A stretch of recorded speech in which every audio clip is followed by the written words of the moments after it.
What is up, ladies and gents? It is your friendly neighborhood BJJ podcaster, Rafa Esparza, coming to you with another great installment of the PGF pre-show. I hope that you guys are having a great day. It has been an incredible week. Guys, it really comes down to today. If you want to make it to the grand finale tomorrow and you're an athlete, you got to score today. And there's a lot more that we have to talk about. Fortunately, we have two of the best in the biz. We're going to start with our first, which is Jake Watson. Jake, how are you doing, sir? Man, Raph, I'm glad that we've graduated to the best in the biz and not the brothers of the best in the biz. Don't make me take it away. I thought about it. I'm not gonna let you take it away, because here's the thing. Day 4 is an amazing day of action ahead. Some people's backs are against the wall. The number 1 seed, PJ Barch, can he make it into the top 8? We're going to find out today. Ex-Marshall is in the lead, and I'm so excited for the top 8 and what is going to be set up here on day 4. Can't overstate how excited I am. All right, let's go to the better of the analysts, one Tim Freeman. Thank you very much for that, Raph. I appreciate it. Listen, day 4 is dunk day.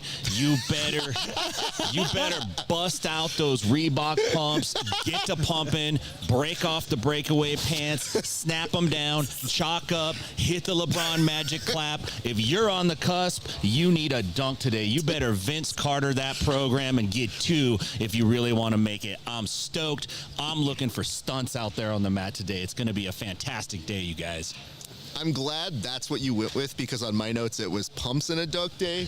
So we all have our different ways that we're going with it. We have a board. We need to get to it. Gents, we're going to start off first with some score recaps. And Tim, as per usual, you'll be talking a little bit about where the individual standings are currently. Thanks. You know, not a lot of movement on the board. The main player that actually moved up is Elijah Carlton. He moved up 4 slots on the board. Many of the other players moved up 1 or 2. Several kind of stayed put. The board is mostly like it was yesterday in terms of comparison of where these athletes are. It hasn't changed a whole lot. It seems like the guys that are getting subs are the same guys that are getting subs on day 1, day 2, and day 3. So someone's going to have to break out if they're going to move up on the leaderboard.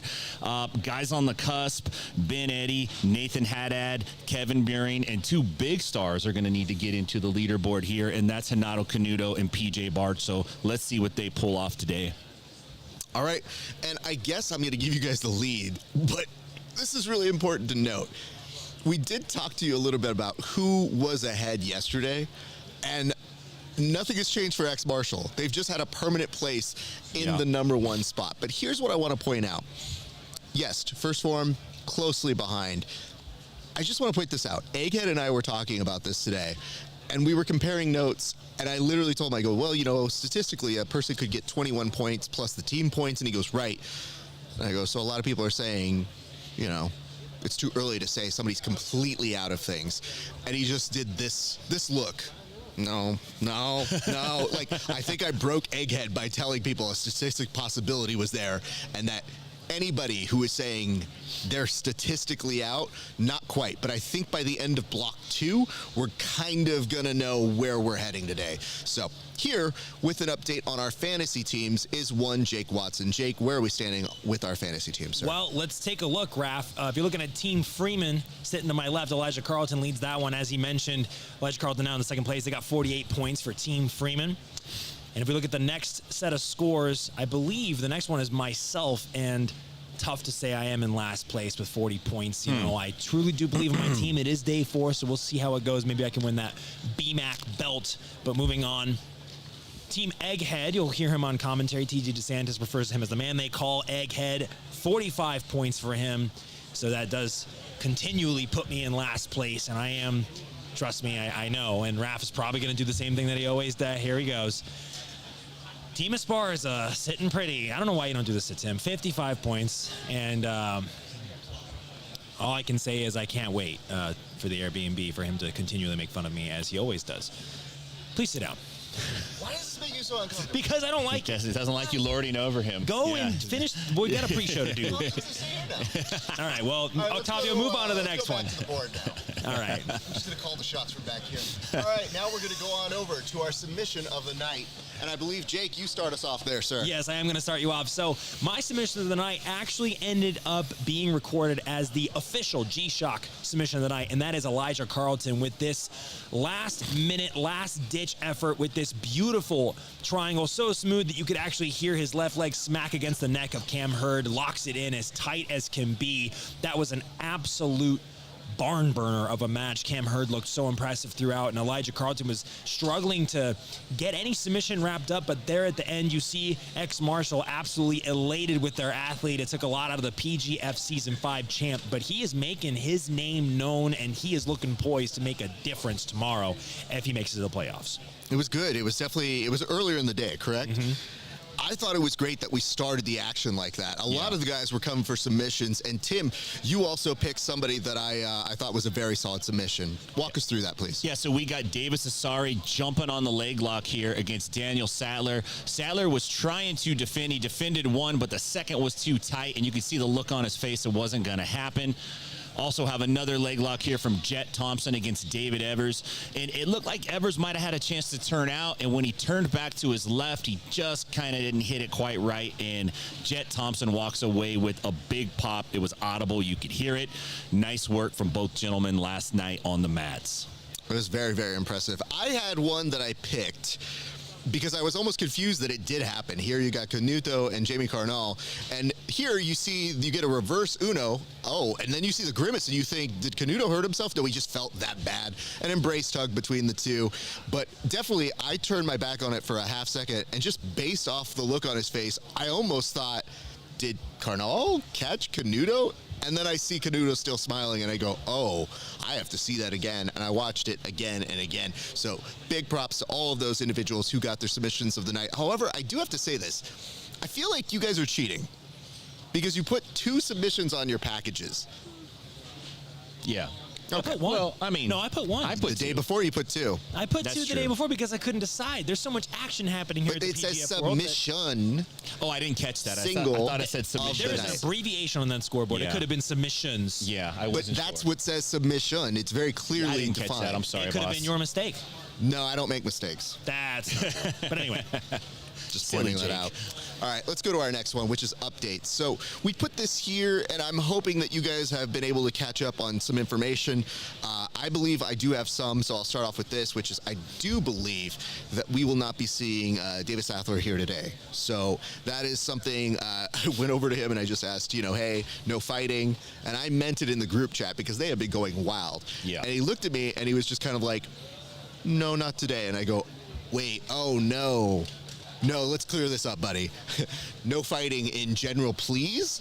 But no fighting today. Is like, no. And I go, well, we hope a speedy recovery into this. So we're not quite sure what's happening there. We'll give you more information as that becomes apparent. But let's go on over to one Jake Watson. Do you have any information that is new for us that maybe audiences may not know yet? Well, I was just going to update you guys on the standings here for the PGF World regular season. Like we said, it all comes down to today. Leading the pack is Davis Asare, but closely nipping at his heels, just 3 points behind Elijah Carlton. A tie for 3rd place between Jett Thompson, the young up-and-comer 17-year-old phenom, and Daniel Sathler, who is not competing today as Raf just exposed. So kind of tough to say. Maybe other competitors have a great day, and man, how crazy would it be if he even got put at the end of the top 8. But Andy Varela and David Evers, both close behind as well. And then finally, Ben Eddy and Nathan Haddad, who was, I believe, the 18th or 19th pick in the draft, is still in the top 8. And those are the updates on the standings.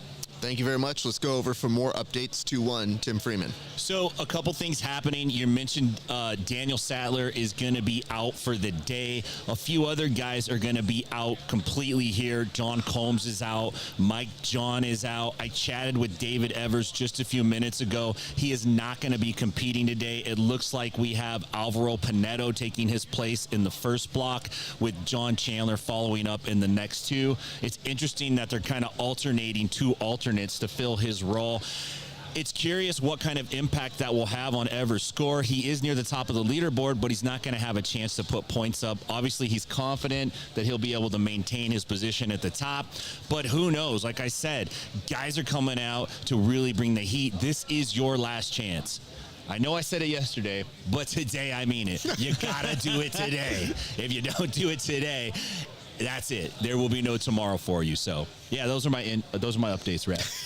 I'm so glad. It's literally going to be tomorrow. You got to do it today. We're going to finish on Saturday. It's going to be all said and done. You got to do it today. Today's the day. My man's going to be 2 months down being like, hey, if you want to make season 7, that starts today. Gotta get busy. I will tell you this, though. It is slightly tense here, and that is part of the reason why we brought up this next topic, which is the idea of tension. So, define this as you will, but for us here, there's a lot of tension in different arenas, and I'd like both you, Tim, and you, Jake, to kind of give us an overview as to the kind of tension that is happening all around us. And I'll start over with you, Tim. So, you're absolutely right. There's tension in the back. There's tension on the production team. There's tension in the crowd. It's not all bad tension. We're all trying to bring you the best possible product that we possibly can. This is really a room full of all-stars right now, and nobody wants to be the weak link. So everybody's pushing and pressing. We talked about a leaderboard for the athletes, but what about a leaderboard for the promotions? PGF World has jumped off 100% to the top, and that doesn't come off with work. That doesn't happen without tension, without people kind of trying to figure out how to be their best. There's lots of top players here. So yeah, it's definitely thick with tension, but it's also thick with love and anticipation and happiness, and we can't wait. We're not all fighting, and sometimes we only hurt the ones we love. Oh, gosh. That went about 4 different ways. Jake Watson, when I said that. I just want you to know that, buddy. That went about 4 different ways that I thought it was going to go. I thought at some point you were going to start quoting the Muppet Christmas Carol. It's just like, is there a song going to break out right now? Jake, I'd like to ask you, what tension have you observed, if any? Well, the tension that I can perceive, if we're looking once again at the standings, has got to come from Renato Canuto, PJ Barch, and Max Hanson. They're right outside the top 8, and here's the thing. Those guys, I believe, are within the top 6 seeds of the tournament, and they might get knocked out unless they have a good day today. Their backs are against the wall. And so if you're an athlete and you're trying to break into that top 10, I think even Cam Hurd, 9 points, he could even make the top 8 with a really good day today. So there's some tension with those athletes and with the coaches to make sure that they're able to get their athletes in that top 8. It is a free-for-all out there if you are outside the top 8. It's been interesting. I mean, the general overall consensus here is that you have athletes getting their kind of ultimate fighter experience. So a lot of them are in weird states. Some of them are loose, like if you're David Asare, he's definitely relaxed, as you saw him here on our post show getting interviewed. But a lot of those guys in the middle have this laser focus. And we were told today that if they don't do their media obligations or go to do an interview, they will be fined. And that is news to me, because I want to tell you, there's less tension in me now. Yeah. Now that I know that. Yeah. This dude's blood pressure, woo! Because I want to tell you this. I love the fact that they're taking that extra step. I have worked with a lot of organizations that have said, don't worry, our athletes know they have to fulfill their media obligations. And then they run off because they don't know any better. And if they do know better, they're trying to play a storyline that they don't know how to play out. So here, it's good to see that we are starting to teach our athletes how to be professionals, the first word in the PGF. So I'm very happy to see that. Gents, let's go to our next one, which is tactics. So this is interesting for this particular reason. There are so many strategies at play here. And a lot of times when you see somebody maybe not getting submitted, that might be their actual purpose. They're playing defense, and it made me start to wonder, what are the tactics that maybe some of the coaches, maybe some of the players, or maybe even some of the team owners are starting to utilize here? And we're going to start with you, Jake. Preview that for us, if you would. Well, if I'm thinking about the athletes who are already doing very well in this regular season, you're on day 4. A tactic from somebody who's in a comfortable spot, let's say like Davis Asare, is going to be to do, I would say, more safe but not stalling, because if you get called for stalling, of course you can lose the match, and that could be detrimental for your team. But staying safe, going for guard passes and submissions that don't leave your feet open, not opting for footlock shootouts, but instead opting for more of the positions and techniques are going to yield a safer outcome for you, so that you don't get submitted and you don't get too much pain on your body. This is a grueling event. It is a week-long season. Now, if you are on the bottom end and you're trying to get into that top 8, my advice, go absolutely balls to the wall. You need to let it all hang out. You have nothing else to lose. And if you don't empty the gas tank today, you're not going to get in the top 8 anyway. So really push the pace. There's some people who are hiding how tired they are. You have to, as an athlete, play that mind game. And you have to assume that everybody's beat up and go out there and make it happen. Very nice. Tim? So a few of the tactics that, we've seen are some of these guys are not trying to beat the top players.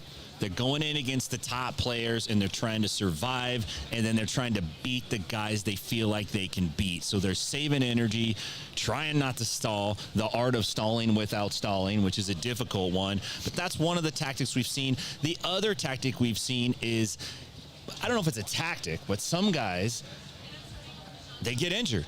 And so you got to bring in an alternate. And then sometimes people need a spa day. So you might have to bring in an alternate.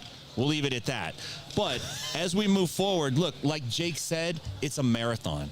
It's not just one day. You can't just show up on Monday. This isn't your hot dog on a stick job making hand-stomped lemonade. This is the kind of job where you got to show up every single day. It's not just one match. It's not just 2 matches. It's the sustained entire effort of the week. We said Wednesday was going to break people, and we saw it happen. 4 people dropped yesterday. Not totally out. Some guys had to take a break for injury. Some guys took a break today for injury. So, yeah, those are the tactics that we're starting to see. It's interesting how it's playing out. I think PGF has been around long enough that we're starting to see guys try to game the system just a little bit, and Commissioner BMAC and all his folks on the crew are doing a nice job of trying to mitigate that. That's where we're at today, Raph.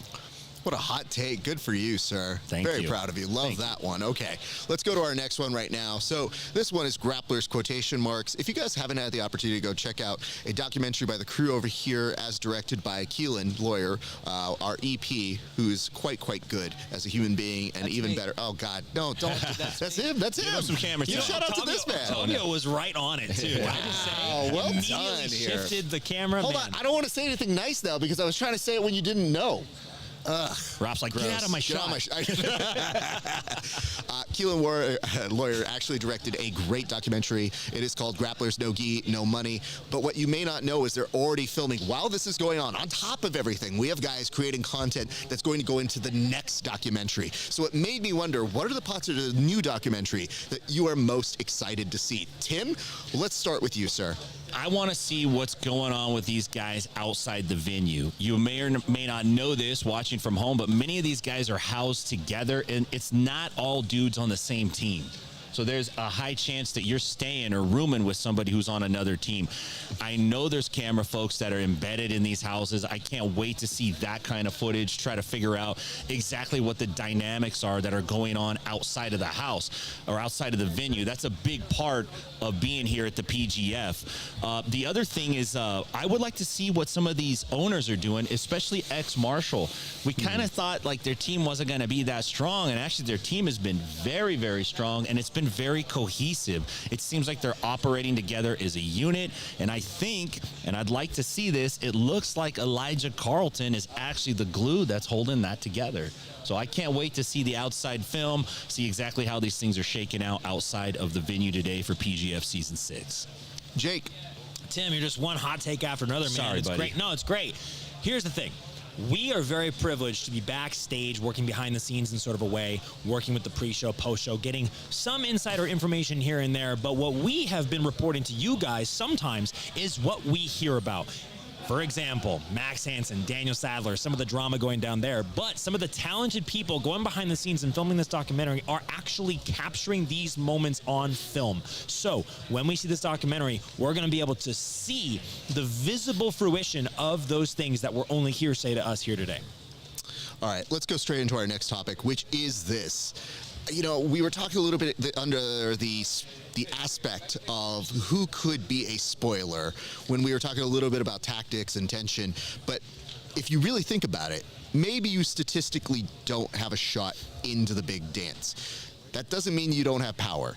So what I'd like to do right now is have both of our gents come up with an idea of who could play a spoiler role. And maybe there's not just one, maybe there's a couple. I'd like to start with you, Jake. here's my perspective. If you look at the top 8, the two people who are tied for the very last spot for the final Grand Prix is Nathan Haddad and Kevin Beuhring.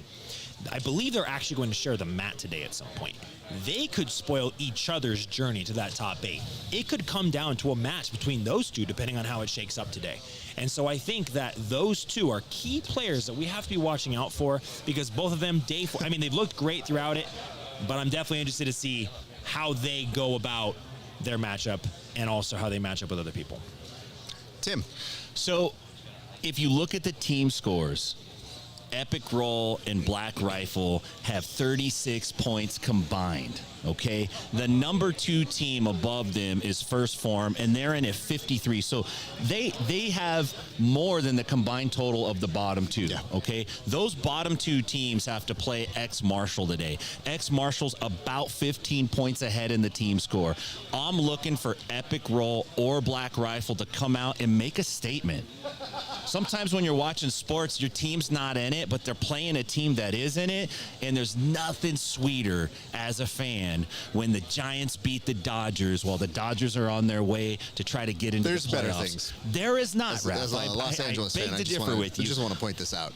There are better things. Specifically the Dodgers, yes, but any other team, yes, sure. You know what we need next, though? We need to actually create, and when I say we, it's probably me that's creating this graphic, but I love the In the Hunt. The In the Hunt is the graphic that we need to create, I think, going in for Season 7. So I make a vow to you. I may put that on the docket. That may sound like a weak vow, but it's like about what I got right now. So can you seal that with a ring, please? No, I don't. I'm a little commitment issues right now, so I don't know. I don't really want to get into that. All right.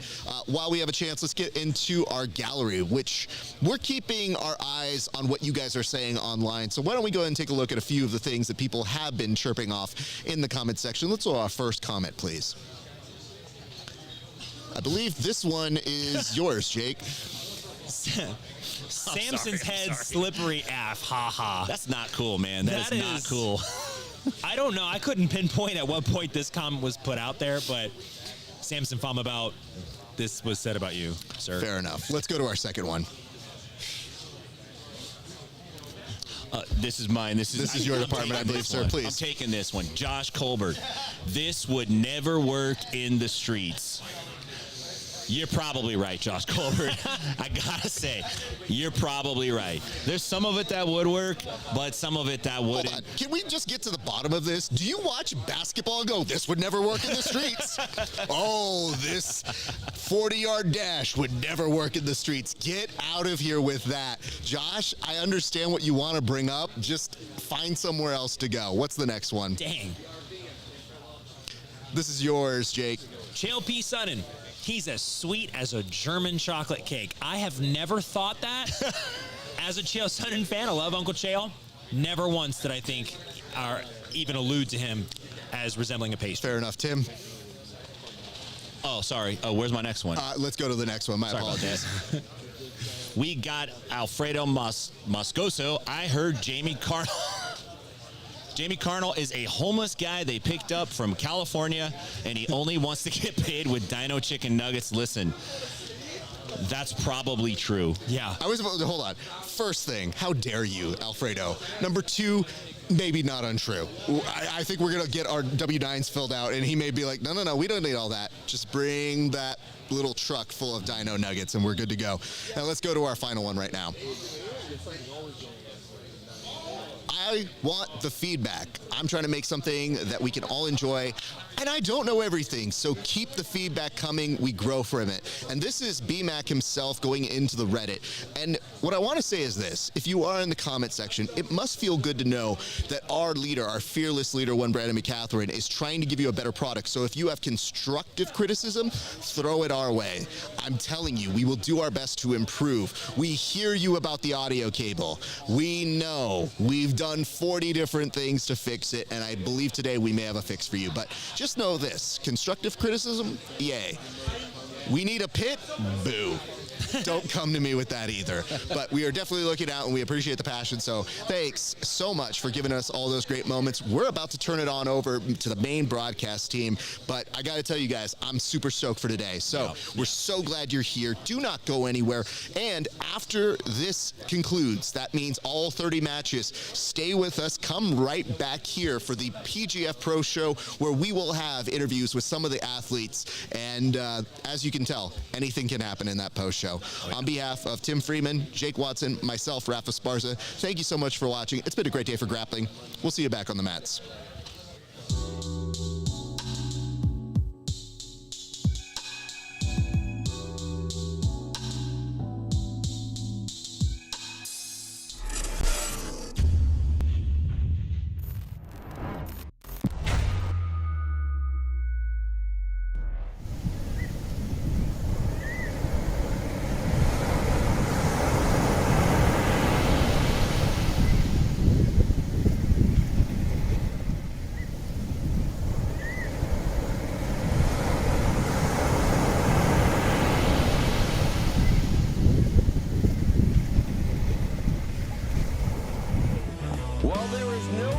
Precipitation in the forecast here in Las Vegas. We promise that tonight for PGF World, we will make it rain. It is match day 4. $100,000 hangs in the balance, and we will see it unfold live tonight. Hey everybody, I'm TJ DeSantis along with the commish, B-Mac, Brandon McCatherine, the man they call Egghead. It is PGF World Season 6, powered by Once Upon a Coconut. And B-Mac, you've been shaking hands, kissing babies. This is the first time I've actually spoken a word to you all day today. Literally, I literally just sat down and got everything open 30 seconds before we started. I would say I forgot to take my sunglasses off, but that's not true. I left them on purpose. I know. I've been trying to change that for a long time now, but, you know. It's just a classic case of doing what you got to do, you know? Yeah. Egghead, we're going to call upon that 20-pound brain today as a lot up in the air for playoffs and points. Well, the wild thing about the PGF is that there's 7 points possible per match. And with 3 matches for every competitor tonight, no one is actually eliminated from the playoffs. Right. Mathematically, they could all make it. And with each team having 15 matches amongst their people, none of them are eliminated. It's true. It's all up for grabs today. It's wild. Yeah, big points can be scored. I mean, you got to keep in mind every single athlete has a chance to score 7 points. Every time they step out on the mat, if they can get a kill within that first minute. Let's take a look at the playoff standings and how they rank as of now. Davis Asare been in that top spot pretty much all week. The jabroni grappler, Elijah Carlton, right behind him. And now, looking at that third spot, Daniel Sathler, he's not even going to compete today. Yeah, very interesting. Daniel Sathler is out for today. He's totally out of the mix. Now, that does not mean that he's pulling out of the playoff. He is day-to-day, we would say. So we may see him in the playoff, but we will not see him tonight at all, which is going to open up an opportunity for tons of movement in the playoff seating because David Evers is out. We're not going to see him again. Beuhring, Canuto, Barch, Hanson, all slobbering for an opportunity to get into that spot, and they may get it.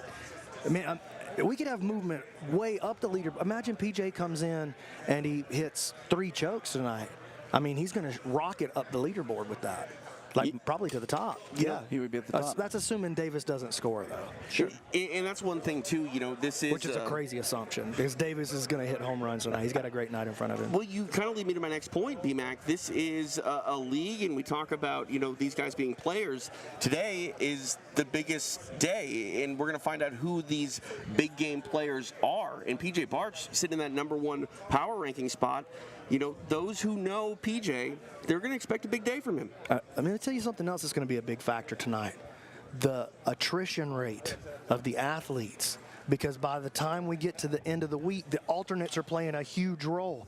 Well, listen, though. They're alternates for a reason. They're coming in off the bench for a reason. And that's because, as generally speaking, they're going to be a little bit easier to get the dunks on. And so, do you have an alternate on your schedule tonight? Right. And can you capitalize on trying to take advantage of somebody that you at least perceive to be that guy's not on the regular roster. Maybe he's not up to the task. Now, having said that, Dane Leek comes straight in off the bench and scores 6 for his team right off the bat. So they're alternates, but they're not schlubs, you know. So you got to go out there and you have to put them away. Otherwise, Evan DeWitt comes out here and gets 2 draws last night. Yep.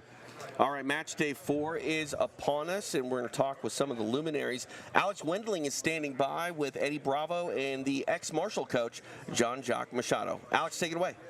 I am with not 1, but 2 legends. How special is it to be here right now? There's one. Where's the other one? Come on, man. Eddie Bravo, you are here for PGF right now. And it's a wonderful show. Thank you guys all for the support.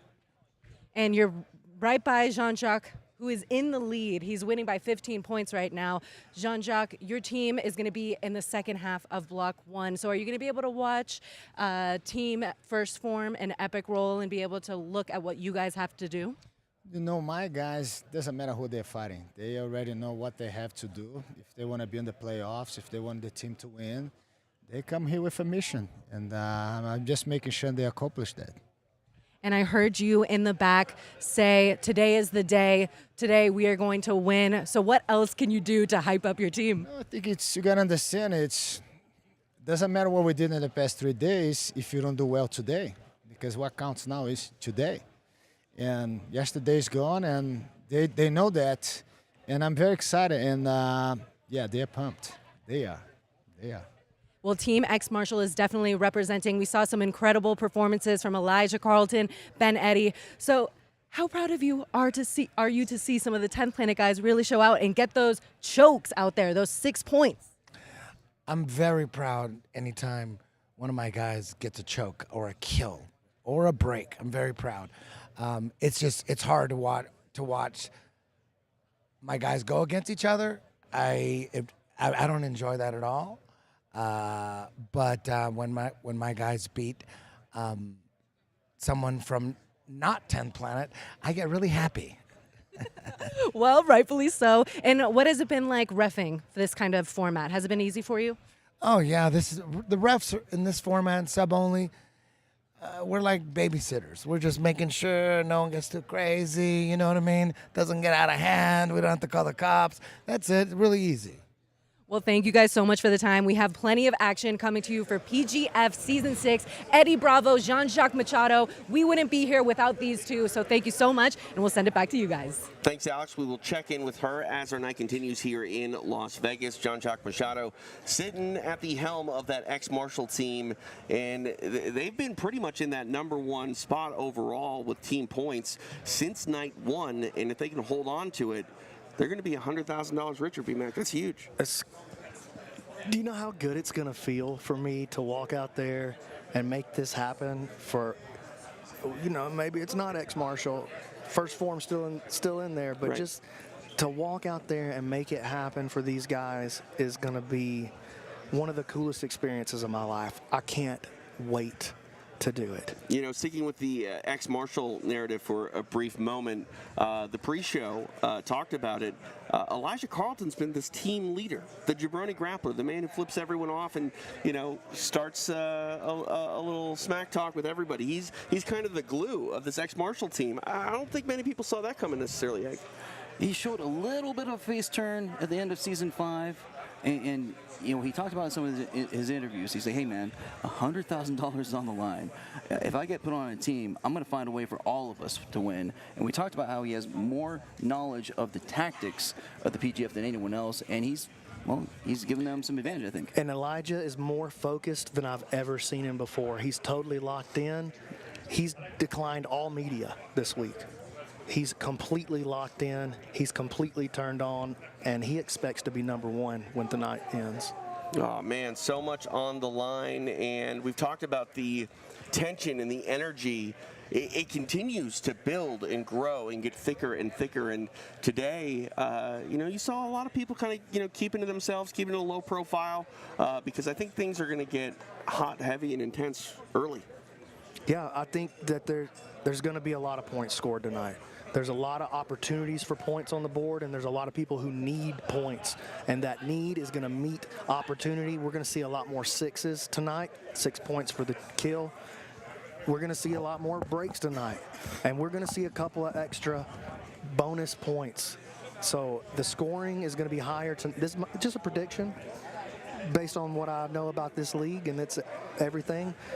The scoring, I believe, will be much higher tonight than on any of the other nights. Yeah, I mean, it's win or go home for a lot of these guys. And also, too, we should point out, you want to be in that playoff spot, but you also want to get that seed placement as high as you can. You know, it's all about styles that make matches. And if you're in the number 1 seed, you know, odds are you're going to have, well, maybe not. I don't know. It's funny. Like, I feel like we might see some guys in that lower seed that are probably higher in the power rankings just because the way that they grinded their way through, you know, the season. And you know what else, man? Once you get to that tournament, after having gone through the gauntlet, what is your body like? Right. How's your mind feeling? Are you lower than you thought you were going to be coming in? Maybe you don't have momentum coming in anymore. Yeah. Maybe you're a guy coming in as the 8 seed. Maybe PJ Barch slides in at number 8, and all of a sudden he's in a format that he's seen before. Right. Yo, that's a 8 seed that can definitely win the bracket. No, 100%. And, you know, I think about the gauntlet. You mentioned it. I mean, how many injuries did we have yesterday alone? 106. 106 injuries, yeah. Sounds right about on the money. And I think 4. 4 injuries. I think we had 4 guys that we had to bring alternates in for yesterday. Right, so hopefully everyone can remain healthy today. I want to thank all of our sponsors that help PGF World remain healthy. You know, leading the way might be New Hope Regeneration, who are actually helping the athletes, you know, train harder for longer. And, you know, the winning team this season going to find some stem cell therapy coming their way. B-Mac, you talked about it yesterday. It is something unlike anything else in the medical industry that can really help athletes in a major way. Yeah, and we're very, very thankful to have New Hope and have Kevin Lucas here representing New Hope and his company, and what they're doing for athletes. We're really excited about that. I'm personally really excited about it, and I'm really happy to have them involved because they care about the athletes so much, and they're offering such a great prize to the winning team. It's a big deal. 100%. All right, we are set to make history tonight, but before we make new history, let's take a look at the previous history of the PGF. Here's a brief look at the history of the PGF. In Season 1, the bad guy, Elijah Carlton, was the first athlete to go undefeated throughout the entire season. PGF veteran Matt Elkins also made a name for himself with his high-level wrestling and choke-heavy style. However, nobody broke out quite like the Elbow Genie. Season 1 ended with Elijah Carlton claiming the first ever PGF title. Season 2 was highly anticipated, with new athletes ready to make their mark in the PGF history books. However, it was Hunter Colvin that shined, proving he was the bad guy's kryptonite. In Season 3, fans gave us Battle Rama, where Josh Gibbs claimed the title of Best Alternate. In the playoffs, David Evers shocked the world by winning it all and claiming his brown belt in the process. In Season 4, the ladies took the PGF mat. It was there Nakia Jackson became the first ever Women's PGF World Champion. Shortly thereafter, Reese Lefevre laid claim to the 155-pound championship. In Season 5, Elijah strikes again, securing yet another PGF World Championship. The season went so well that Zoltan Bathory and Roger Gracie joined the team, promising to take the PGF to new heights. First, they secured a group of legendary coaches for Season 6. And now, world-class athletes have gathered to battle for over $100,000. Who will write the next chapter in the PGF World History books? Match day 4 has arrived here at PGF World 6. You ready?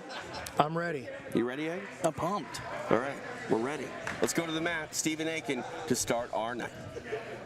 Welcome to Night 4 of the Professional Grappling Federation. Tonight, we crown our $100,000 team champions. Let's get it started first with first form athlete, Hurd. Cam Hurd making the walk, starting his match day 4 here at PGF.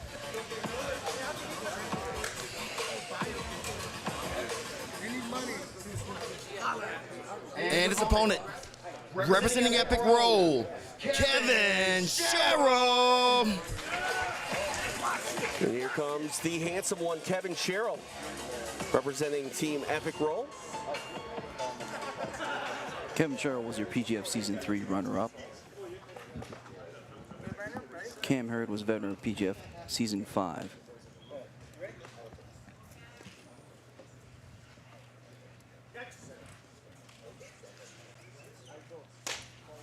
Eddie Bravo, our referee. TJ DeSantis, along with BMAC, Brandon McCatherine, the man they call Egghead, live in Las Vegas. Match day 4 of PGF World Season 6, officially underway. Two very good wrestlers right here. Both these guys wrestled at a good level in college. Cam out of Virginia Tech, and Kevin wrestled out of Northern Iowa, I believe. You are correct, sir. Both guys hungry for points here, too. The thing is, Cam is not by any means mathematically eliminated. He could potentially get some points on the board here because he had a pretty decent day yesterday, and he could work his way, kind of squeak into the back end of the playoff. It's totally possible. Nice single and a good whizzer to counter. Eddie's going to stop him. Cam's only 4 points behind that 8th spot. Reset. But as we said, anyone coming in tonight could have a chance to make the playoffs. Kevin holding on to this single. Cam trying to make sure he doesn't get turned. Kevin driving through. They're going to wrestle a little bit, but Kevin finds his guard. Cam on top now trying to pass.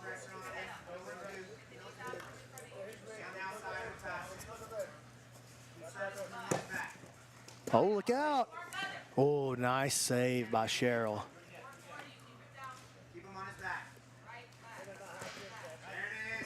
Another good play by Cam, circling quickly.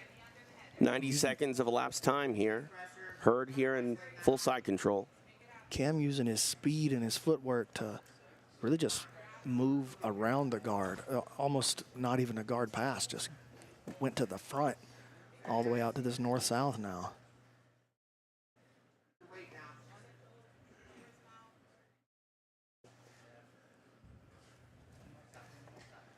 Cam looking to put his knee on the belly, keeping his left hand in position, blocking the hip.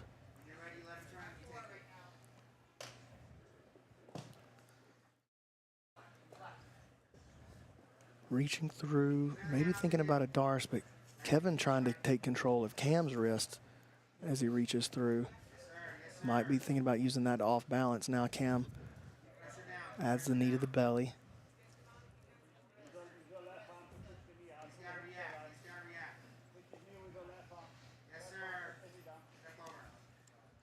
Cam putting heavy weight down on the diaphragm there. And you saw Kevin's reacting to it a little bit. There's the knee on the belly again. Cam driving it in. When he lifts on the head while he has that knee on belly, it really reinforces and drives that weight heavier down into the diaphragm of Kevin Sherrill. Sherrill recovers. Here goes Cam trying to beat the guard again around to the north-south. Nicely done. Man, Cam, in my opinion, Cam is absolutely the most improved player since the last time we saw him in the PGF that I think we've ever had. Just from season to season, outstanding. And he had some great matches after last season before this one. He actually got a knee bar against Nick Creighton, one of his old teammates from PGF Season 5. And he had a very nice run in the West Coast Trials. Had an awesome run at the West Coast Trials. Ultimately didn't get the job done, but he had an incredible weekend. Right here in Las Vegas. Again.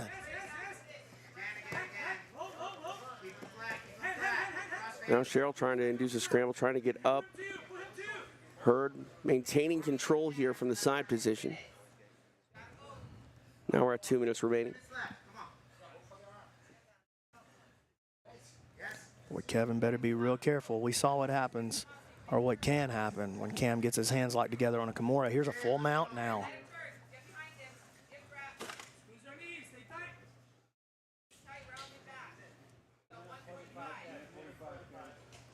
You got to think, arm triangle's got to be one of Cam's best moves, right? I mean, just look at him. The style of game that he plays. With his ability to pass and just how strong he is, that makes total sense. It looked like he was flirting with the idea of it. As we get deeper and deeper into this round, other options probably going to be more attractive, as you mentioned previously this season, BMAC, the arm triangle. It takes a little bit of a cooking process to get going, and you need more than 40 seconds or so if you want to make sure you secure it. Cam almost got through the guard like that again. Final 60 seconds of this opening bout here in match day 4. Man, he almost made the jump on that Kimura. Sorry, I interrupted you, TJ. I got excited. It's all right. There's a lot to get excited about here in match day 4.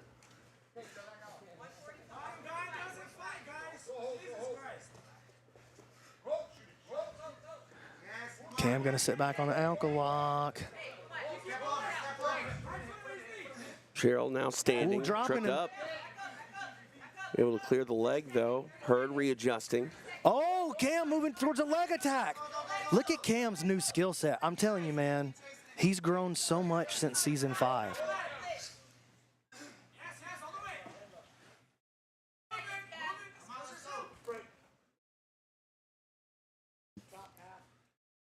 Just 11 seconds left as we're going to get a restart here in the center of the mat.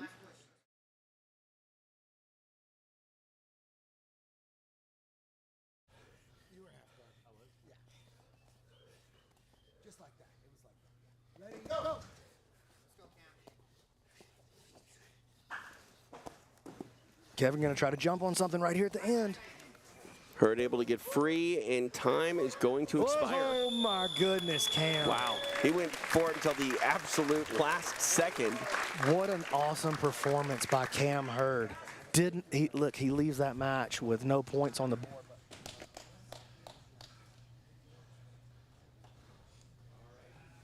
After 6 minutes, this match finishes with a draw.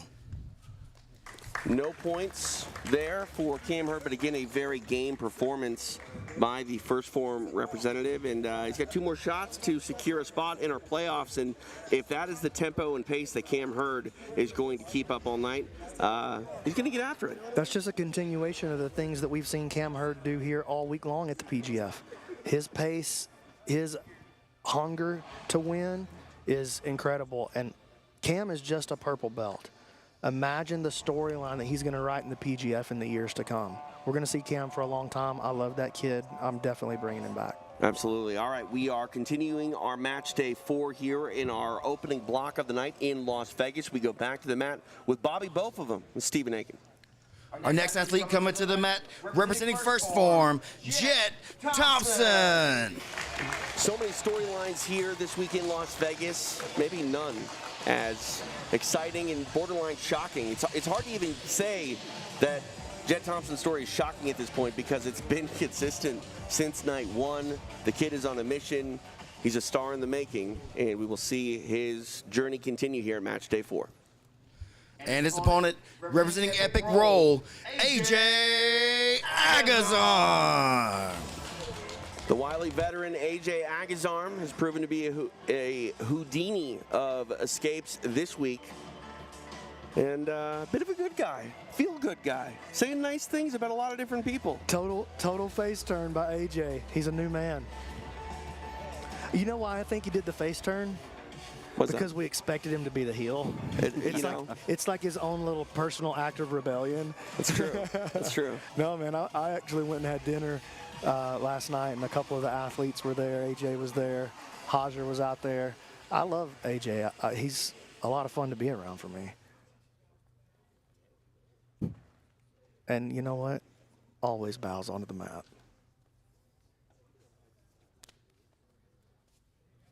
All right, it is first Phorm's Jett Thompson taking on the Epic Roll representative and AJ Agazarm. TJ DeSantis along with BMAC, Brandon McCatherine. Egghead live in Las Vegas, the site of PGF Season 6. Thompson takes a seat. You guys think Jett's got what it takes to tap AJ? Nobody else has. I mean, I'm done saying that I know what Jett Thompson can and can't do. Hurd, feel that. If you're just joining us, Jett Thompson is a 17-year-old brown belt out of the Watkins Wrecking Crew, and he's been wrecking people all week long.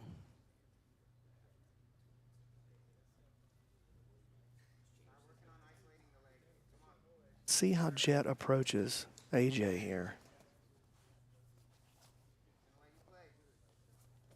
Attacking that left leg of Agazarm. Oh my gosh, he's working this Aoki. This is his spin. This is the one he got. Oh my God, dude. That's the one he just... Who did he just beat with that rolling Aoki? That was Evers. AJ not happy with the referee. Jett's actually the person that injured Evers with it. Yeah, it was Evers. That was yesterday, right? Correct. He's hit the Aoki lock twice, but that setup where he grips the leg and then rolls and then you land in it. You watch what he did to David Evers last night. It was outstanding.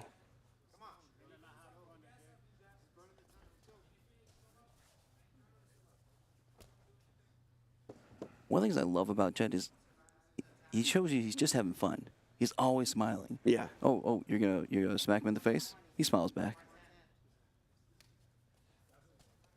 I mean, he also tries to hurt you while he's smiling too. So, you know, he enjoys the entire process. You might smack him in the face. He's going to try to rip your leg off.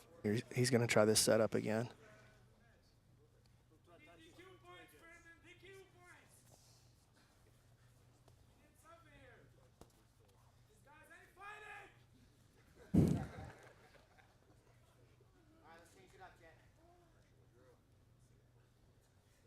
Agazarm has not been put away by anyone. He's been in rough spots throughout many of his matches. So many different attacks he's just brushed off that people would have tapped to.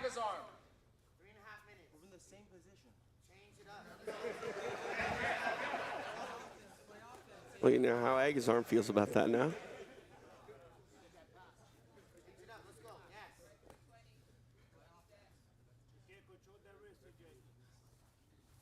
Now attacking the right leg is Thompson.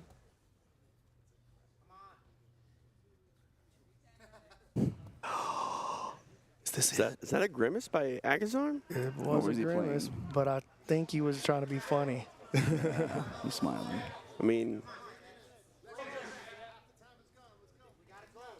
when Jett Thompson's trying to apply a submission, we've seen all week, there's not much funny about it.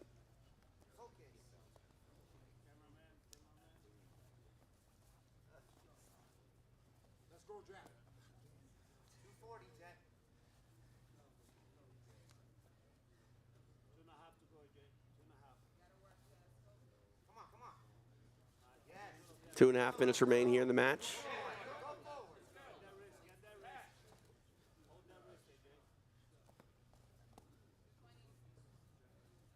Well, this is a better grip here.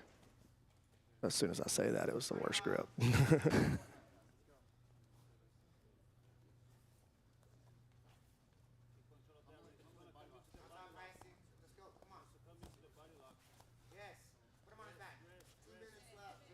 Talk about how kind of a surreal experience this might be for Jett, the 17-year-old. He's going up against an ADCC silver medalist, a world champion in Agazarm. And he's just having fun, going after him, attacking him. Stalling warning issued for Jett Thompson. Oh my. Hey, this could be trouble. He's got that grip on the back of the heel. See what the knee line's like.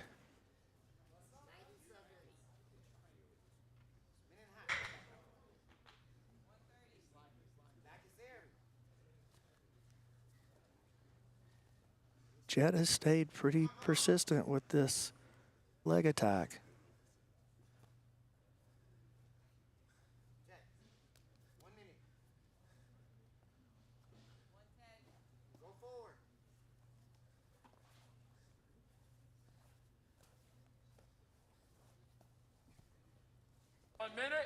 I might miss, has AJ attacked yet? No. I can't believe the referees haven't been more aggressive with this stalling in this match. Backward somersault to the feet goes Thompson. Borderline palm strike there by the Oklahoma native.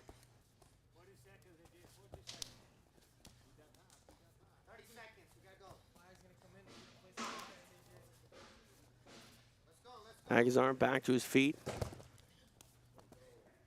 I tell you, once Jett gets a little more confidence in his wrestling, he's going to be really, really dangerous. But right now, he doesn't have the wrestling to get out there and find another way to attack AJ. Like when they came back to the feet there, if he could get more aggressive, oh man, that's pretty deep.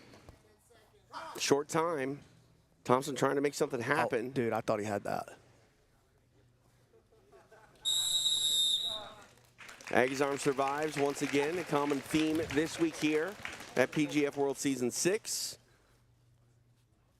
And after going 6 minutes, we will make this one official with Stephen Aiken.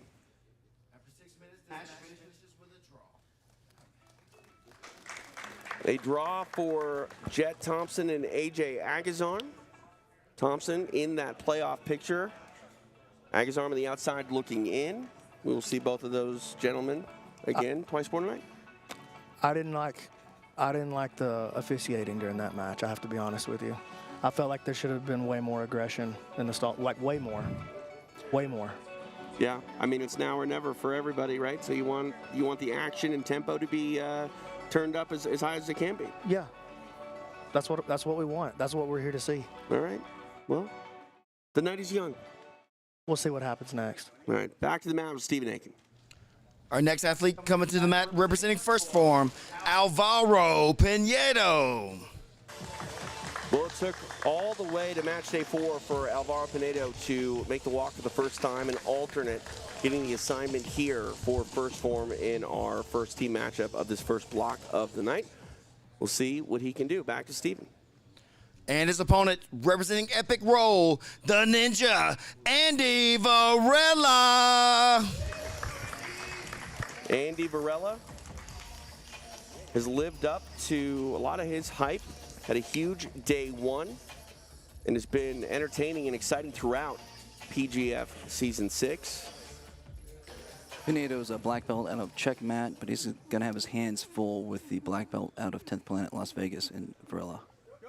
Yeah, tough first assignment. After you've been hanging out all week as an alternate, finally get the call, and it's Andy Varela that's greeting you into the season. But you know what advantage Pinedo has? This is the only match he's got on the schedule tonight. John Chandler's in this alternate spot for the final 2 matches. So this is it. But they want to get Pinedo in there. Unless somebody else on that team gets injured. Look at this pace that Andy Varela's keeping, dude. And Pinedo's fighting him back, engaging with him, too.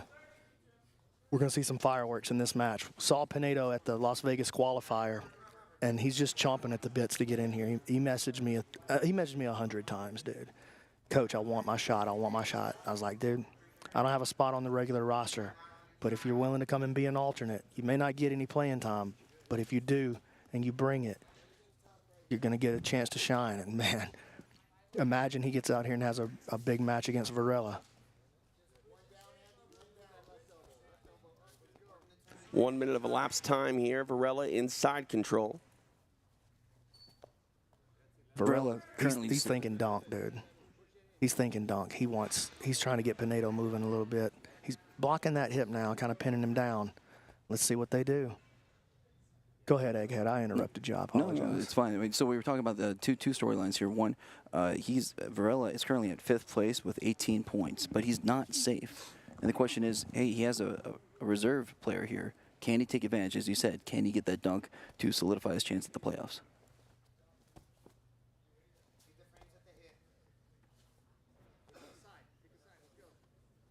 Andy got a good position now with his right elbow, keeping the elbow of Pinedo open. And he's shoving that wrist down. Let's see what he's going to try to do with this. Morning, Varela. Varela getting the stalling warning. 2 minutes down here.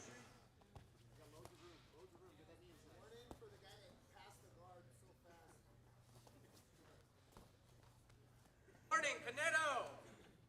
Now it's been evened up. Pinedo getting the warning. Knee on belly here for the 10th Planet product. And Brandon, you said most of the stalling calls should be against the person defending. Defending, yeah, not necessarily top or bottom, but it's not really, I shouldn't even say defending. I should say the guy that's not pursuing advancement. Yes. Or if you're in trouble, you should be working to get out of trouble. If you're on offense, you should be working to progress your offense. Sometimes progressing your offense is slow. Just because you play half-court basketball doesn't mean you're not playing basketball. Not every team's a fast break team. There's a penalty right there. Ooh, let's see what they do. Ooh, they call him Pinedo for it. I think that is the right call. The onus is on the defensive player, the guy who's in trouble, to escape. And he seemed to be mostly just framing. All right, so we're going to get a restart here in the referee position. There's the first hook.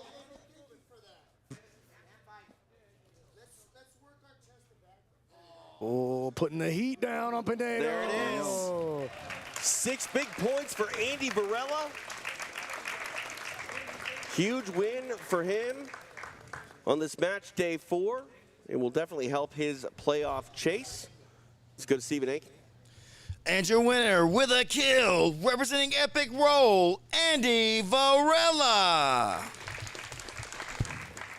Huge win for Andy Varela getting the kill. I heard some people on the sidelines maybe questioning that referee position restart, saying, look, Andy's attacking, but when you get an opportunity at the back to get a kill, I mean, that was a pretty good decision to take that referee position restart. Well, yeah, I mean, it worked out because it created movement for Andy Varela. Andy Varela is best in movement. Now, he's very good at locking you down and making you tired, but Andy Varela is an athlete.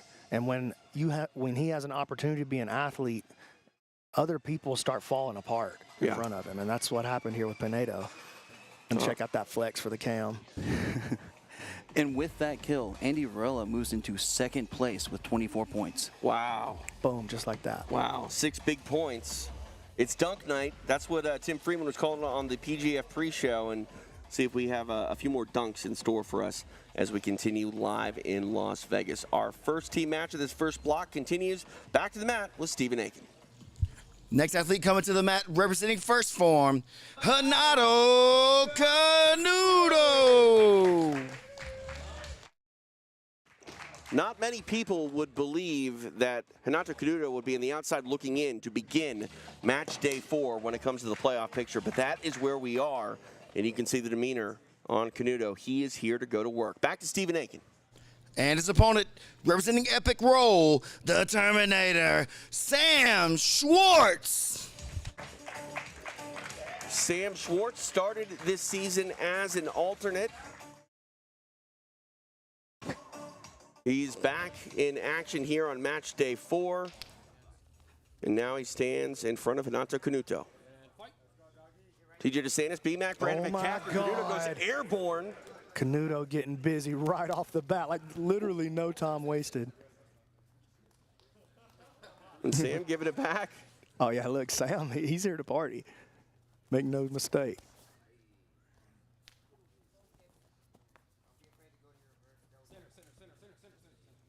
Referee trying to get these guys back to center. Obviously, Canuto known for his standing game, but Sam was a D1 wrestler, an NJCAA All-American before he finished his career at Hofstra. And this season far from over here for Renato Canuto, but it's going to be one that is going to be remembered for that flying armbar for many years to come. You hear the commentary table? That's hilarious. It always makes you feel weird, doesn't it, when the athletes can hear you? I just put on these headphones, BMAC, and then just don't pay attention to anybody's responses generally. Oh, hello. Sam bails out of that one. Finds himself in some more trouble. But look at this. The aggression ends up with Sam up on top of him past his guard. And now look at the difference in how Canuto moves to try to escape. You guys see what I'm saying? He's taking risks, making big moves. That's what we need out of the defensive players.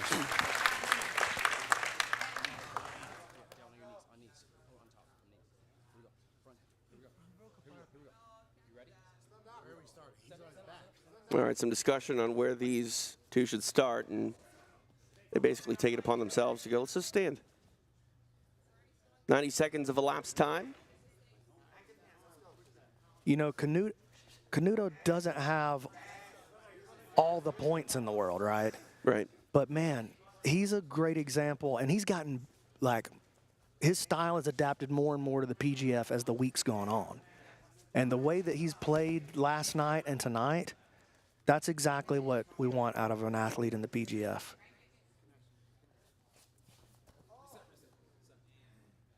Reset here in the center. So as stated, he had no submissions on the first day. The second day, he had the submission of the night with the flying arm bar within 1 minute, getting that elbow genie bonus point. Yesterday, he got a steam lock in that first minute. A rolling steam lock, dude. That setup was insane.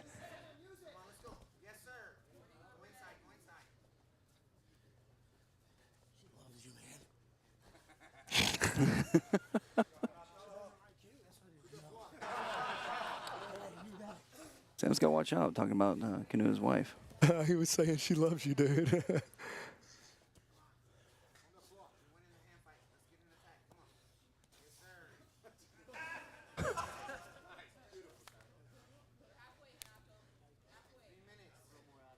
Coming up on the halfway point of the match.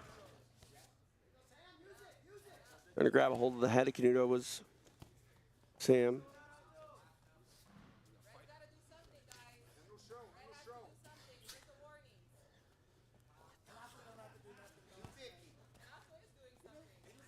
Whoa. Good shot, or good entry, I should say, by Canuto. Oh, nice play by Canuto. Look at that, dude. You just give him a little bit of time to work and things can get magic real quick. Hey, Sam better be careful sticking his arms up like that. Canuto can hop on an arm lock in a flash, and it's his favorite technique. A lot of time here for Canuto to work. Just under 2.5 minutes remain in the match. Covering the mouth. Oh, got to watch out. Oh, no. Oh, nice. Interesting. Really good for Sam out the back door there. I thought he was toast for sure. Darce choke. Sam gets his back to the mat. Sam got to be careful reaching up around the body like that, too. Here's the Kimura now. Canuto moving to the back.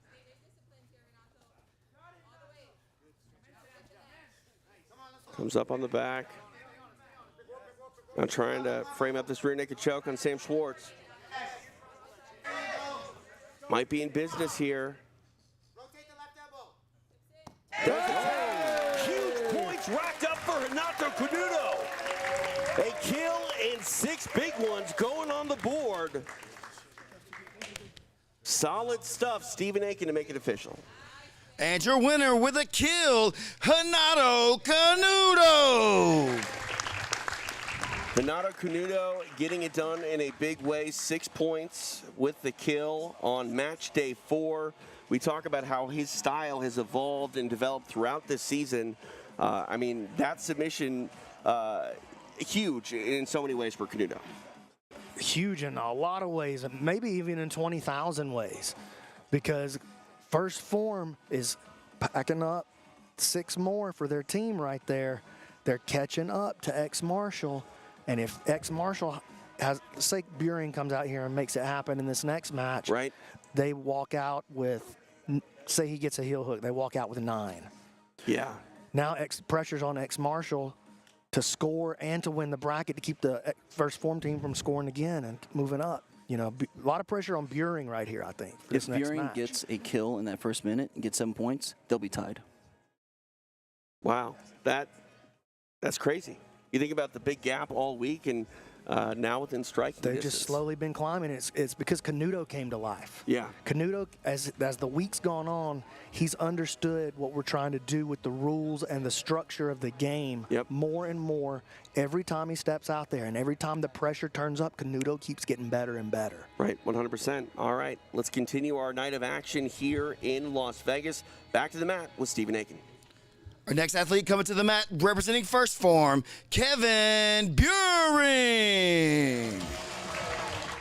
Kevin Beuhring definitely knows what's at stake for his first Phorm team, but Egg, he's right there on that bubble for the playoff as well. Well, actually, his teammate just knocked him out. Because he was the last person in. Now Canuto, with that kill, moves up to the 6th spot with 18 points. So a lot here hanging in the balance for one Kevin Beuhring. Stephen Aiken will welcome his opponent. And his opponent coming to the mat representing Epic Roll, Matt Elkins. PGF staple Matt Elkins ready to start his match day 4, representing Team Epic Roll. Our referee for this one is Master Eddie Bravo. TJ DeSantis, BMAC, Brandon McCatherine, the man they call Egghead, live in Las Vegas, the site of PGF World Season 6. We are underway. Elkins standing over Beuhring.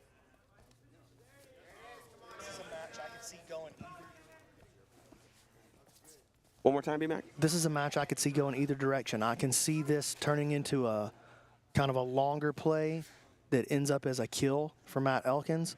I could see it being a win by break for Beuhring. He's a phenomenal leg locker, and Matt has shown a little bit of a tendency to be vulnerable to leg locks in the past. He's definitely way better than he used to be, but that's not something that's an impossibility. Egg, I know you've got a ton of numbers going on in your brain, but do you know off the top of your head the history between these two? So look at this, though, before you do. Look at that big step around on the guard pass. Matt Elkins with that awesome guard pass. Go ahead, Egg. So Kevin Beuhring was a veteran of PGF Season 3, and you're very right that Matt Elkins has been part of every season. However, Season 3 was one of the seasons that Matt Elkins was a coach. Okay. So they've not faced each other.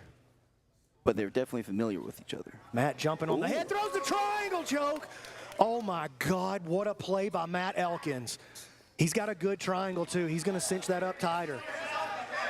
Trying to readjust. Beuhring on the run. Stepping over here. Still the adjustment. Elkins hanging with it.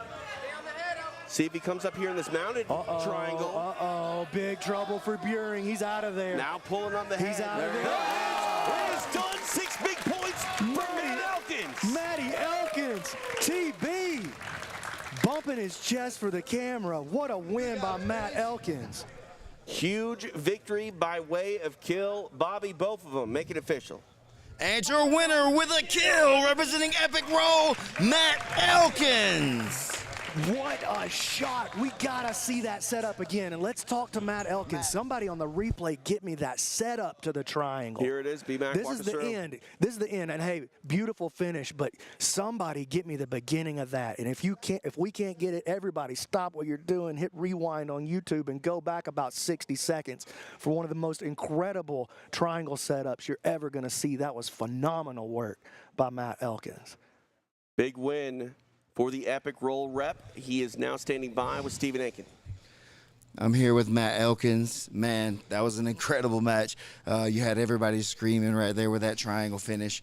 As somebody who's familiar with that movement from you, I saw that, man, he was in some real trouble from there. How do you feel after getting those 6 points?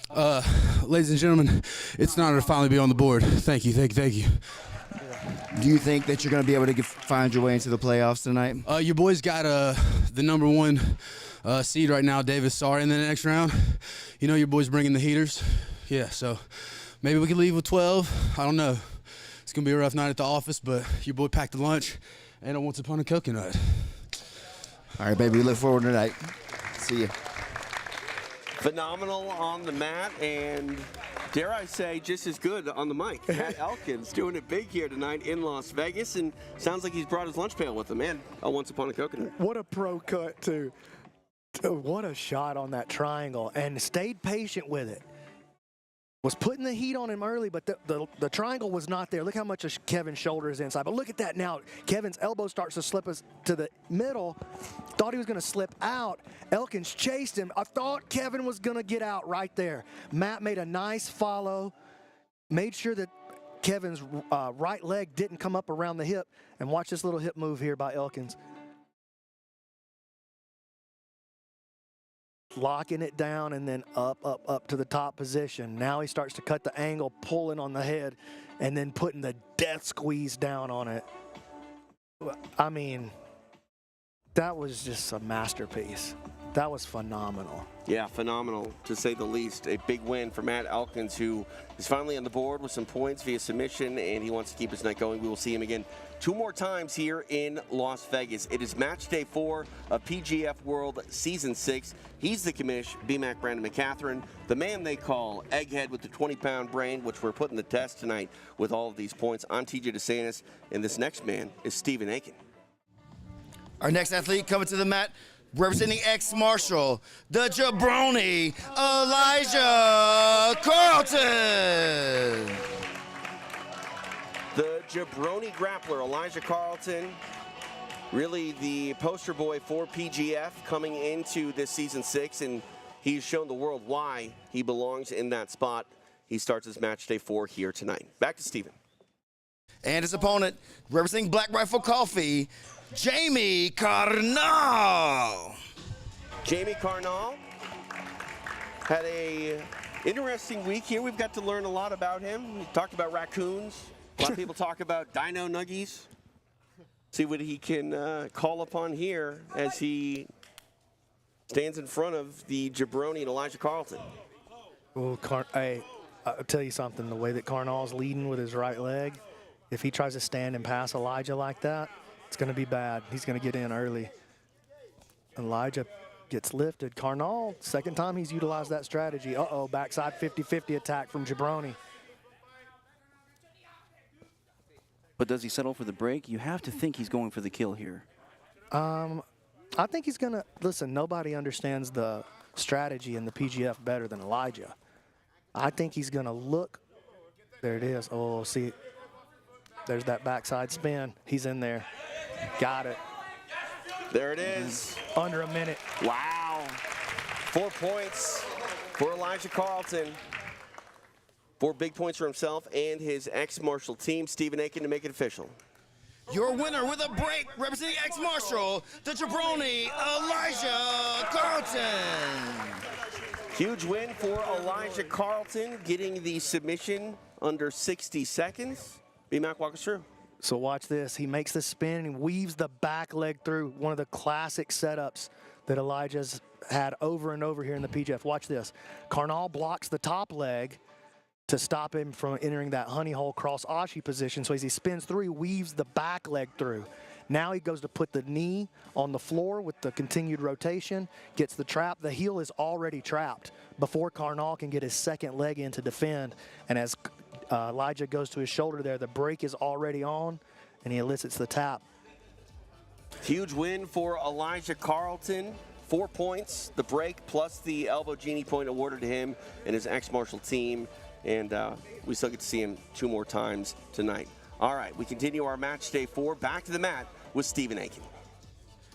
Our next athlete coming to the mat, representing ex-Marshall, the great Dane Leek. Dane Leek making the walk, started this week as an alternate. Now he finds himself on the mat representing ex-Marshall, a team that is very much competing for big things, and he hopes to do his part here in our first block of the night. Back to Stephen Aiken.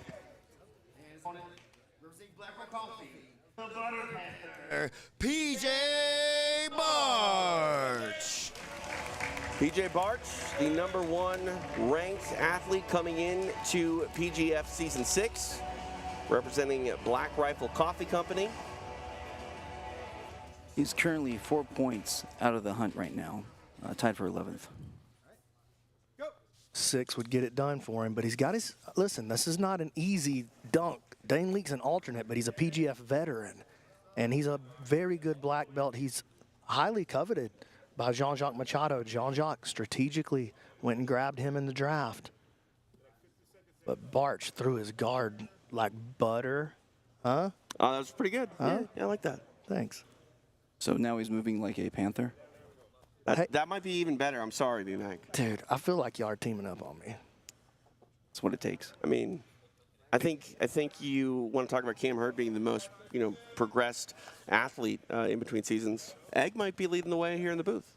Oh, no doubt. But not a high standard to start, No, that's true. I'm just kidding, Egg. That's true.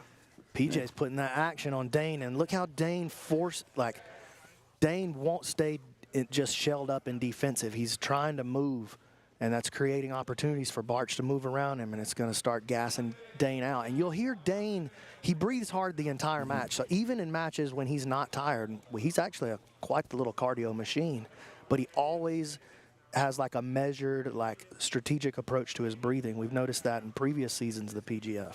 He's also really known for his quarter guard. Yes, excellent quarter guard. Very good at recovering into that quarter guard and getting some game cooking from there. And you see he's starting to try to sneak out. PJ, though, man, just with those supple hips, quick switches, good movements. Dane hanging on to this guard. You hear him start that breathing pattern? Oh, yeah. So Leek is a veteran of PGF Season 3 and was the runner-up for PGF Season 4. It's like Lamaze for grappling. Yeah, no, he's keeping control of his breath and his emotions by having a pattern that he follows.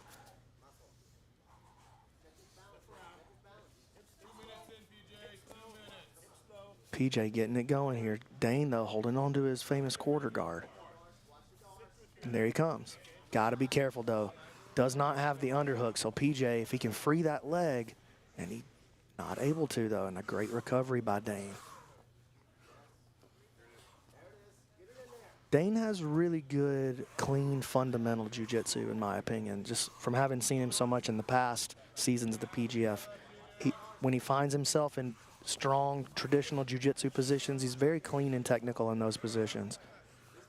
But he's got the Butter Panther all over him right now. And he's just struggling and hanging on to try to get back to quarter. PJ kind of feels like he's just holding on a little bit, but PJ working towards a back take. Now gets the underhook on the far side, thinking about, okay, there comes the mount and the recovery of the quarter guard on the other side. Big bridge by Dane. He's creating a lot of scrambling and movement. Just past the halfway point of the match, 3 down, 3 to go. Nice. Oh, look at this, though. PJ just constantly on the hunt.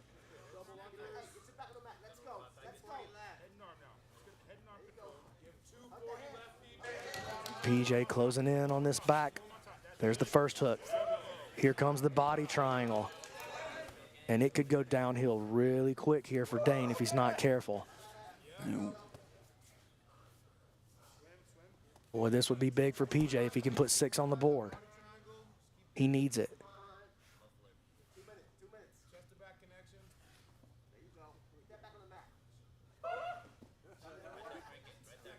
Oh, going. Oh my gosh, a lot of pressure on that. Leek able to avoid that one, but still has a ton of time that he needs to get through with Barch on his back, just under 2 minutes. Oh, bringing heavy pressure now is Barch. Going to put a lot of torque on that spine.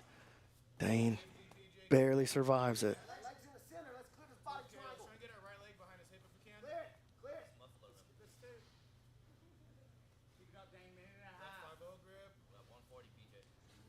It's a tough position, but Dane has shown he's been so tough in the past. Dane in a little bit of trouble right there. He's got his wrist trapped with that cross grip. PJ let it go.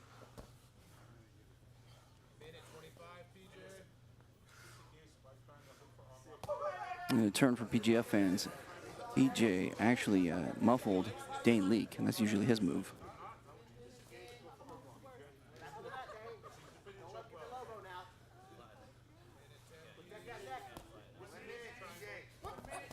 Nice work by Dane Leek. Times out that escape. Really nice stuff there by the alternate Dane Leek. And now Dane coming forward trying to get offensive. Gonna have to be careful he doesn't get leg locked here. Dane survives another attack by Barch.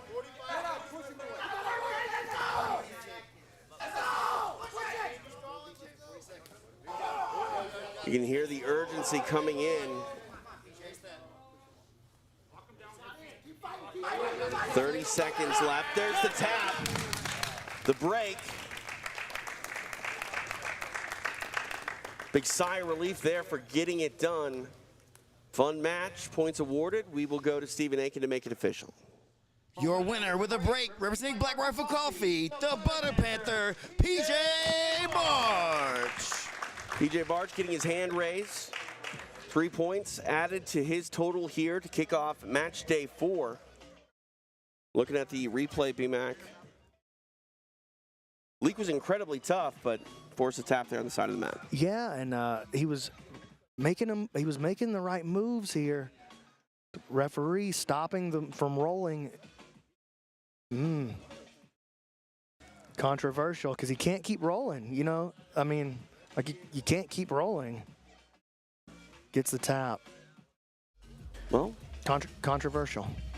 So with that submission, he is only 1 point out of the playoffs. PJ climbing up. Not the kill he needed to get in there, but he's getting closer. Points are points, and every point matters here on match day 4 of PGF World Season 6. We're going to go back to the mat for our next bout. Here's Stephen Aiken. Next athlete coming to the mat, representing ex-Marshal, Davis Asare. The new wave product, Davis Asare, has been leading the way here all week at PGF. He enters match day 4. Your points leader once again. We will see what he can do on his final day in this regular season. We await his opponent. We go back to Stephen Aiken. And his opponent, representing Black Rifle Coffee, Cody Moose Fritz. Cody Moose Fritz, representing Black Rifle Coffee Company. An alternate here, now standing in front of the season leader in points. EJ DeSantis, BMAC Brandon McCaffrey, the man they call Egghead, live in Las Vegas. It is the site of PGF World Season 6. And Davis has got to be thinking 7 right here. Oh, look at this. He's thinking triangle. Davis got to be thinking 7. Moose got dunked on twice yesterday. Davis saw that, so he's going to be making a move to try to close this thing out quick and create some distance between himself and second place. And check it out, body triangle locked down already. Still 30 seconds to work until the first minute is over. Asare on the hunt, trying to go for the kill. It's Moose soup for Davis Asare. 6 big points as he stops Cody Fritz. 7, you're right, elbow genie in play. Wow, huge statement made for Davis Asare. Stephen Aiken will make it official. And your winner, representing ex-Marshal with a 7-point kill, Davis Asare. Davis Asare getting it done, 7 big points, adding to his overall league leading number. You mentioned, B-Mac, you thought he was going to go and get after it, and after it he got. Yeah, he smelled blood in the water after watching Moose get dunked out twice yesterday. So Davis is, honestly, he's the nicest person in the whole world, but he's also the last person in the world that I would want coming after me with bad intent. You know what I mean? Like, he had points on his mind. He had 7 on his mind. He went out there and he got it done. That was a big play by Davis, and that's going to give him a little bit of breathing room there at the top of the leaderboard. What's it look like, just real quick, just the top 2 or 3? So before that, Elijah Carlton with his 4 points became the leader for a second. And so Elijah jumped to number 1 for a split second. He jumped to number 1 after that, but then Asare answered. Again, teammates, and so he's now first with 33 points. Elijah Carlton just finds a way. He just finds a way in this PGF rule set. What's the thing you always say, Egg? You never bet against Elijah Carlton in the PGF. That's all you need to say. Time and time again. All right, enough said. Back to Stephen Aiken. Next athlete coming to the mat, representing ex-Marshal, Nathan Haddad. Nathan Haddad carrying a bottle that might have some of Paul Acosta's secret juice in it. Dude, how hilarious was that? That was my favorite thing that came off of the social media yesterday.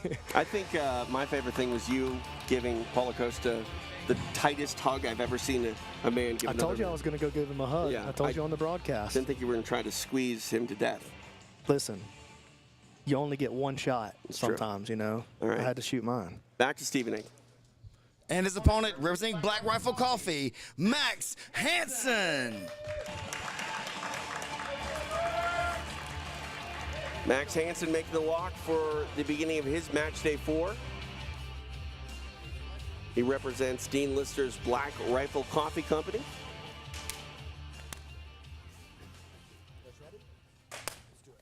Here we go. Hanson takes a seat early. Hey, both of these boys are hungry. Max moving forward with his guard. Max currently on the outside looking in. He is 4 points behind the 8th place position. Nathan gets this body lock.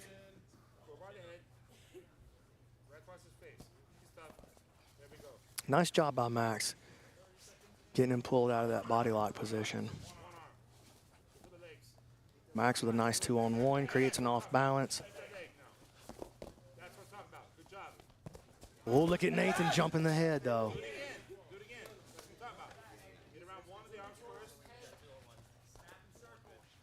Both of these guys need the points.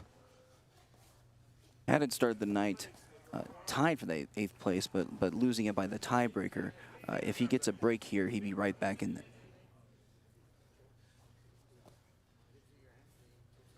It's going to be hard for him to score on Max Hanson. I mean, Max is... It's really going to be hard for either of these guys to score in this match. And everyone kind of expected that out of Max Hanson. Yes. Team Adama, black belt, that's Dante Leon's team. Multi-time Enigma Invitation winner. Uh-oh, there's a nice setup. Nathan sniffs it out at the last second, rips his arm out of there.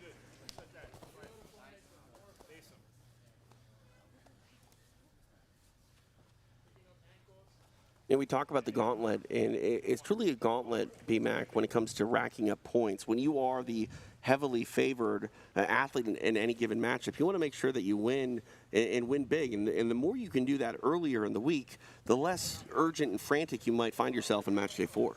100% agree, but also the more toll you might take on your body and keep yourself from even making it to day 4. It's an art to moving your way through the entire PGF season. And that's why that experience of Elijah, that's why the people who were fans of the PGF gave so much hope and credence to the possibility that Elijah might be the guy that rises up out of it. And look here, right here at the end, he knows how to pace himself. He knows how to score in the PGF rule set. Finds himself briefly tonight in first place. Look at these guys starting to get crazy now. And I think, you know, after this season concludes, each and every one of these athletes are going to be better primed to come in if this is their first PGF season. Oh, yeah. They'll be, both of these guys have asked to come back already. And they'll be much more prepared for this in their second appearance, even though both of them have been very, very good this season. Halfway point of the match, 3 down, 3 to go. Max Hanson now trying to come up in top position. Oh, Max getting low with his pass. Getting his head to the far shoulder.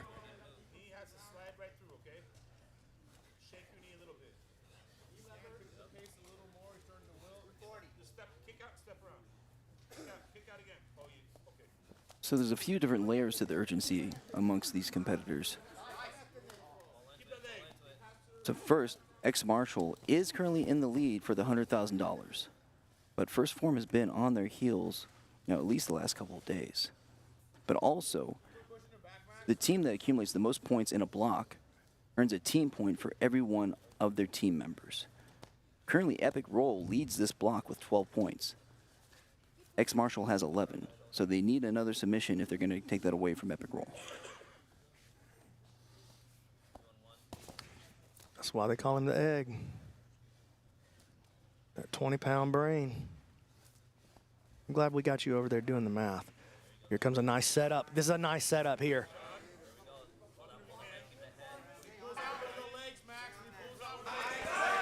Oh, nicely done for Haddad, able to get free. He stands. 90 seconds remain in the match.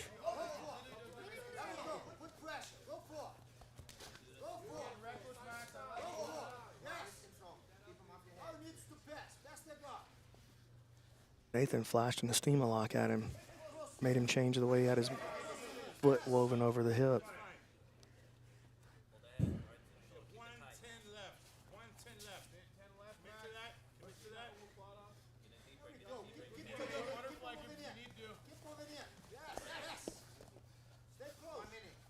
And Haddad has just been a great story this season. The Helio Seneca black belt has come in and has faced the top competitors, and none of them have submitted him. Now at 45 seconds. Grab it. Go for it. Now come in. Go. Go. Do it. Go. Get on top. Go for it. Leg lock. Whatever you want. Go. 35 seconds. Push him on. Corner of Hanson willing him to get aggressive. He takes top position. Oh, look at this.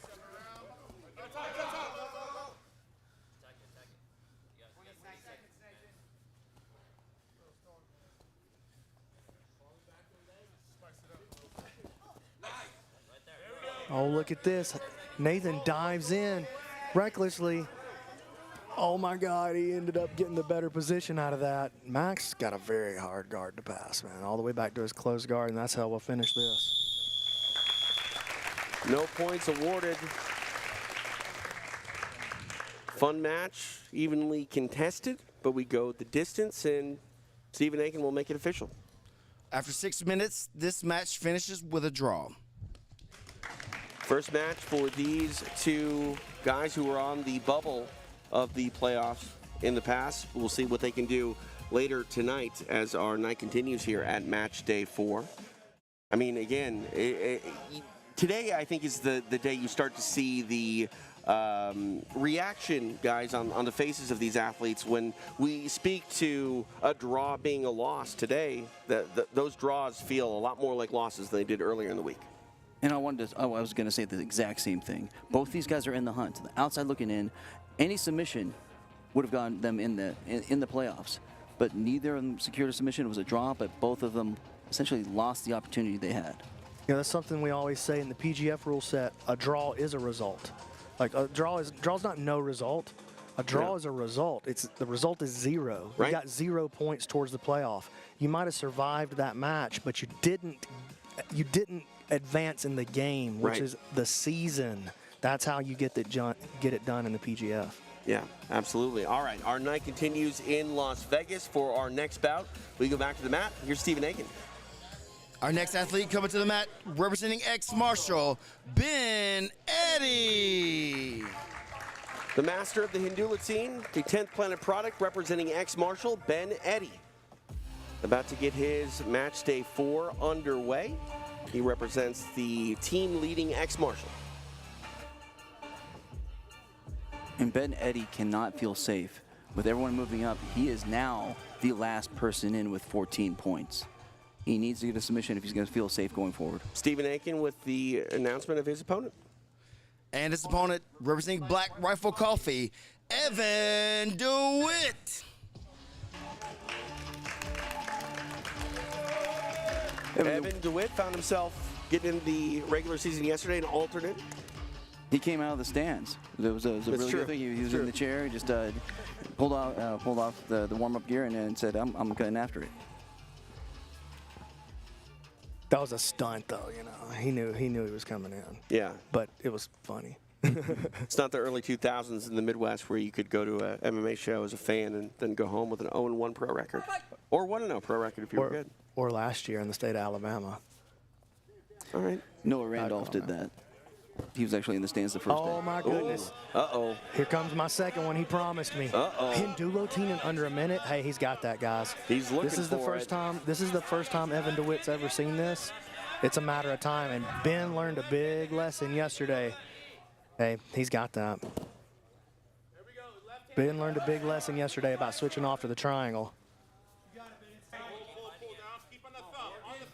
Is there any sort of safety here for DeWitt going to his back? Maybe against a normal human, but Ben's legs are not under pressure in this position, so he's not uncomfortable. I think him being flat on his back may be saving him a little bit just because it's hard for Ben to pull his hand up and create the final bit of choking pressure. Short time to get that extra Switches point. to the triangle, but I think Evan might slip out right here. Ben's got to be very careful. All right, he might finish this.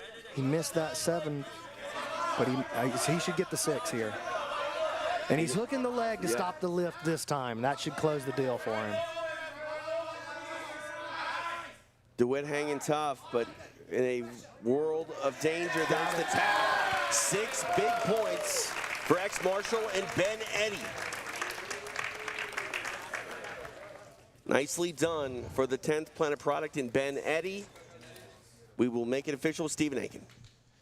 And your winner with a kill, representing ex-Marshal, Ben Eddy. Getting his hand raised and racking up some points is one Ben Eddy. B-Mac, walk us through. Well, this is the finish on the triangle, and the most important part of what's happening here is that Ben is, see with his right arm, he's hooking that leg. That yesterday was the major mistake that he made, and he got lifted so high from the triangle choke. That was a beautiful, it was an incredible setup yesterday, but if you get lifted above the waist, we force you to let it go because that's, you know, the guy's promising not to slam you. We're not going to let you we're not going to pretend he can't slam you. You're going to have to let it go. He would drop you on your head. So Ben today hooks the leg as he moves to the triangle, and that stops the lift and ultimately ends him on top position and gets him the finish. Helps you create a better choking angle as well. Yeah, solid stuff for Ben Eddy. You know, credit for, you know, DeWitt for hanging out and surviving that Hinduit scene. Sure. I mean, it looked like he was in a world of danger, and, you know, ultimately it did lead to that triangle submission. And, you know, more importantly, out of all of it, 6 big points for Ben Eddy. Egg, where are we looking at with Ben in the playoffs? Ben Eddy has now moved up to tied for 5th with 20 points. More importantly, ex-Marshall's pulling away a little bit.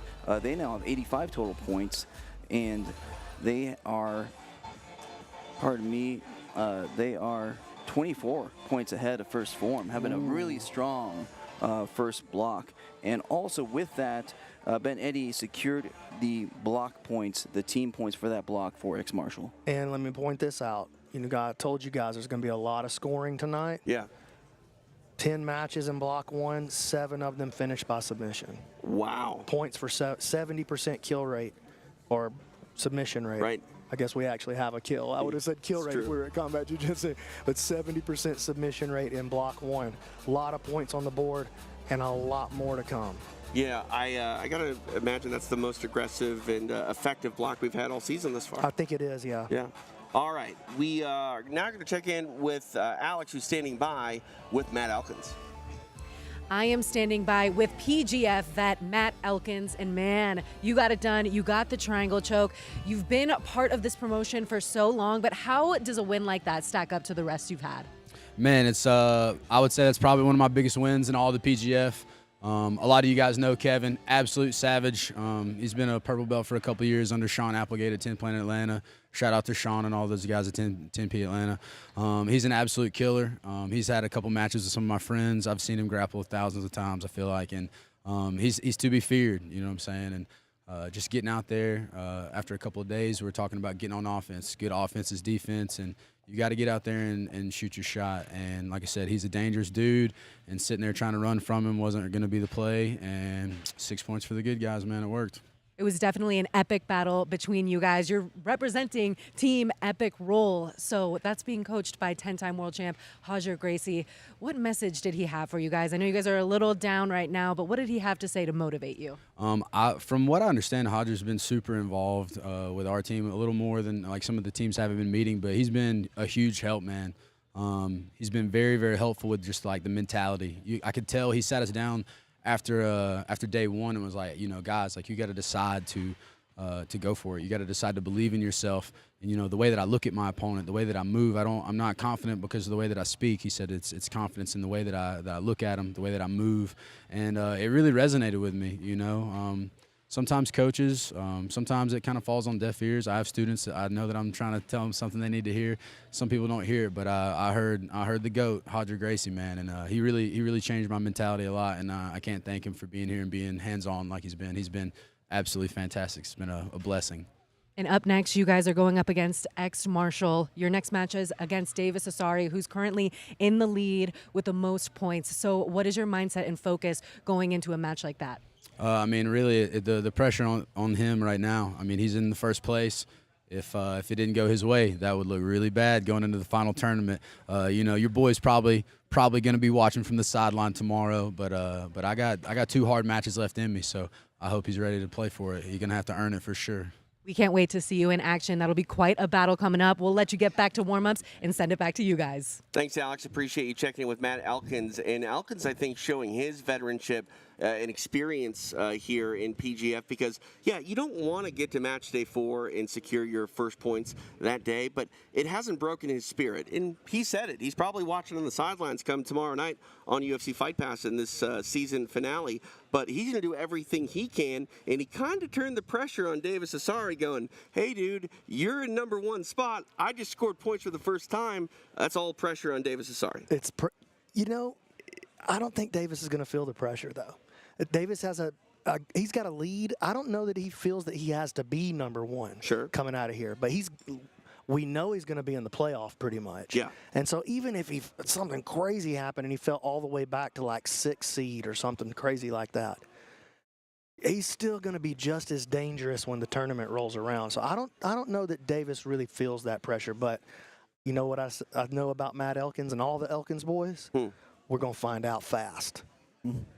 Yes, we will. We found out fast tonight. He's not out of it. I mean, he's still game. And what did he say? Bring his lunch pail? He's going to work? Yeah, he came to work. Yeah, absolutely. And as far as Davis Asare is concerned, I mean, I think Egghead has a better chance of getting in the playoffs than Davis not being in the playoffs at this point. Is that fair to say? I would say those chances are pretty much even, if that's what you're trying to say, yeah. All right, 1 block down here, 2 blocks to go. Match day 4 in Las Vegas. He's the commish, BMAC, Brandon McCatherine. I'm TJ DeSantis, the man they call Egghead. We're going to take a quick break, come back with more action. It's match day 4, live from Las Vegas. You're watching PGF World. CrossFit has become part of my daily routine. I do it every day. But lifting heavy weights has taken a toll on my back. Since I started using Our Life CBD cream, my pain has declined dramatically, allowing me to return to doing what I love.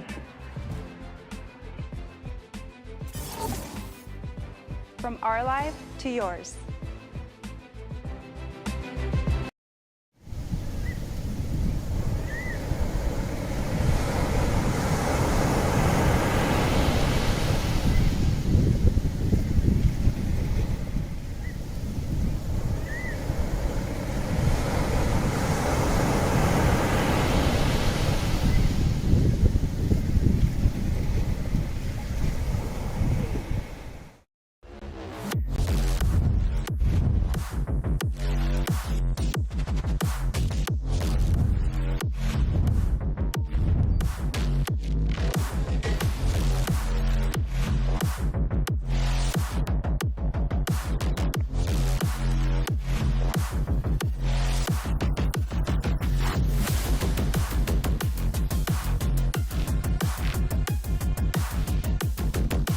Martial gear is some of the best gear I've ever worn. But wait, there's more. Fasten your Nogi shorts belts, because X Martial's Dojo Roadshow is hitting the road, and it's nothing short of epic. Imagine this, an X Martial team, an RV, and a mission to visit gyms far and wide. We're talking challenges that'll have you in splits, literally and figuratively. Meetings with the biggest personalities in the jiu-jitsu world, and a tour so wild, you'll wish your life had a rewind and watch again button. This isn't just a road trip, it's a rolling jiu-jitsu carnival, and it's all captured on our YouTube channel. Picture the funniest, most thrilling parts of jiu-jitsu, packed into an RV and sprinkled with that special X Martial flair. The Dojo Roadshow is where the mats meet the road, and every stop is a story waiting to be told. So, subscribe, like, and get your laugh on, because X Martial isn't just about changing the game, we're about making it hilarious. One dojo at a time. Don't miss out on the movement, the sponsorships, and the roadshow that's making history. One epic YouTube episode at a time. Here's a brief look at the history of the PGF. In Season 1, the bad guy, Elijah Carlton, was the first athlete to go undefeated throughout the entire season. PGF veteran Matt Elkins also made a name for himself with his high-level wrestling and choke-heavy style. However, nobody broke out quite like the Elbow Genie. Season 1 ended with Elijah Carlton claiming the first ever PGF title. Season 2 was highly anticipated, with new athletes ready to make their mark in the PGF history books. However, it was Hunter Colvin that shined, proving he was the bad guy's kryptonite. In Season 3, fans gave us Battle Rama, where Josh Gibbs claimed the title of Best Alternate. In the playoffs, David Evers shocked the world by winning it all and claiming his brown belt in the process. In Season 4, the ladies took the PGF mat. It was there Nakia Jackson became the first ever Women's PGF World Champion. Shortly thereafter, Reese Lefevre laid claim to the 155-pound championship. In Season 5, Elijah strikes again, securing yet another PGF World Championship. The season went so well that Zoltan Bathory and Grace Gracie joined the team, promising to take the PGF to new heights. First, they secured a group of legendary coaches for Season 6. And now, world-class athletes have gathered to battle for over $100,000. Who will write the next chapter in the PGF World History books? Who will write the next chapter in the PGF history books? We're doing our part to find out. Match day 4 here in Las Vegas. TJ DeSantis along with BMAC, Rand McCatherine, the man they call Egghead. And our second block of the night is about to kick off. We go back to the mat with Stephen Aiken. Our next athlete coming to the mat, representing Epic Roll, the Ninja, Andy Varela. Here he comes, the Ninja, Andy Varela, representing Epic Roll. It's been a factor all week. He continues to be one here tonight on match day 4. Back to Stephen Aiken. And his opponent, representing ex-Marshal, the jabroni, Elijah Carlton. Here's a big match. Andy Varela and this man, the poster boy for all things PGF thus far, the jabroni, Elijah Carlton. So many of us fans have been looking forward to this the whole season. Carlton immediately takes a seat.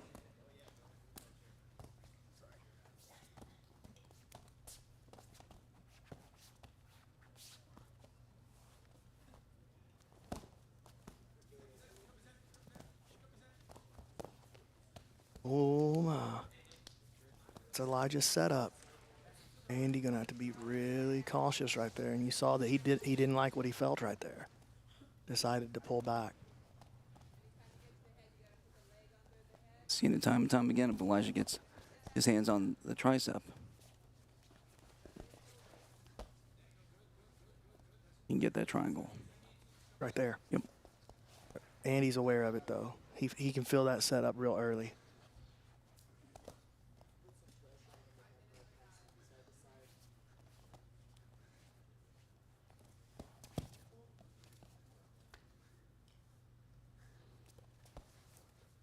Again, Andy feeling that patented triangle setup. I mean, to be fair, Brandon, Elijah did put a video about that on your YouTube channel. Yeah, he did, and it's really good. And I learned a lot from it. Probably a lot of views from the competitors this season.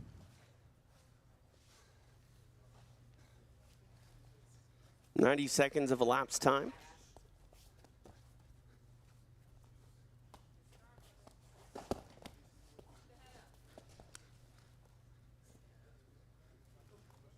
You're seeing a match between the currently second place Elijah Carlton on bottom and the third place Andy Varela on top. Carlton has 27, Varela has 24 points.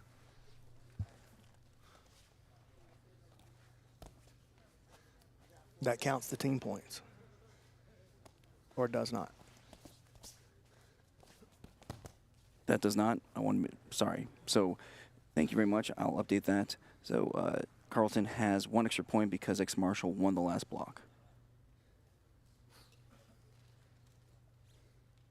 I'm going to ask another hard question. Egg, what are their natural points for this season if you take away the team points from the whole competition? That's actually a very good point because Varela has not had the benefit of any team points. He naturally has 24. Elijah actually naturally has 21, but he's the beneficiary of 17 points from ex-Marshal. Elijah always finds himself on the winning team. Big explosive movement there.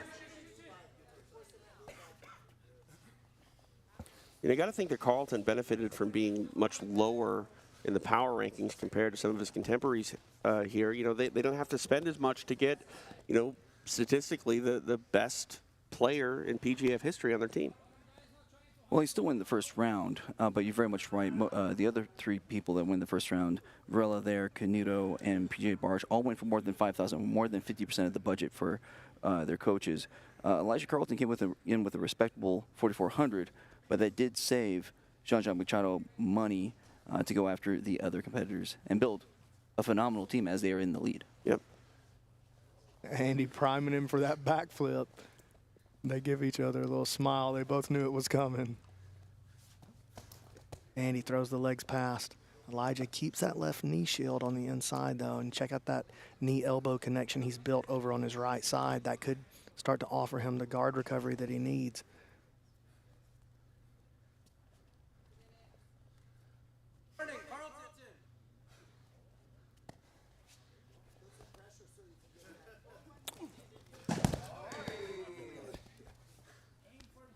I wish I could do that, B-Mac. Me too. Well, you could probably do it once. I don't even have the bravery to do it. Even if I was physically capable, I'd be afraid I'd roll my ankle or something crazy. Touch over 90 seconds remain in the match.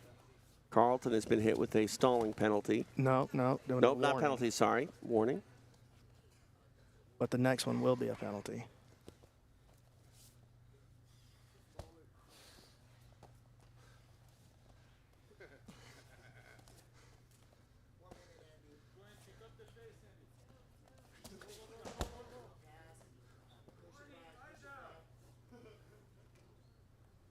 Somebody called a warning from the crowd.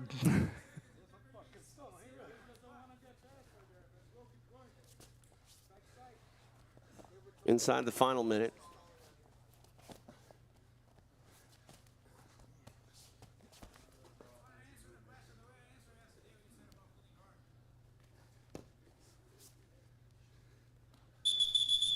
Oh my, here comes a flag. All right, stalling penalty for the jabroni.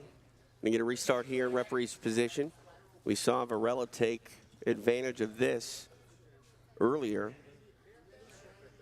See if he can do so again. Not a ton of time in the world, but more than enough for Varela to get in a great position and get a look at it. Nicely done for Elijah Carlton.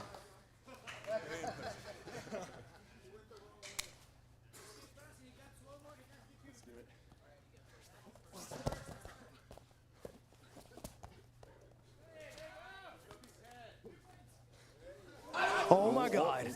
Oh. Andy got down and stayed a little more committed to his pass right there, and he almost slipped into that trap. Inside the final 10 seconds.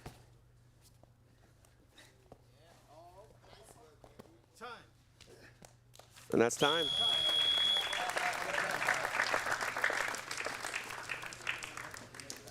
All right, we're going to go to Stephen Aiken to make it official. After 6 minutes, this match finishes with a draw. Ends in a draw, and we're going to stay with Stephen Aiken, who's going to grab our athletes here for an interview. Again, match day 4 in Las Vegas. And now Stephen is standing by with Andy Varela.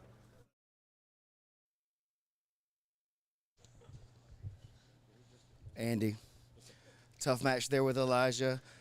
He was on his back a lot, got a stalling call against him there. How do you feel about how that match went? In the pre-talk up to this, I knew he was going to lay on his back and flail his little legs in the air constantly.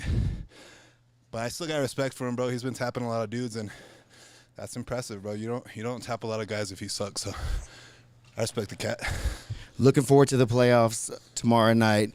If you guys run into each other again, what can we expect? I mean, there you can't really stall too much because I'm going to end up on someone's back at some point. And I've been drinking a lot of Once Upon a Coconut. So, I'm going to put that squeeze on motherfuckers, boy, with that shit. All right, Andy, we appreciate it, man. We look forward to more. Thank you, brother. Come to that side. Okay. Elijah? Oh, let's do the hug. It's cool. Always. Hey, it's good to have you out here. Love talking to you. Tough match there. Couldn't really get any grips, anything going. How do you feel about that stall call? It's whatever. Andy's a fucking man. I've been looking up to him for a long time. Honored to have a match with him. We're fucking stars. Me and Andy running this shit, so y'all come fucking get it. All right, tomorrow night in the playoffs. Who knows? Let's go. All right. See you, Elijah. Elijah Carlton, always entertaining on the mat and on the mic. Andy Varela giving props to Once Upon a Coconut. Can I say one of the big stars here of PGF World 6 is this chocolate-flavored Once Upon a Coconut? Yeah, the Once Upon a Coconut, they keep getting the promo cuts out there, dude. Jake Watson been cutting promos over there all week. Oh, yeah. He's trying to get a job, dude. Yeah, and I just trying to get another chocolate one. They're gone extinct here, I think. I've been going through these sparkling energy drink ones like crazy, dude. Yeah. These are the ones for me. I need another one, too, so if anybody can hear this, please bring me another All right, raspberry energy for him, chocolate for me. I need this for the brain. Perfect. Running the numbers. All right. It helps. Hopefully people are listening. We listen to Stephen Aiken for the arrival of our next athletes. Next athlete coming to the mat, representing Epic Roll, Sam Schwarz. So season 5 PGF veteran Sam Schwarz is a purple belt out of 10th Planet HQ. Back to Stephen Aiken. And his opponent, representing ex-marshal, the great Dane Leek. Dane Leek making the walk. So it is a pair of alternates here that will square off against one another on PGF World Season 6 Match Day 4. Dane Leek, a black belt out of Clinch MMA in Owasso, Oklahoma. PGF Season 3 and Season 4 veteran, Season 4 runner-up.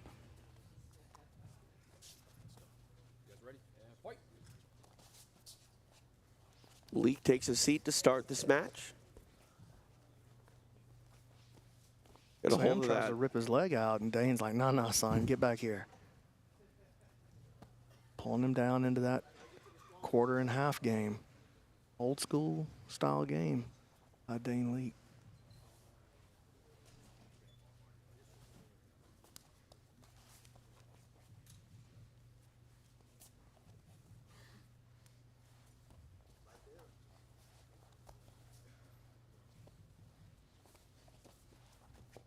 Look at that. I got a chocolate one. This is amazing. Don't bring me a Once Upon a Coconut here. Sorry, Egg, you got nothing. I got nothing. Well, I thought for sure I had a little pull around here. Guess we know who the star of the booth is. Good job, Teej. Thanks. You win this round.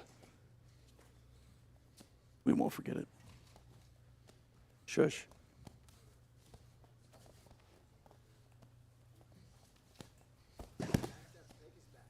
Leek staying attached to this right leg of Schwarz.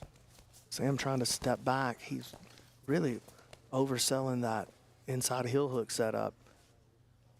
Uses that chaos, though, to move around to the north-south. There goes that breathing pattern again from Dane Leek. I don't know if I've really ever heard that from anybody else, B-Mac.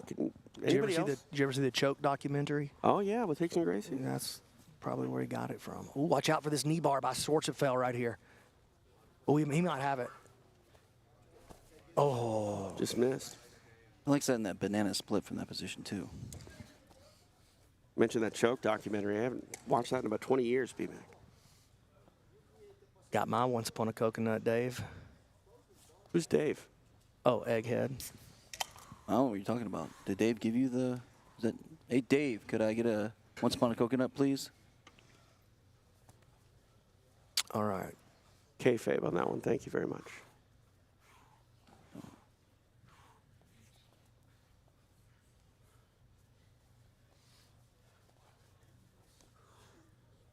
A little over 3.5 minutes remain in the match.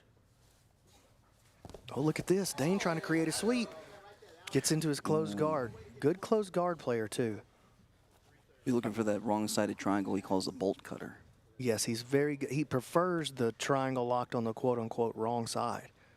Seen him use that to great effect in his PGF career. He actually submitted David Evers. That's right. He did submit David Evers, and that's who he just came in to replace. Sam controlling the wrist.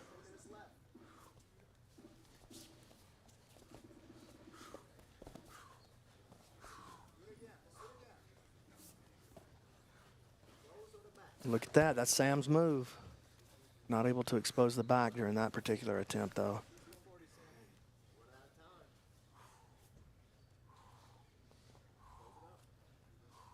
Sam's done it a handful of times this season. Do you think the competitors are kind of figuring it out?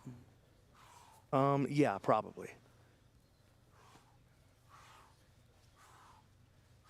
And it's a tough move to hit all the way clean to the back. A lot of times it can, you aim for the back and you end up past the guard. Dane shooting those hips up for the triangle. That gets his guard past, though. Touch over 2 minutes here remaining in the match. Dane creating activity, trying to get up. Sam flattening him back out, making him work. Dane finds a way back into his half.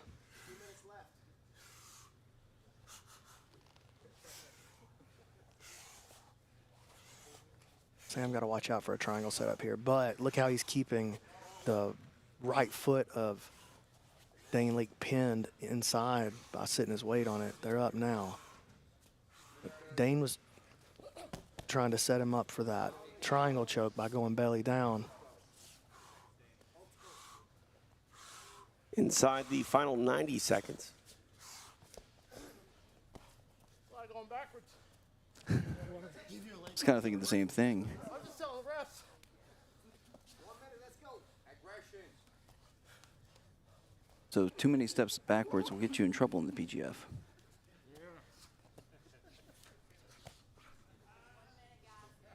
High risk game now. Yeah, high risk.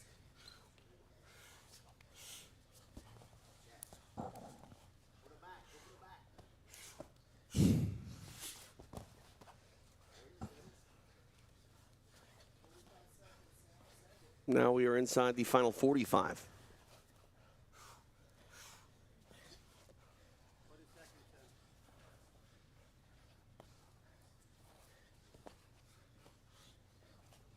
Second time they went through that exact sequence where Dane kind of comes up into a powder keg type attempt, but not able to get anything going with it.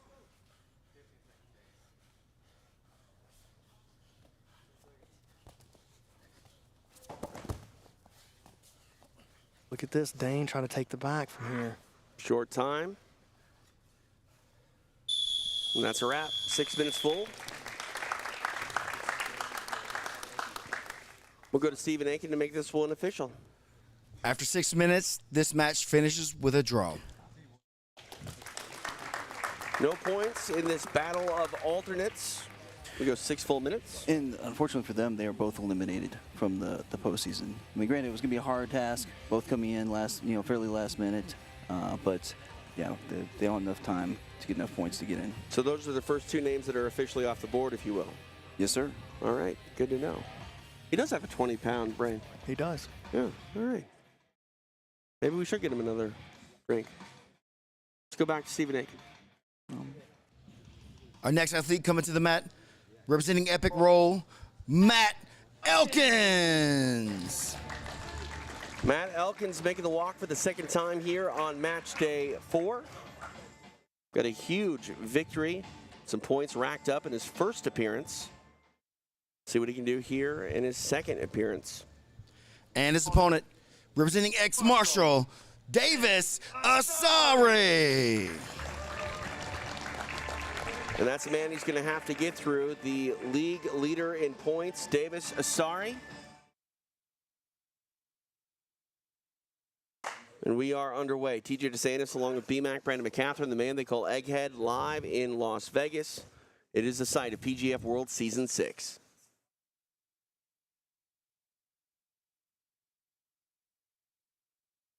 Ooh, Davis with a nice control of the arm.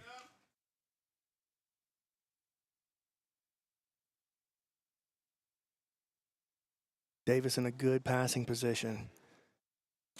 Got a nice staple going out there on the left leg of Matt Elkins. Trying to drag that other leg across.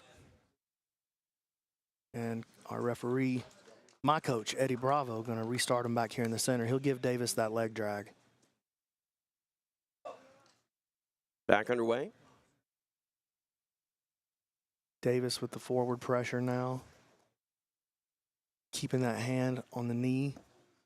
Using it to stop the guard recovery of Matt Elkins. Finds himself all the way over in north-south.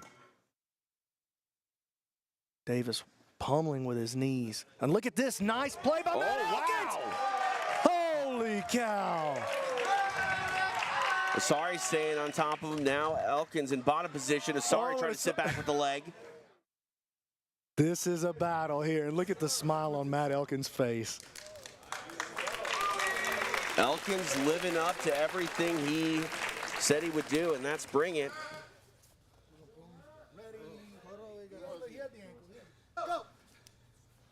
Back underway. Asare back into this headquarters passing position. Steps back. Matt tries to weave through that foot to the hip. Asare sitting back on a nice straight ankle lock attempt here. He's going to put some horsepower into it. Ooh, I think I heard a pop right there. Matt staying with it, though. He's right in the game.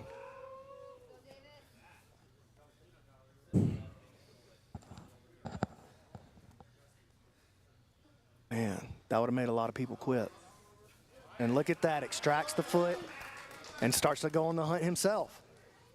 Now moves to the top position. Great performance so far from both of these guys. Non-stop action. And credit to both of them. Asare, out in front already, for all intents and purposes, has secured a spot in the playoffs. Still long odds for Matt Elkins. You could argue that there's not a lot for either of these guys to play for necessarily, but you can't tell their output. Both are going after it, and Elkins definitely wants to do everything he can to make sure he's a participant tomorrow night in that PGF finale. And what a story this would be if he can find a way to get Davis Asare out of there and continue his march towards the playoff. Still a good amount of time here in this match. 3.5 minutes remain. Davis with a nice throw by on the leg. We've got to watch out here. Matt Elkins following him around and finishing on top position, and now looking to pass the guard himself. And he, he's not quite there yet, but he's nice job by Asare. Kicking his knees back through, shooting a triangle. Elkins now into the double underhooks pass. Action here on the edge of the mat. Referee Eddie Bravo going to separate the two and get him restarted back in the center. Great reaction from the crowd. The people love both of these athletes. They're feeling it. Why wouldn't you? Match day 4 of PGF World Season 6 live in Las Vegas. Don't forget the finale headed your way tomorrow exclusively on UFC Fight Pass. 8-man tournament for our playoffs. $20,000 prize to the winner. Matt laying back, going to try for a leg. Not able to secure anything. Asare now pummels back to the inside. Elkins on the run. Asare follows to the top. Looking for the back. Elkins shuts him out. And now Asare settling into his headquarters passing position again. With his head low this time. Now back up. Elkins keeping a grip on him, though. Nice grip with his left hand there around the ankle. Creates an off balance.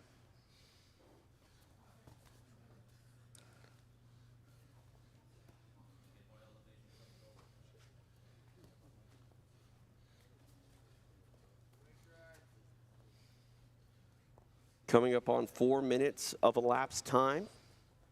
4 down, 2 to go. Tries to move into a leg drag, and now keeping this constant camping pass going. Just outstanding passing again. Davis Asare has been a fine example of beautiful technical guard passing all week, and now uses that to find himself on the back of Matt Elkins. Body triangle is locked up. Ooh, Matt's in big trouble. Davis is so strong. Trying to get connection with his hands. Elkins able to stay out of trouble for the time being. Touch under 90 seconds remain. He's still got to find a way to survive for 90 more seconds, though. See him reach back with that hand, trying to out-position his head.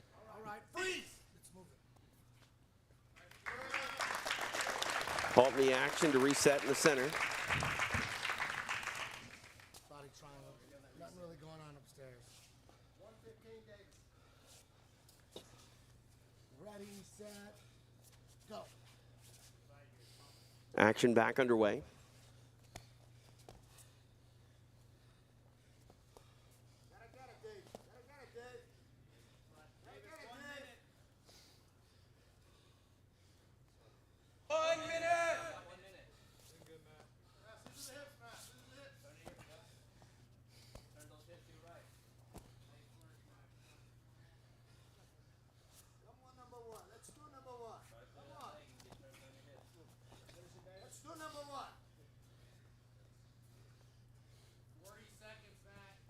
Matt trying to find a position to kick that elbow or kick that body triangle free. Just not able to get him out of there.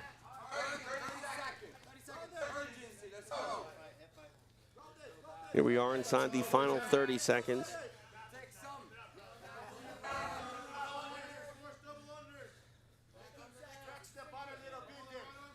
How about we stand up and try again, dog?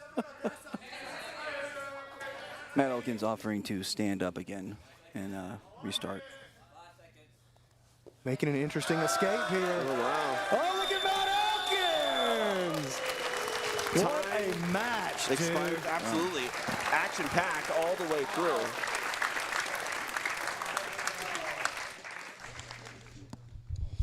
After 6 minutes, this match finishes with a draw.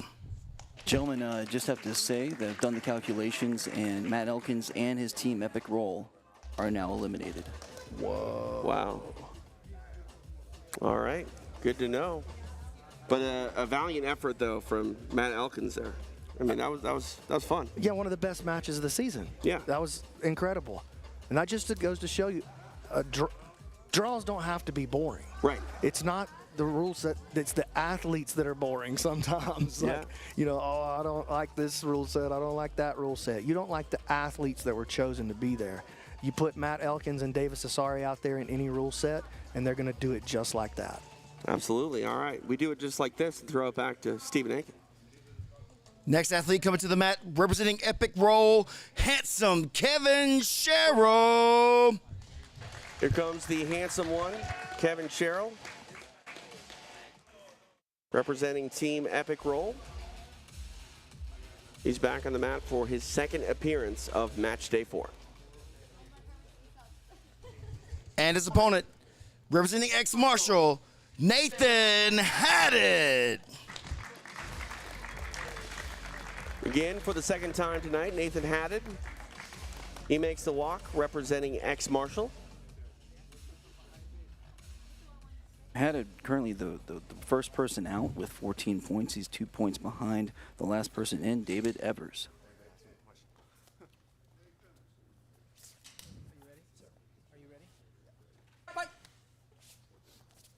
Here we go. We are underway. You got to think Nathan is very hungry for points right here. I think he's going to go out of his mind on the hunt against Kevin Sherrill. Hunting for a takedown is Haddad. Cheryl not giving in.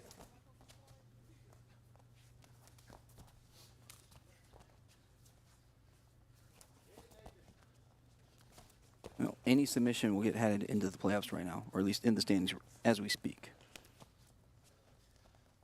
Again, that bubble list here on match day 4, constantly changing.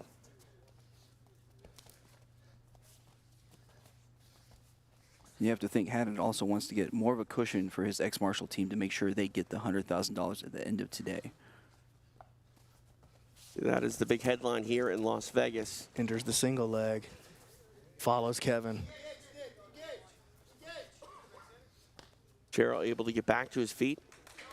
2 men walk back to the center of the mat.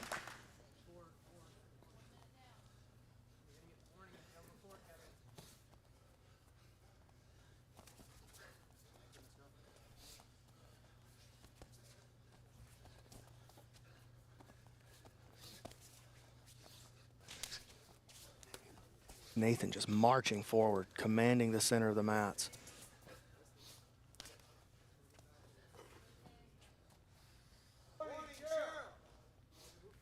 Handsome Kevin hit with a stalling warning.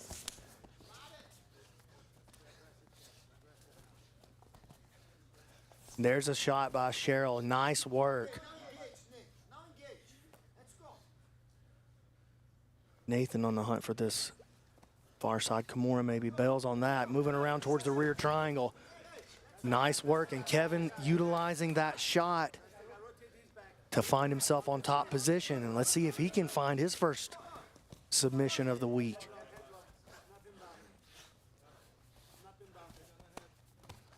We'll look at the back here now for Haddad.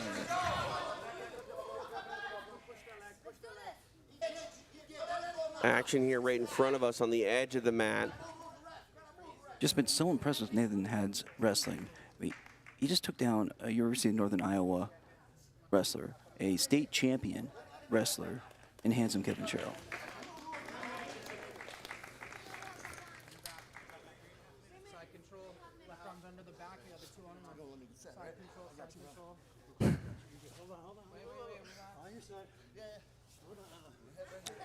Little negotiations on the reset.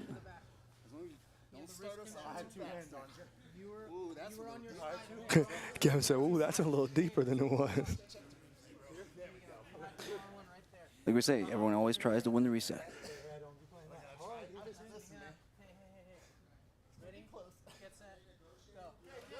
All right, we are back underway.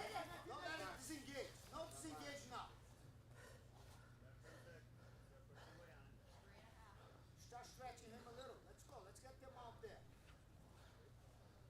Defend them up. Take them back. Let's go. 3:15 remains in the match.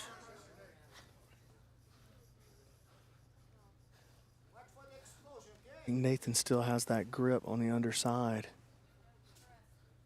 Kevin's hand has got him trapped up. Very hard for Kevin to move or do anything explosive right here as long as he's trapped. And now that hand has started to slip free. Nathan using that hand on the throat. You can post on the throat. You just can't squeeze the trachea.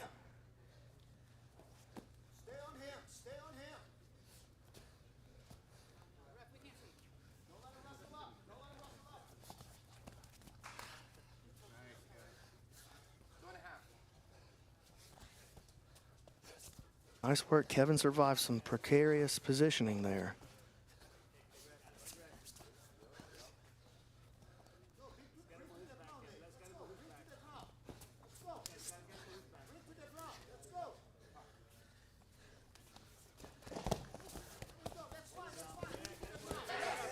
Flurry of action with Haddad ending up in top position. Double butterflies for Cheryl.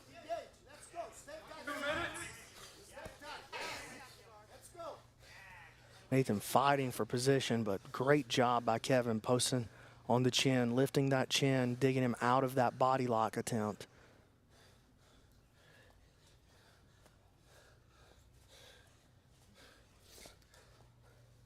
Nathan staying forward with his pressure, though. Kevin now drags that arm across.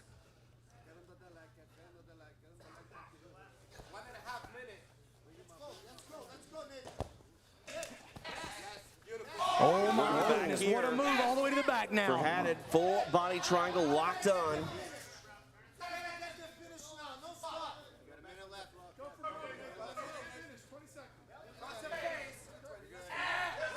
Nathan fighting for his spot in the playoff. Can he put away Kevin Sherrill as time winds down? He's got a touch over a minute to do it. If he could get a kill here, that'd do wonders for the cushion the ex-marshal has. I mean, he's got an incredible position to attack from. Briefly brought that right forearm over the face of Cheryl. 45 seconds remain.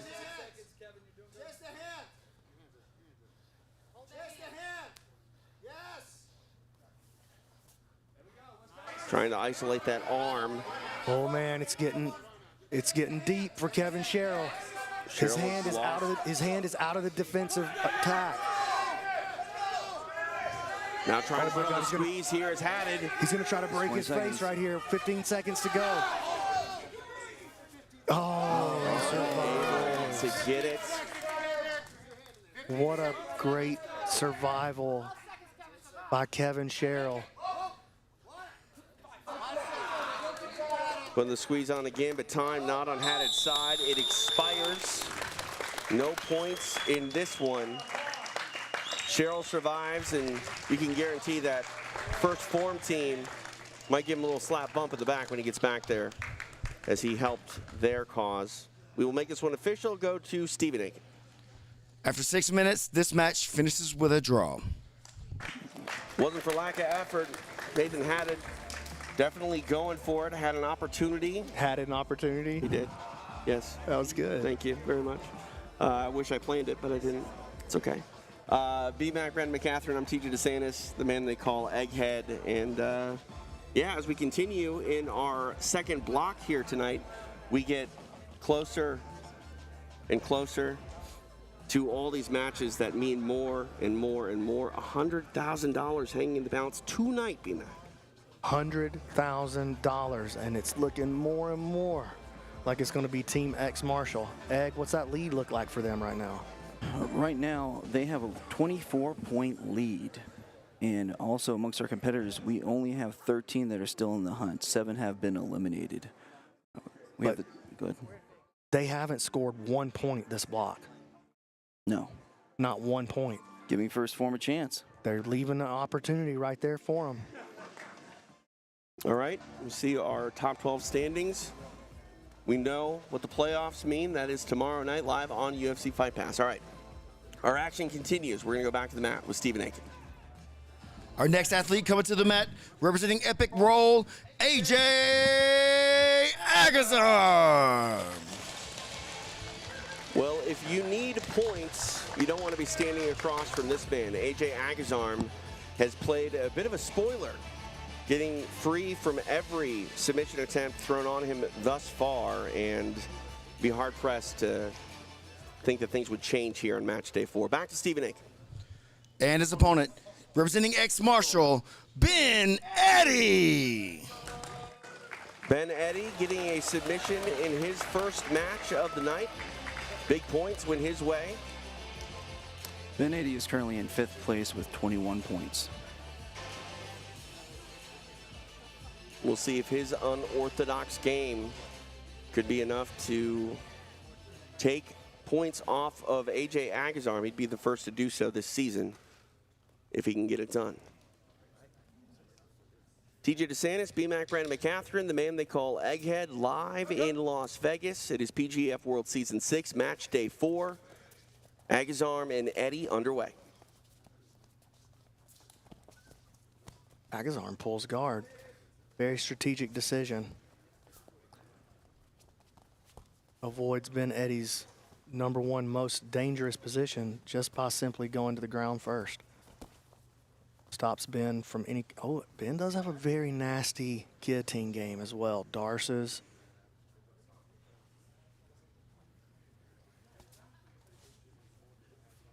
I have to say, Brandon, I was a little upset. I'm really hoping to see Ben Eddy use his guard against AJ and see if AJ can defend it. I mean, you got to just assume AJ can defend it. He defended every single thing anybody's thrown at him, or he survived it at least.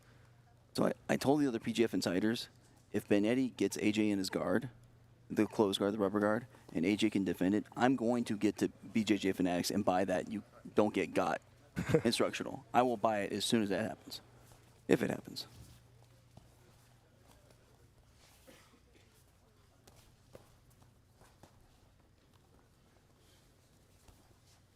AJ, though, very strategically forcing Ben to play the top position. Forcing Ben to do the guard passing.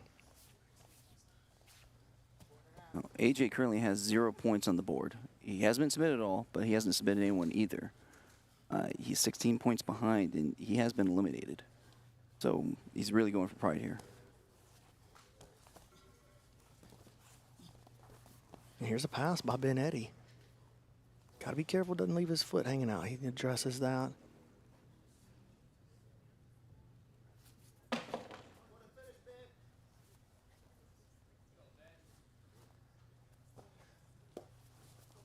Beuhring going to the arm lock.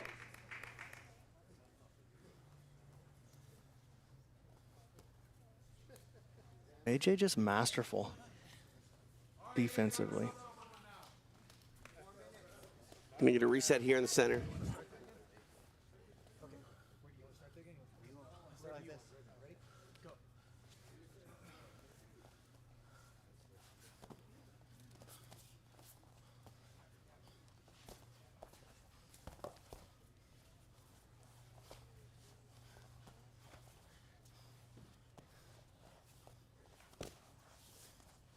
AJ turning towards this Kimura. We've seen him have strong attacks with this already this season, but he's got to be careful he doesn't get his back taken here as well. Look at this. Ben weaving his outside foot all the way into the front as part of his defensive posture.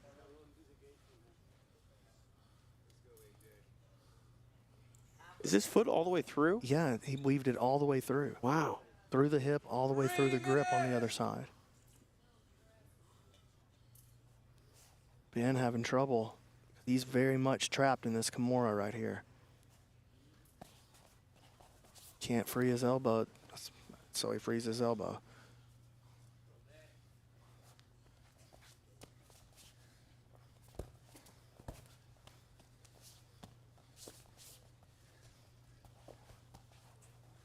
2.5 minutes remain in the match.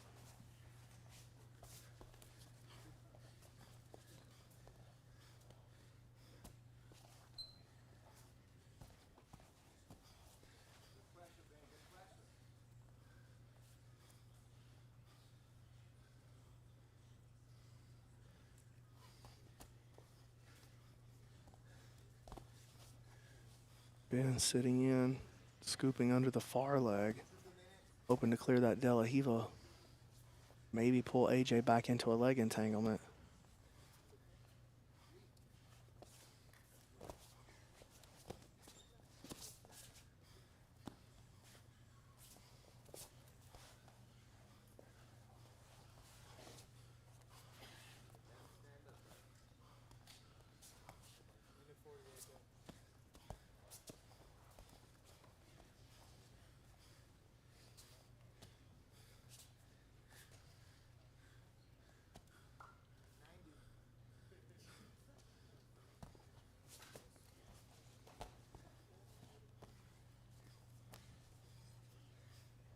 And trying to work into a double underpass.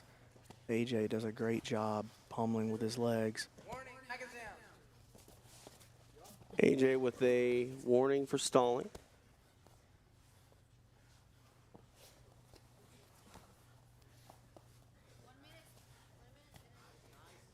Ben attacks the head, uses it to go to the top. Oh, he's connecting a pretty good grip in there for just a second. Man, AJ just, he's like a cockroach, dude. He just won't die.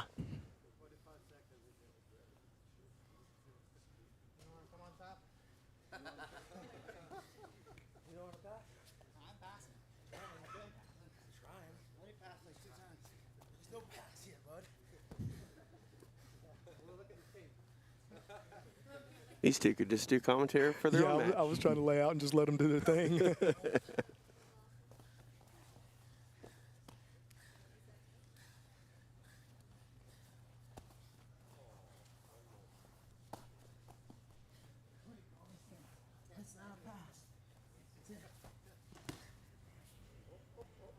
Short time here. That's a wrap. We go the distance. Business as usual for AJ Agazarm. Unable to be submitted by Ben Eddy. Also unable to submit Ben Eddy. No points awarded. Stephen Aiken will make it official. After 6 minutes, this match finishes with a draw. And Brandon, as you said, that means that X-Marshall didn't put up any points in this block, leaving an opening for first form to take advantage. Yeah, that's huge. Man, you got Canuto out there. You got Kevin Beuhring out there. Both of those, well, Canuto's going against PJ. That's gonna be a war. Yeah. Dude, the playoff implications in play for both of those guys. Just the extra added excitement of that match because of the storyline that's been told so far through the regular season. You know, we could see that, we have seen that match before, but seeing it under these circumstances is going to make it that much more electric, I think. And PJ is 5 points behind Renato. If he gets kill on him, he hops right over him. Something to keep your eye on as we roll through this match day 4 at PGF. Want to thank you for joining us, TJ DeSantis, BMAC, Brandon McCatherine, the man they call Egghead, live tonight on all the outlets we've been streaming to all week long. And I want to remind you, tomorrow, the tournament finale headed your way, live and exclusive on UFC Fight Pass, PGF World. Really changing the way I think a lot of people look at grappling events. And it's not even fair to call this a grappling event, BMAC, because it is, I mean, it's night 4. We still got one more to follow. It's an experience. It's a journey. It's a week-long thing. It's a season, which is what we set out to do. We wanted to create the first real league, the first real sports league with jiu-jitsu. So that's all of the game, all of the rules, the season, everything about the PGF is set up from the beginning to be a sports league with a regular season and a postseason. All right, our second block of this final match day 4 continues. We go back to the mat with Stephen Aiken. Our next athlete coming to the mat representing First Phorm, Cam Hurd.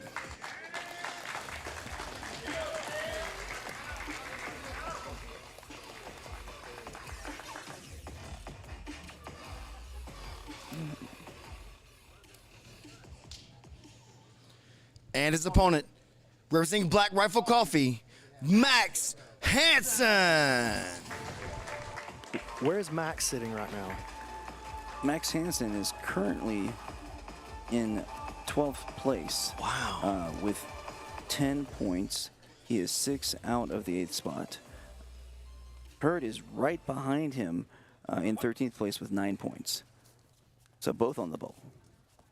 See how aggressive these guys get here in their second match of the evening. TJ DeSantis, Brandon McCatherine, Egghead, live in Las Vegas, the site of PGF World Season 6. Cam getting active right here, trying to pass through the guard of Max Hanson. Max Hanson's guard, very, very dangerous, though. Both these guys fighting for their life here in the PGF.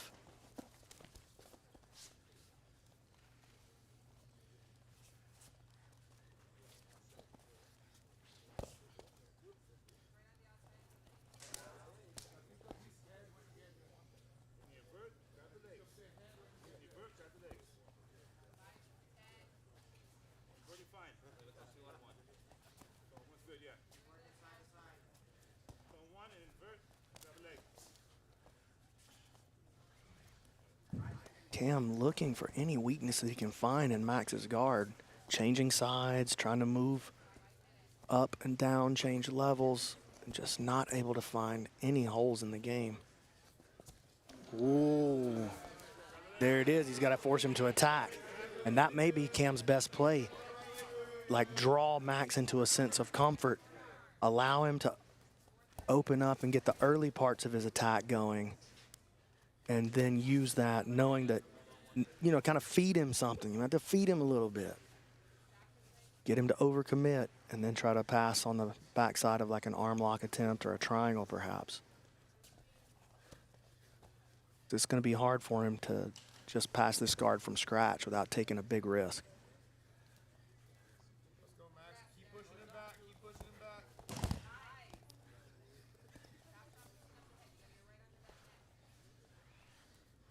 2 minutes of elapsed time. 2 minutes up. You're 1/3 of the way done now. Cam got to be smart.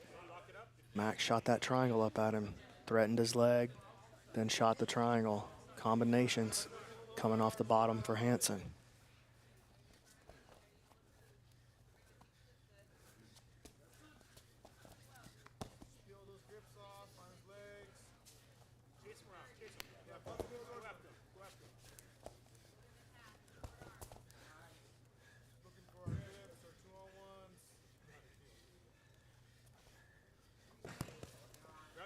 So as we mentioned, this is the first match of the second half of this block. Epic Roll and X Marshall both put up 0 points. So that means that team point is open for First Phorm or Black Rifle Copy Company.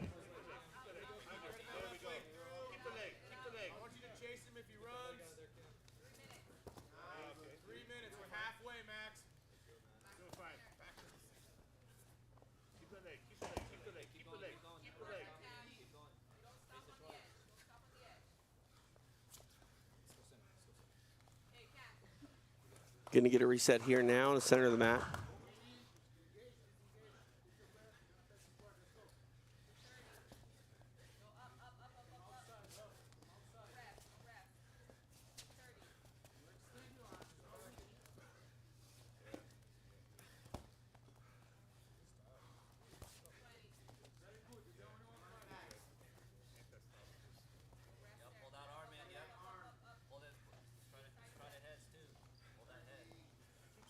Hurd on top is a purple belt out of Ascend Nova. He's a D1 wrestler at Virginia Tech.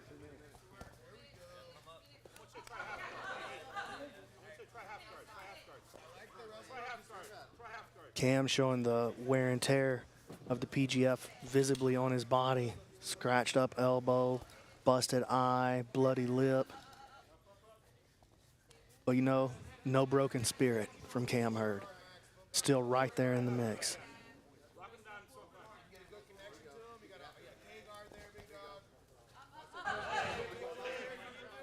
Cam got to be careful here. He's getting drawn into the trap. 90 seconds left. Hanson trying to make something happen.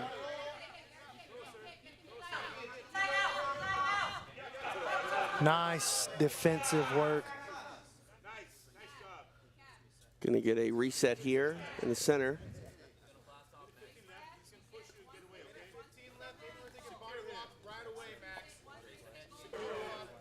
Now Hanson in top position.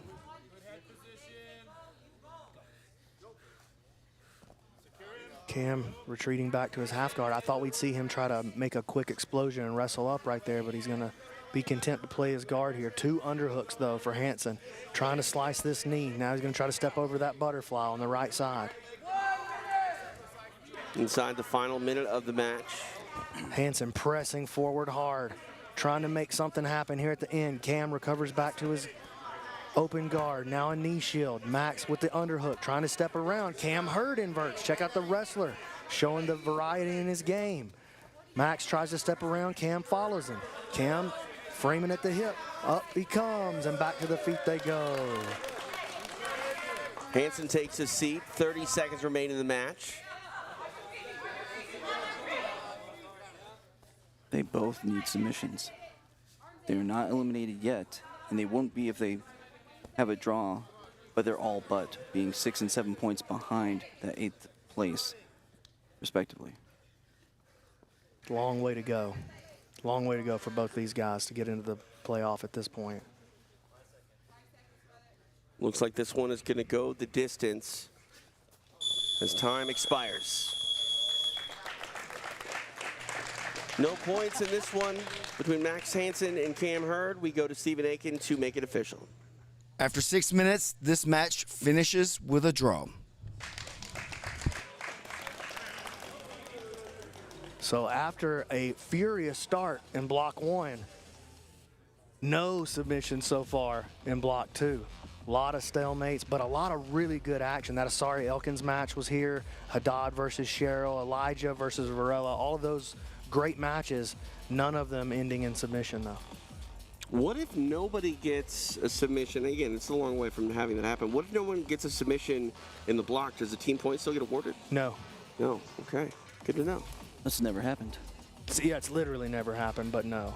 Okay. No, you have to win. Right. Or right. tie to win. You know, if the two teams tie, both scoring 6, that's fine. I mean, if all the teams got the team point, it'd be the same as no one getting it. That's true as well. All right, back to the mat. Stephen Aiken. Our next athlete coming to the mat representing First Phorm, Jett Thompson. Oh boy. Jett Thompson, 17 years old. The kid, the brown belt out of Watkins Wrecking Crew.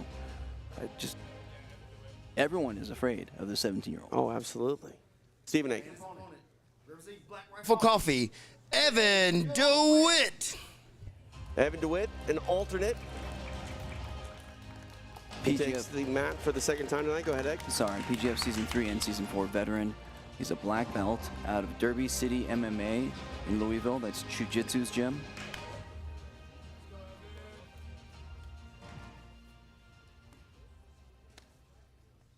All right, we are underway. Evan DeWitt taking on the 17-year-old Jett Thompson. You know, there's a band out there called My Chemical Romance. They wrote a song called Teenagers. The hook says, "Teenagers scared the living S out of me." They might have wrote it about Jett Thompson. That would make sense. Oh my, Jett already getting some gripping going. We know that he has that dangerous spinning Aoki lock. One of the most vicious leg lock attacks you'll ever see. Here it is. Evan did a good job following it, though.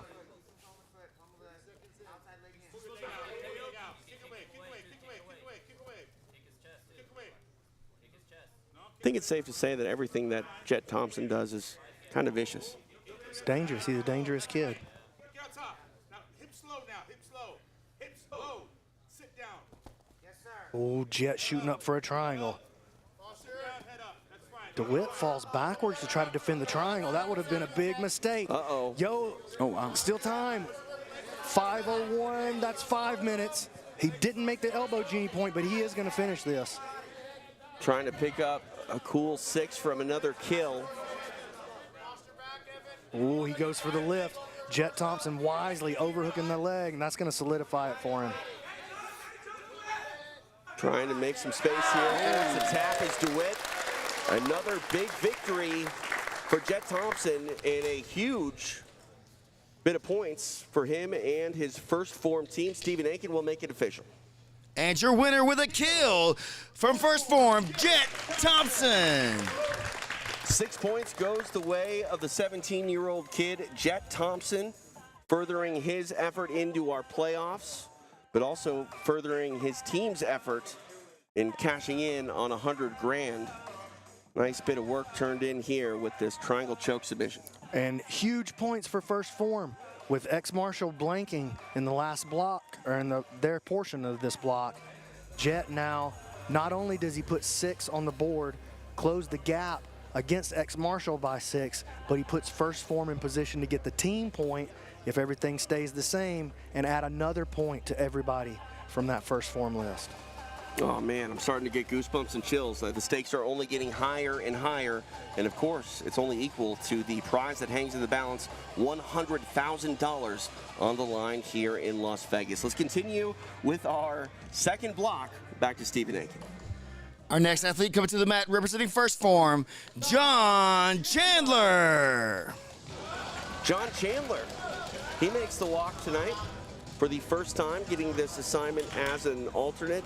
He came out on a mission yesterday to impress, and impress he did. He hopes to do so once again. Back to Stephen Aiken. And his opponent, representing Black Rifle Coffee, Jamie Carnall.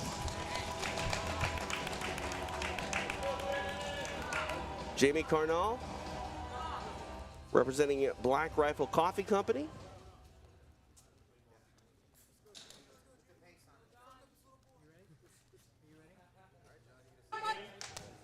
And here we go. We are underway. Carnall immediately takes a seat. Ooh, puts that spin. Chandler's all action.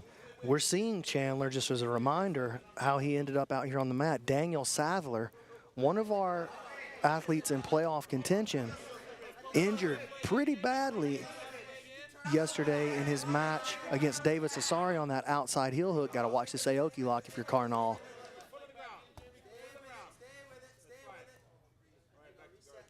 Able to get free, and we're going to get a reset now. Sathler not going so far as to pull out of the tournament yet, but we got to call him day-to-day at best. I spoke with him, spent some time with him this afternoon, and he got popped pretty hard on that outside heel hook. Nice work there by Chandler, using the leg lock to sweep to the top position, but now falls back again.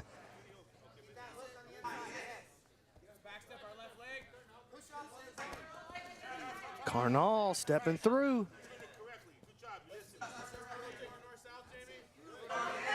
1 minute of elapsed time. Nice guard recovery by Chandler. Uh-oh. Chandler could be in trouble. Carnall on the hunt. Knee is clear. Carnall comes out on top. And you can hear the anxiousness from the corner of first Phorm. They know they gotta have these points. They feel like the kid can get them for it. Get the points for them. Uh-oh. Uh-oh. Ooh.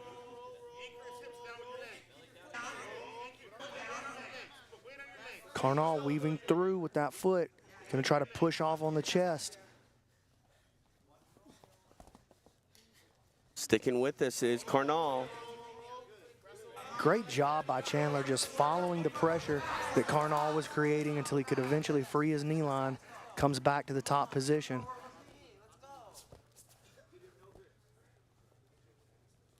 Oh, look at this. The kid on the attack, and Carnall could be in trouble here.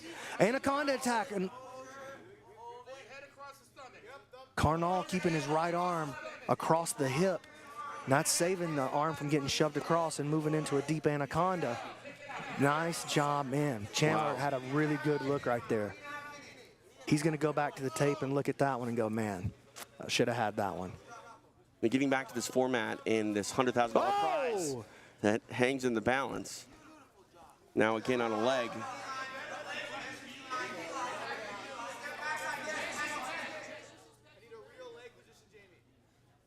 What I was trying to say, B-Mac, is this is the atmosphere that makes the PGF so special. This is really a team-based thing with that prize. You can hear the sense of urgency. This first Phorm team wants to make sure they collect every single point that they can, because it really could be the difference between money or no money. Not just money, but one of the biggest prizes in the history of jiu-jitsu. Yeah. Oh, this is a nice play by Carnall. Getting onto the knee bar. Oh, there's the tap. Wow. Jamie Carnall getting the break. Carnall on the board. All right, to make it official, Stephen Aiken. And your winner with a break, Jamie Carnall. Jamie Carnall getting the break. He's now going to have the pleasure of speaking with our Stephen Aiken here in just a moment. All right, we're now set. Let's go to Stephen.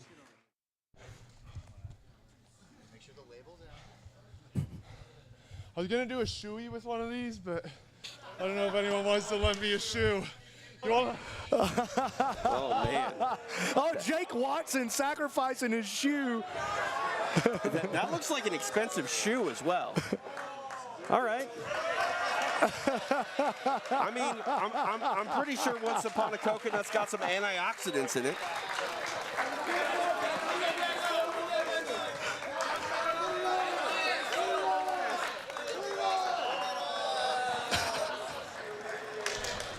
All right. I just got to do a shoe. Oh. Yeah. I don't really have much to say at this point, man. That's a first. We were at Open Mat today, and you're like, man, why didn't you give me an interview? I told you the criteria for getting an interview was getting a win. You got it. How you feeling? My only motivation was to get an interview with you, so like that's the only reason. I was fine with not getting any subs. I was like, oh wait, I get to get interviewed if I get a sub, so yeah. The floor is yours. What do you want to say? I haven't had any dino nuggets in like 4 days. That might be an explanation for my performance. That's usually my main fuel. And if anyone has a can of SpaghettiOs, I'd be very grateful too. That's like. Do you need the meatballs? No, meatballs are gross. Just SpaghettiOs. Plain SpaghettiOs, mashed potatoes, and dino nuggets is like the prime diet for any athlete. I can help you meal prep. Super simple. All you need is an air fryer and a microwave, and I'll set you up for the week. And it's probably going to be dino nuggets and SpaghettiOs 5 of those days. So. All right, Jamie, we really appreciate you, man. We'll see you back later on tonight. Thank you, I appreciate it. Yes, sir. Oh, man. What can you say? Jamie Carnall getting this win and securing One of the better interviews you're going to find. I mean, better is one of the interviews you're going to find. Sure. I'll give you that. Okay, so he's speaking to my heart. I mean, I don't know. I think you guys have the same diet. I was just going to say, I hope Carnall can be on future PGF so I have someone to eat dinner with. I mean, we're overlooking the great knee bar. But, yeah, this is the real replay that people want right here. And Jake Watson's a hero for offering that up. Yeah, well, or maybe he's a sucker. I don't know. One of the two. I think him and Jake should have to go clean that up. Whatever. Don't leave that to the staff to clean up. That feels like the responsibility of Carnall and Watson. Look at that face. That's the sign of regret right there. Look at that, Matt Elkins. One of the stars of the show tonight. There's Sam Schwarz as well. There's a lot of stars here in Las Vegas, and they got to shine bright here if they want to close this show out big and walk away with the biggest prize that you had mentioned that they can get here. PGF offering up $100,000 to our team winner. All right, our night continues. You want to say one more thing? Not just $100,000 to the team winner. True. But this playoff picture really matters. The top 8 are going to hit the playoff tomorrow night, and whoever comes out on the other side of that win or go home playoff is going to get another $20,000 to that individual. So someone's walking out of Vegas with $40,000. Potentially. But if they're on the winning team and they win the bracket, yeah. yes, $40,000 guaranteed. That's huge. All right, let's go back to Stephen Aiken for our next set of competitors. Our next athlete coming to the mat, representing First Phorm, Renato Canuto. One of the highest profile players coming into Season 6 is this man, Renato Canuto. Has really come out and evolved with this format. Had a tough first day, and then has changed his approach, got aggressive, and has racked up some points. He is in the hunt for a playoff spot. Back to Stephen Aiken. And his opponent, representing Black Rifle Coffee, the Butter Panther, PJ Barch. The top-seeded player in PGF Season 6 is that man. They call him the Butter Panther. PJ Barch, representing the Black Rifle Coffee Company team, coached by Dean Lister. Canuto is currently in 7th place with 18 points. PJ Barch is in 11th. He's 3 outside of the playoffs. Don't blink.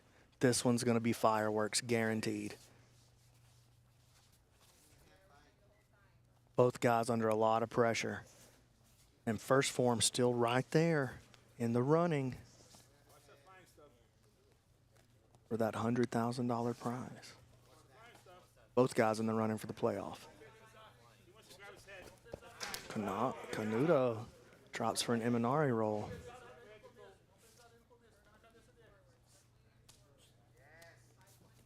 These guys had that epic war at Kasai.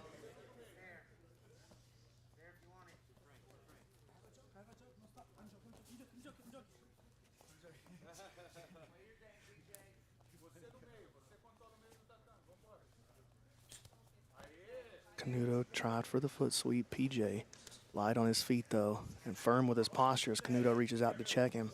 And check that out, that foot planted in the ground like a tree down by the water. You know, a lot was made about Canuto being sort of inactive on the competition scene.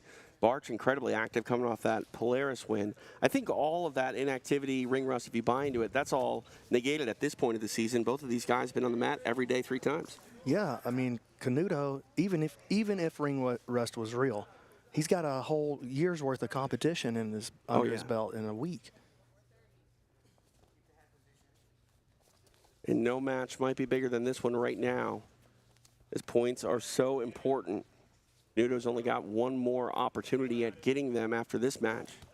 Oh, PJ with the snap down. The same can be said for Barch. Barch on the outside looking in with our playoff picture as it stands right now.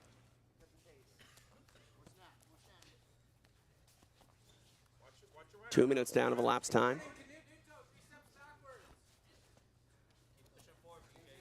PJ snaps him down again. Jumps up on him, trying to get a good grip on that head.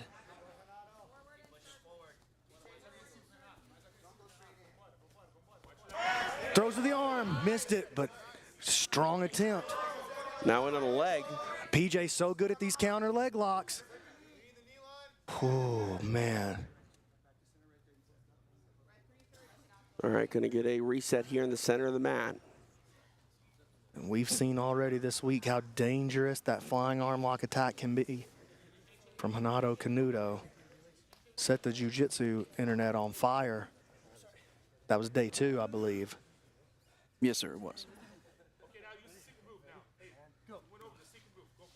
PJ pulling that foot into a deep position here. Canuto does a nice job, doesn't panic, waits for the right moment, and then frees himself a little bit. Oh, and watch out. Nice job by PJ sniffing out that arm lock. Now Canuto moving into a leg attack. PJ follows. Again, we've seen it a couple of times this week already. PJ, an excellent counter leg locker. Canuto has to watch himself here. But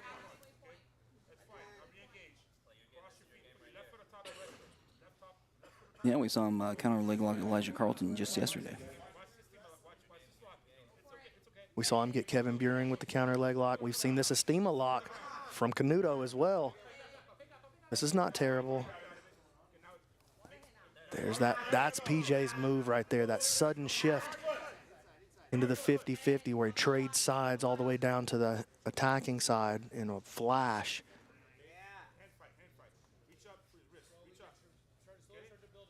So the question is, who has more pressure on them? PJ trying to make the playoffs, or Renato trying to...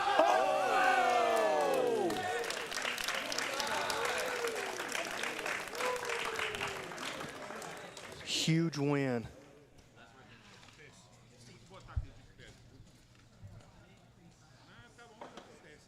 Is Canuto okay? Oh, he's okay. He's got a little gingerness to his step there, but Intense moments there man, as he that's stands. a huge win. Yeah. All right, let's go ahead and make this official with Steven.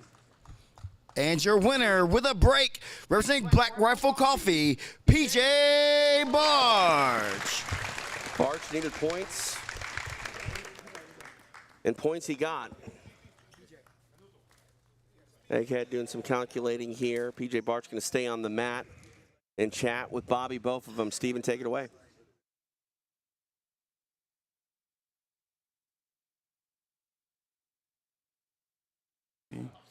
Got to make sure he's appropriately hydrated here. The Butter Panther, PJ Barch. That was a huge win against an elite level grappler. How do you feel? It's good, man. You got to take into account it's been a long fucking week, and we're just scraping to get by right now and doing our fucking best. But I'm stoked. It's a good one. I'm glad I got more points because I'm behind, so it looks good. Cool, man. You have one more match tonight. How many points do you think you're going to get? Seems like I can only get 3 at a time, so fuck it. We'll take 3 more, I guess. 3 more for the Butter Panther. Look forward to it. PJ Barch getting the break over Renato Canuto. BMAC, walk us through. Well, we were talking about that counter leg lock attack of PJ Barch. Oh my gosh, and he was in quick. I actually thought that Canuto was injured. I thought I heard something snap, but I think it was the sound of him slapping PJ's leg. So watch, PJ just quickly turns down to the attacking side, and look, as soon as he falls back, that heel is already in place, the grip is already there. And look at that big hip extension, and look at the angle on Renato's knee and ankle. Oh my God, I can't believe he's not injured. I would have died. I mean, I'd absolutely die if that happened to me. I think most of us would, but Canuto got up, walked it right off. Whew, that's terrifying. Yeah. That's terrifying. And a big win for PJ Egg. Talk to me about the point standings now, particularly Canuto and Barch. What does that do to their setting? So Canuto is still in with 18 points in the 7th spot. Barch now ties David Evers for that 8th spot. David Evers is out, as far as we know. That's so right. That means PJ Barch just made it into the playoffs with 16 points for now. More importantly, also, he could help himself out because with that break, the team point tally is tied for this block. So first Phorm has 6 points. Black Rifle Coffee Company has 6 points. Whichever one can get another submission will take the team points. Worst case. Actually, oh yeah, you're right. We still gotta run through X Marshall and Epic Roll. Oh no, that was all draws. You're right. Yep. That's why he's got the brain. That's right. Okay, so my bad, dog. If they tie, both those teams will get the team points, which would affect everyone else in the standings. But that just changed a lot of things right there. Yeah. All right. The stakes only getting higher from here on out. We will continue with the action. Back to the mat with Stephen Aiken. Our next athlete coming to the mat, representing First Phorm, Kevin Beuhring. Here he comes, Kevin Beuhring. Kevin Beuhring, the purple belt out of 10th Planet Atlanta and PGF veteran, is currently in 11th place, 3 points behind PJ Barch for that 8th spot.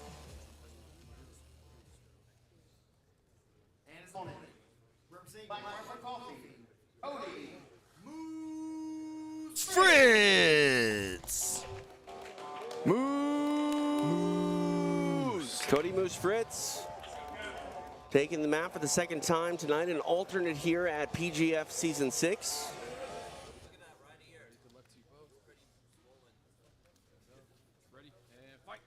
And here we go, we are underway. Beuhring takes his seat early.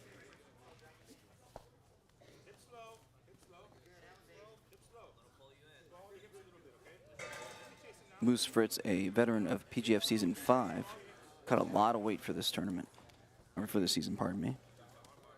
Uh-oh, Beuhring coming up with some strong passing. Hey, Moose is great at this kind of attack here. Very unorthodox.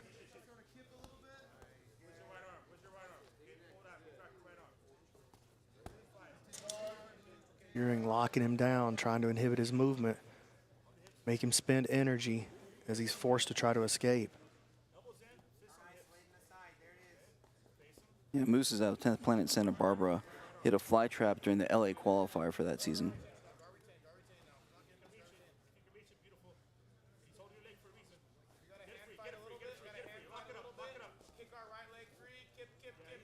Beuhring keeping his hand on that leg of Moose. Moose had something cooking. Oh, look at this. Shot of the back. These guys are going all across the mat. Now off of it, and they're still trying to secure the position. Beuhring able to get the back, locks in the body triangle. He's got it. He's going to finish it right there. Yep. There's the tap. Wow. Huge kill for Kevin Beuhring, 6 points for him in Team First Phorm.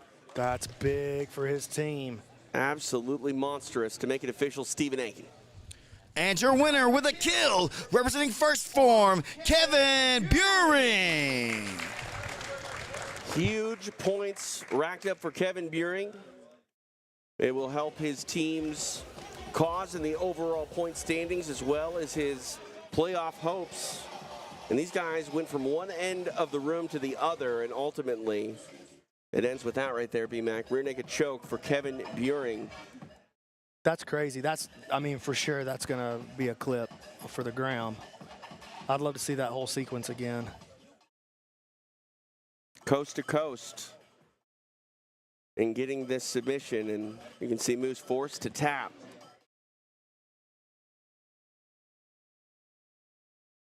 Full locked on body triangle, and there's the rear naked. What a play by Kevin Beuhring, just to stay with it and chase it all the way across the mat like that. Had that grip under the neck. He had that up across the collar there. Had his elbow in a great position and tried to connect his chest and just follow him wherever he might hit. Watch, there's that connection. Just chase that connection. Chase that connection. Moose sprinting, just running anywhere he can go. Great play by Kevin Beuhring. Great, like, jiu-jitsu connection to the attack. There is the final moments. Moose hanging on, but forced to relent. He taps, and solid stuff for Kevin Beuhring. All right, we are going to go to our Alex Wendling, who is standing by with the Butter Panther, PJ Barch. I am standing by with the Butter Panther himself, and that is his 5th leg lock heel hook of this tournament. So how do you feel after getting a win against Renato Canuto, someone you're running it back with as well? Yeah, with Renato, I mean, it feels good, of course. Like, I have so much respect for him. It's hard to, like, you know, this format, this week, everything is just hell, you know what I mean? So, like, I don't want to, like, tarnish anything about him, bro. We had a good war, and I came out on top this time. You know, I have so much respect for Renato. He beat me before, so, of course, it feels good to have a win over him, and our match before was controversial and stuff, so it feels good, yeah. And now you are tied in 8th place with David Evers. David Evers is out with a knee injury, so you could be locked in with into the playoffs. How does that make you feel? What is your focus going into the final block of day 4? I mean, yeah, it would definitely put a stamp on it if I got a submission this last one. That Kevin Sherrill kid, I don't know if he's been submitted yet. Yeah, actually, he did get toe-holded once, but like his defense is on point. He's you know, maybe not super dangerous himself, but his defense has been on point. And so, you know, if I really want to like stamp myself in the playoffs, then I gotta submit Kevin. And obviously the playoffs is going to be a big focus for you because your team is not able to make the comeback now. But how were you able to kind of lead them and motivate them even when you guys were so far behind? I mean, look, the kid Jamie has like grown so much this week. He listens so well. He's done so good. Me and Max have built a really good rapport together. We got to have like some guys come in, some guys leave, and then we had some alternates that got to step up and face some really like top competition and stuff like that. You know, so like I'm stoked for the guys. You know, we didn't have a great showing as a team, but I'm stoked for those guys, and everybody's really great.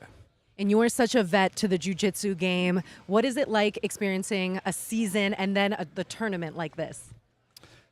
This is fucked. Period. This is fucked. A lot of wear and tear on the body. There you have it from PJ Barch. We cannot wait to hopefully see you in the playoffs, and we'll have much more action for you guys after this commercial break. All right, we are back here, Matt's side, and if you just missed that interview, PJ Barch said this is, I can't say the word. Expletive. Yeah, you can't say it. No. You'd never say that. I've never said that word in my life. Butter Panther says it. Right. Your thoughts on that? Because I think that word, the way he says it, means many things, but I think he means it in the best kind of way. I think he means it in this is a brutal week of competition kind of way. Yeah. Here's what I want to take a look at right here, TJ, is this standings leading into the playoff. Run us through this.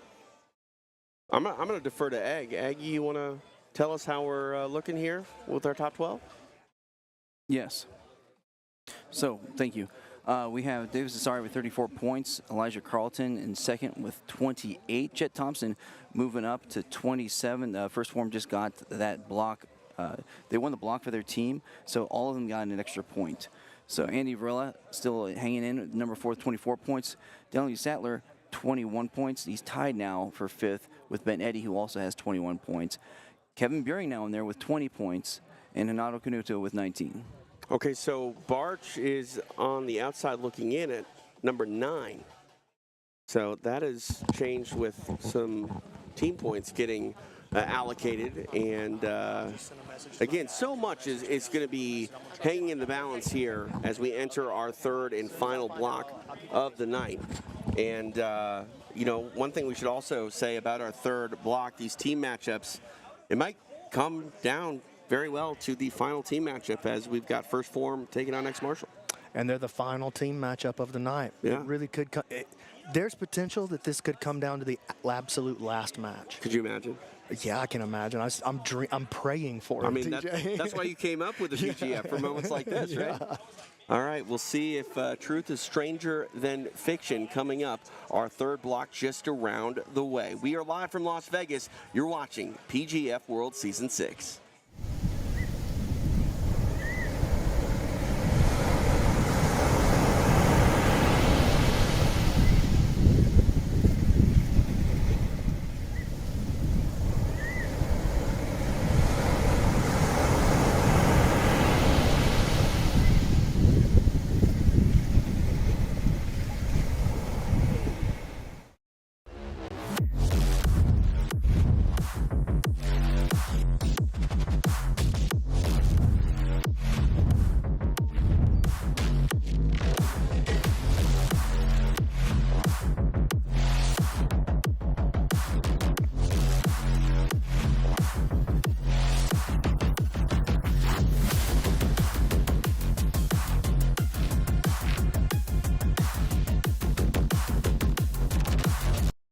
Martial gear is some of the best gear I've ever worn.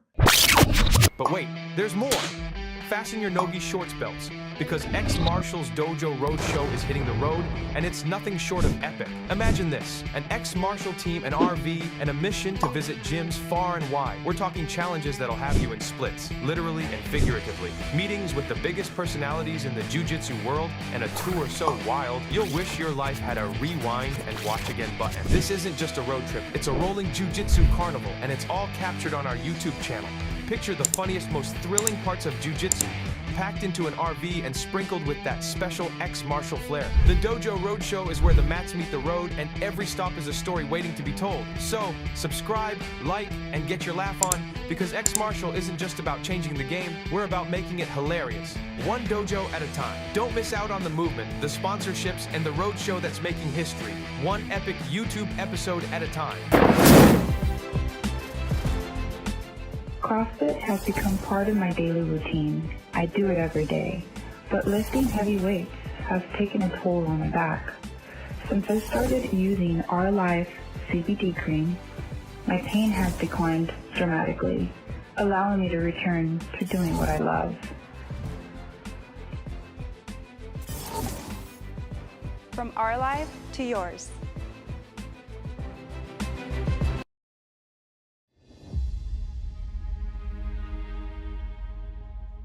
Oh, he's going to flip Carson with that. He's making him turn with it. There's a tap. Oh, my goodness. Wow. Look at Landon Torville.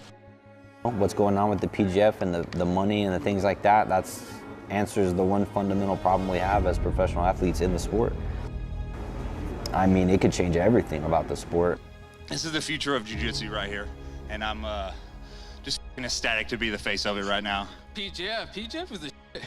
We all got paid before we even started sweating. Ain't nothing better than that. We are underway. Anderson in the white rash guard, getting pushed around here by the Minnesota Maniac. Kevin Sherrill sitting at home because I broke his ankle.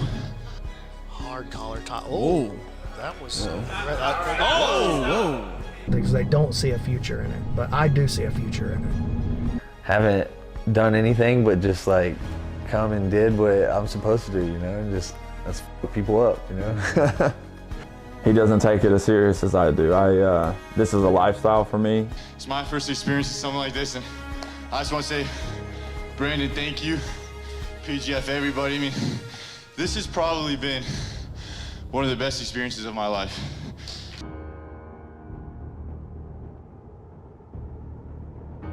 It kicks you into this state of, like I said, excitement or fear or nervousness or happiness. And then when you get to the battle, you get to the competition, all that stops. Travis's scariest attacks, he's in. He's got it. It's almost like a feeling of nirvana. I think I'm just addicted to the high of competing and winning, and it's fun. I think I'm an addict by nature. I just enjoy the thrill of it. And right now, PGF's sitting by itself. It's that lone soldier, you know? So I think that if the PGF can gain enough traction, it could potentially change the competitive scene in jiu-jitsu as a whole. We're going to keep building this until everybody can get paid what they're worth in the sport of jiu-jitsu. We will have the biggest jiu-jitsu promotion on the planet.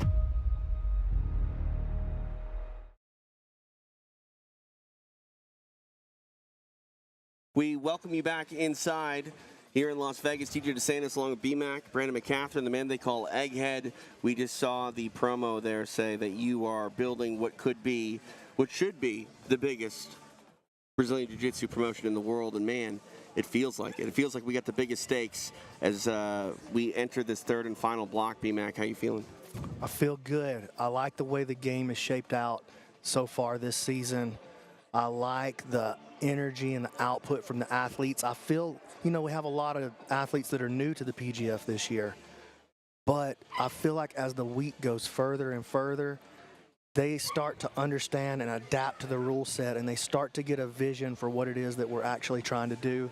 And the more that they understand, the more that they buy in, And I think the more that the fans understand, at least the feedback that I'm getting, the more that you guys buy in, we're going to build something beautiful for you guys. And I promise we are just getting started. There's so many cool things coming for the PGF that I can't even start to tell you about right now. But believe me, we're at the beginning of the second chapter of the PGF, and it's a long book that we're going to write. Everything you love about sports plus jiu-jitsu, and I'm going to tell you my favorite part here in a moment, but we got to get back to some action. Stephen Akins standing by. We go back to the mat to start our third block. Our next athlete coming to the mat, representing Black Rifle Coffee, Max Hanson. Max Hanson making the walk for the final time in this regular season. Gelin, with that kill, Kevin Beuhring has eliminated Max Hanson. That changed everything for a lot of people. Oh, wow. Back to Stephen Aiken. And his opponent, representing PGF World, the Ninja, Andy Varela. Andy Varela found himself this week on Roger Gracie's epic roll. Found himself in the playoff picture right now. He takes the mat for the final time in the regular season.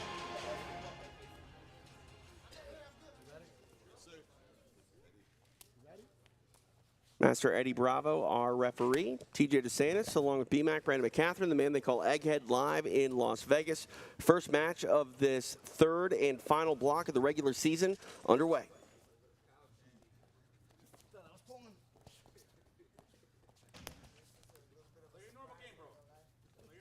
Varela is currently in 4th place with 24 points. Brandon, what I was alluding to earlier is how many people have been talking about PGF online that don't even really fancy themselves huge jiu-jitsu fans. They're combat sports fans that are finding a lot of things to love about this concept. I mean, the feedback has been overwhelming at large, but specifically from that portion of the fan base. There are so many people that don't really watch sport jiu-jitsu that are invested in how this season turns out. And so that's been the biggest joy of this season for me so far. Other than just getting to spend the time here with everybody, the atmosphere is really, I just love the PGF. It's my favorite part of the year every year. And I think we're going to try to do 4 a year moving forward. That's so amazing. We're gonna try to hit at least one more before this season's out. Before this year is out, excuse me. Trying to take the back there was Varela, unable to do so. You know, that's one thing you and I get to do, combat jiu-jitsu and EBIs, and those are 16-man tournaments where we see, 1 or 2 athletes at least 4 times in one night.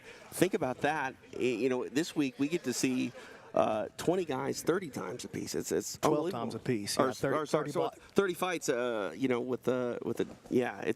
See, that's why Egg does math. 30 fights per night total. Thank you. Each athlete, we see them 12 times in the regular season. And if they make the playoff and win, we see them 15 times. But that's 3 different tournaments. If you think about it. Oh, look at this. Varela pushing all the way into a pass against Max Hanson. And that 12 times, that doesn't even include the playoffs, which Andy Varela is all but secured a spot in. And now, Egg, this is a rematch from not very long ago. Why don't you tell us about what happened in that match? So in the ADCC West Coast Trials, in the bronze medal match, Andy Varela, within 2.5 minutes, ran to get choked. Max Hanson. Varela, we thought, had a big, head of steam coming in here. Had chip on his shoulder. He only gave up 2 points during that whole bracket, 1 takedown. And again, rear naked choked, got a kill on Hanson. And I remember Andy was telling me that after he lost in the semis, that he was just devastated and he did not want to continue. He went over to the sideline, was getting emotional. And his coach, Casey Halstead, one of my mentors in my life, Casey Halstead, said, got into him, got his head right, sent him out there. And he said, by the time I got back out there to Max Hanson, I was ready to run through a wall for Casey Halstead. And he ran through Max Hanson instead. But Hanson has shown resilience in his career as well. Oh, yeah, dude. Hanson's a gangster. The thing about Hanson is he's going to go and send it pretty much every weekend. I think this is like 7 weekends in a row that he's competed, and he's got a tournament next weekend too. Knowing what he was walking into this weekend, he's going to go run it again next weekend. So he's always on the hunt for this traveling pro jiu-jitsu lifestyle. He's a real gangster. He has a super fight scheduled for Saturday. Where's his fight on Saturday? Let's give those guys a shout out. I'm fairly sure it is a super fight. I believe it's with Enigma. We like Enigma. Those are good boys. Inside the final 2 minutes here, Varela in top position.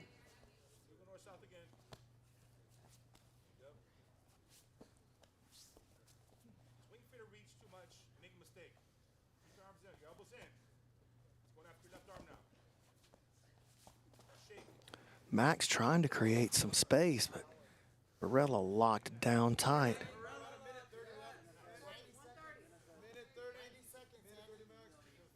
And Varela just got himself a warning from the table for not enough action.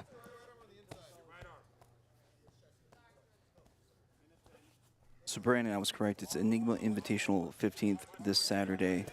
He'll be going up against Elijah Dorsey. That's a fire matchup. Elijah Dorsey's really, really, really good. He'd be a guy I would love to see out here with these athletes. These two gentlemen back to their feet. Just under 1 minute remains in the match. Oi, nice work. Andy just said no.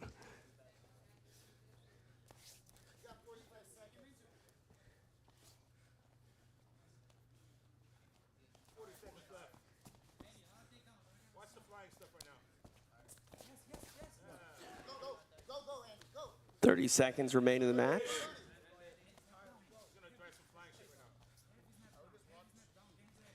You know, Brandon, I found out about that match by going to Jits Magazine. Great source of information that's been covering the PGF this week. Yeah, shout out to those guys. We appreciate that. Varela with the takedown. Under 10 seconds remain.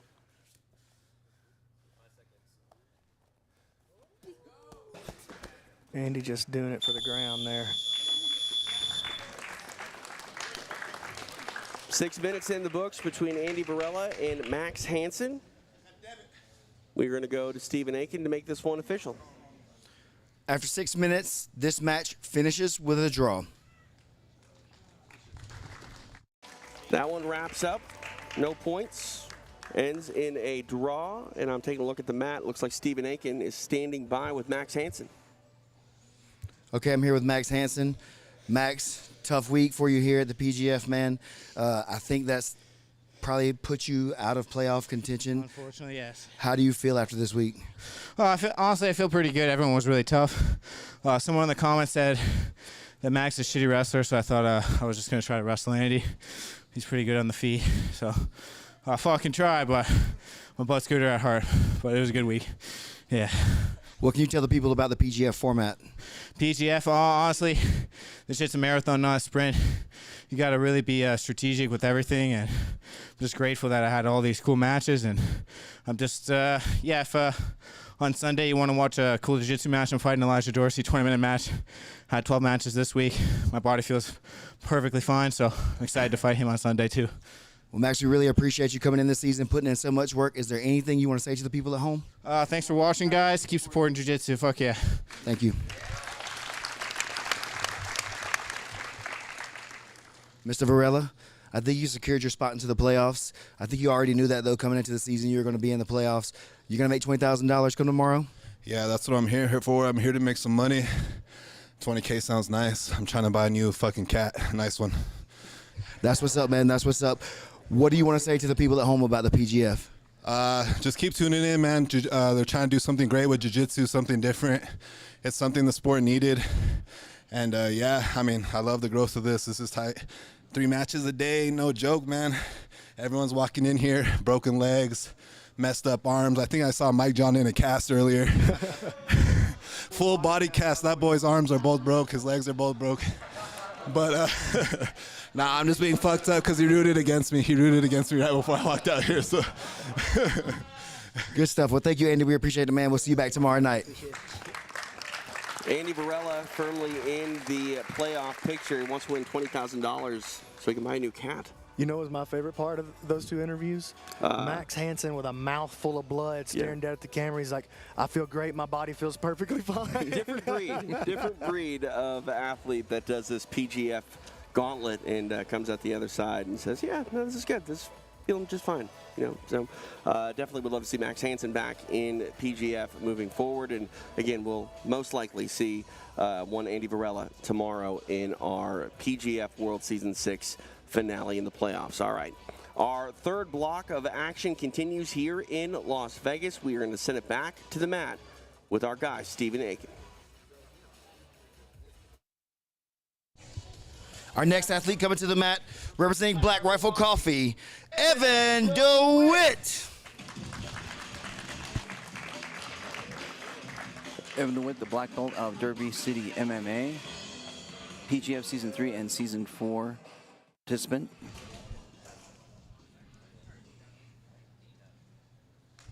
And his opponent, representing Epic Roll, Sam Schwartzapfel. Sam Schwartzapfel, purple belt of 10th Planet Headquarters, PGF Season 5 veteran, and participated in the postseason finale tournament. All right, we are set to go.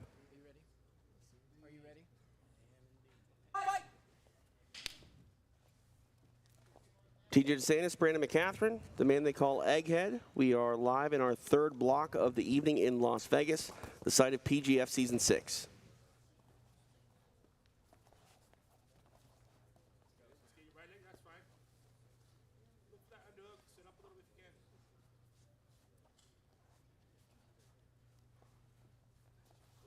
Oh, looking for that Choi bar setup. Ends up with his guard passed pretty early, though, in the first 30 seconds.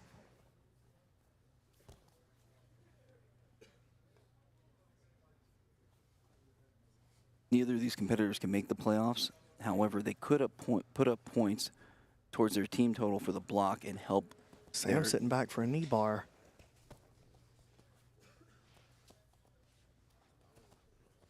So they could help their teammates get the team point.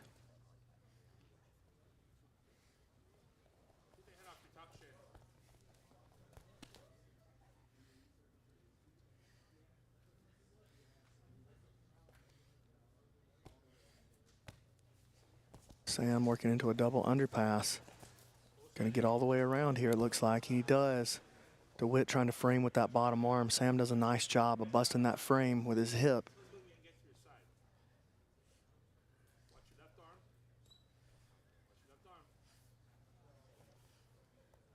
Sam has a strong Kimura game, and he'll start the setup for it right here. He also really good at going back towards twister side control, and there's a warning on DeWitt, too much laying around off that bottom position, and that gets him, that made him bump his hip and start turning to his side right away.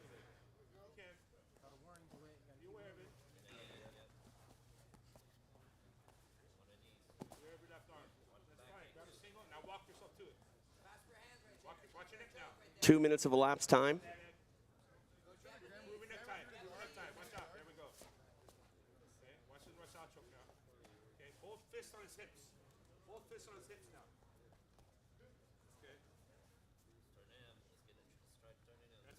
Nice recovery there by DeWitt.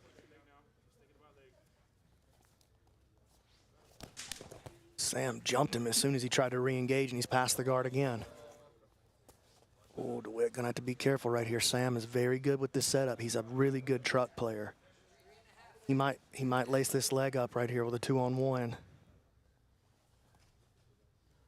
He's going to step over his right leg here. He's gonna look to lace up the 2-on-1. Oh, bails on it. Doesn't like something about the defensive feel that DeWitt has given him, because that is one of his favorite attacks. Ooh, switches sides on it. Passes out the other side. DeWitt, nice guard recovery. He goes on the attack himself, maybe looking for a Choi bar here. Or Chirico Plata.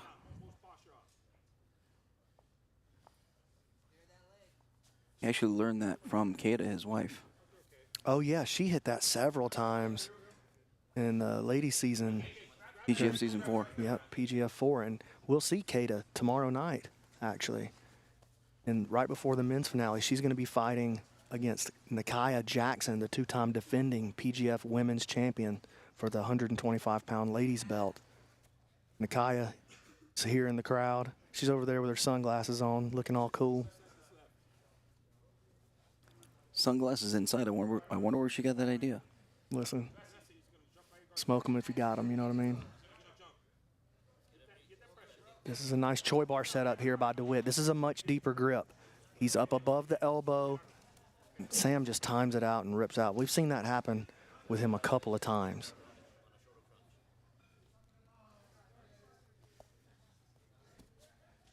DeWitt getting into a reverse De La Riva. Wants to hit an inside spin here, see if he can create some leg entanglements or some back exposure. Sam digs his feet out. DeWitt getting a little bit closer. Hits a spin. Sam recognizes it, freezes knee line.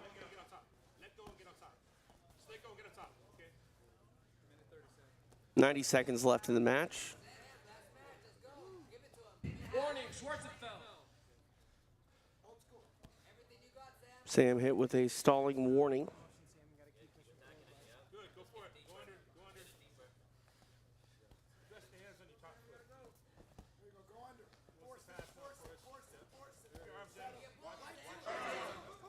Sam with a nice pass, utilizing the double underhooks.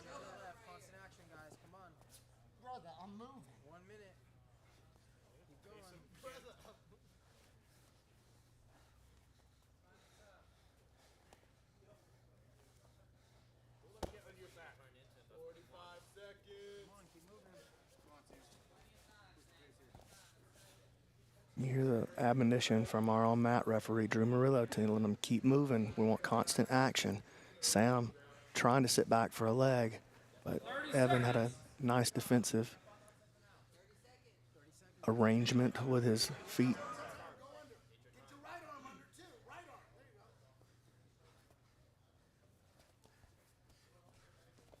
Mike John, not in a full body cast, giving directions from the sideline. Final 10 seconds in the match.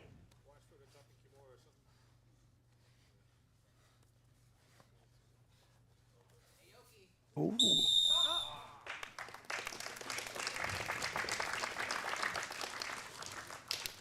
We go the full 6 minutes. Stephen Aiken will make it official.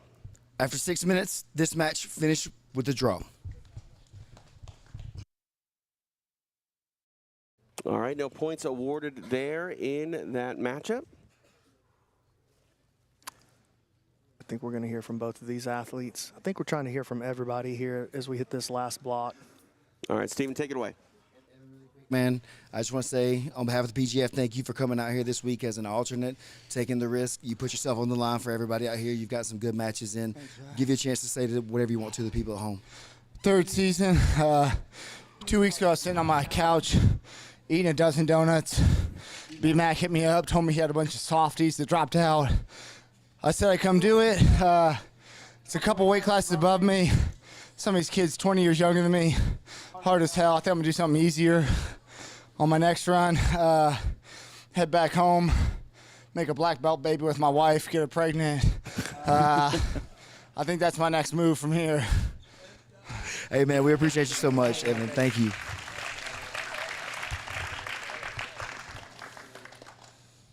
Sam Schwarz. Oh, you can't take it. No. You can't take it. You can But you're the man. I'm here with Steve. Got to shout out Steve.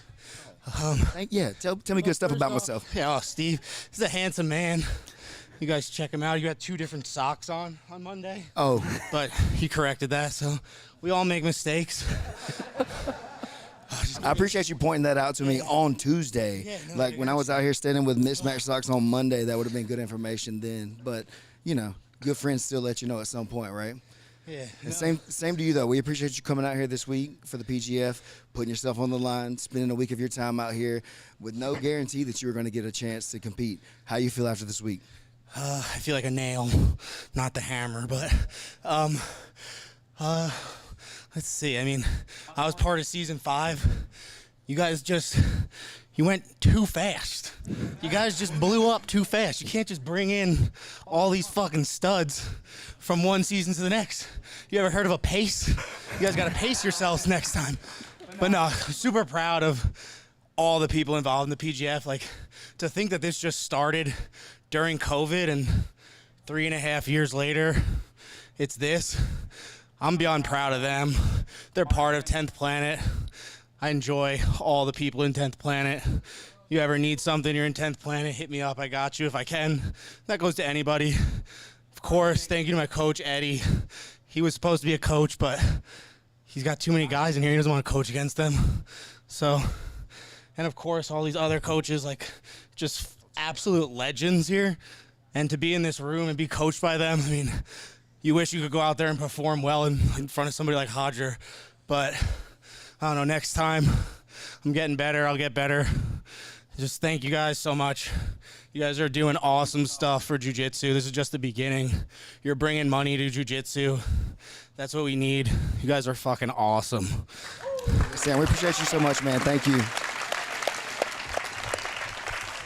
And it's interviews like that that make this whole thing worthwhile and why I enjoy the third and final block so much. Yes, so much hangs in the balance, but to hear these guys and have them talk about what PGF means to them in the sport as a whole, BMAC, it makes me feel good, and I'm not doing anything other than hanging out with you.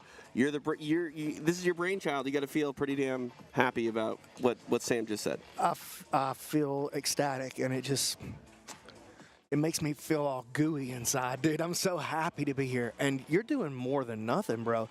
You're the most, you guys already know, but nobody in the industry is as good at their job as this dude is. And, man, look at Egghead over there. This is what, your 3rd or 4th season doing it with us on the actual broadcast? 3rd season. 5 minutes before season 3, you told me to do it. Man, you've been a superstar, and we really... You know, we get to work with a lot of people, dude. But it's true. I feel like you really add an element to the booth with us that just takes us to another level, man. And so I'm super grateful for both of you guys. Thank you. I appreciate that. And on the Egghead front, he's needed for a format like this because we don't have to do math like this when we do EBIs in combat jiu-jitsu. Yeah. There's a lot of, Yeah, I got to keep the timer, the unofficial timer on my phone. That's true. The hardest thing I have to do. And then I go, when somebody does something cool. That's about right. I got the easiest job of all of these guys, trust me. I get a feeling you're going to say, a few more times before this night is over, and definitely a whole bunch of more times tomorrow. Maybe as we're right live. now. Yeah. Matt Elkins, Carnall. All right, let's get to it. Let's do it, man. Back to the mat, Stephen Aiken. Our next athlete coming to the mat representing Black Rifle Coffee, Jamie Carnall. Hey, and just out of curiosity here, Egg, how many points does Matt Elkins have? Is he outside I know he's outside the playoff, but how far out is he? If he pulls a 6 right here, does he find himself in the playoffs? No, he's been eliminated. He has 6 points. Okay, so just no team points that really messed him up. And his opponent, representing Epic Roll, Matt Elkins. Here comes Matt Elkins. Representing Team Epic Roll, got his first points of the season today. With an epic triangle for Team Epic Roll.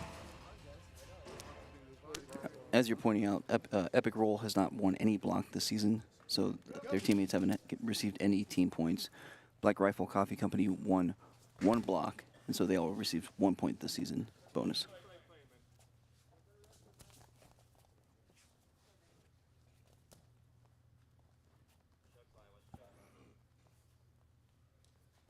Elkins has very strong wrestling. Wrestled his entire life, collegiate wrestler.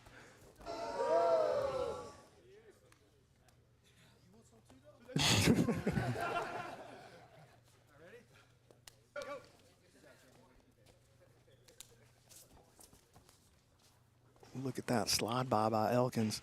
Forces Carnall to the ground. Elkins digging over, trying to control the head and complete this pass. Carnall is crafty, though. Coming off of his first win of the season. Elkins coming off of his first win of the season. Carnall slipping into a leg attack against Elkins. This would be a big win for him. Matt's really good at hitting the Darce choke as a counter to this particular leg entanglement, though. If he can keep that knee heavy, you see him reaching with that left hand deep. Carnall going to have to stay very disciplined. Watch as that elbow comes across. Matt's going to try to weave his right arm behind the armpit and maybe try to reach through and attack with a Darce choke versus this cross ashi position.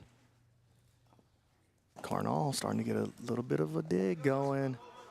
Elkins gets his weight back on the knee again. Now here's the smash.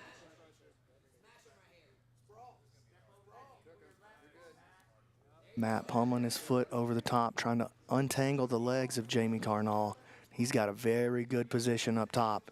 Just a matter of time, he may find himself right over into the mount here. Ooh, triangle choke coming. Elkins, oh, he's going to get this arm. I got a feeling he's getting this arm triangle, man. A lot of time to work for, just under 4 minutes remain in the match.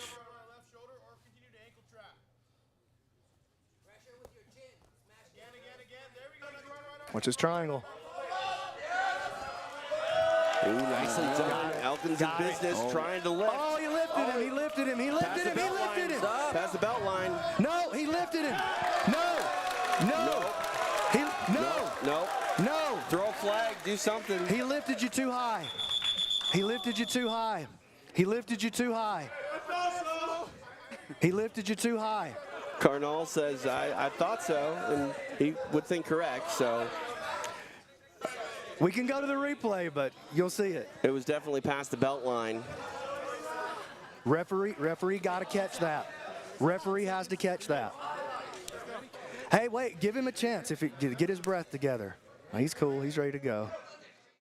There's a replay, but we've got live action now on the mat. We're back to it. Oh, Matt locking up the ham sandwich, though. He's going to go for it right here.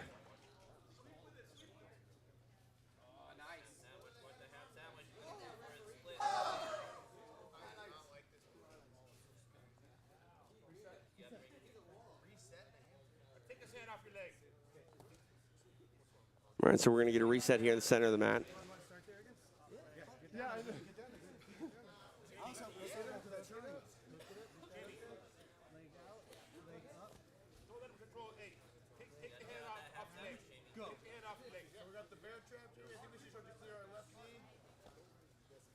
And Elkins using that ham sandwich to sweep to the top position. Really nice work there. Use the ham sandwich to defend. It's a lot of people call that the bear trap if you're not familiar with the terminology. Using that to get Carnall off of his head.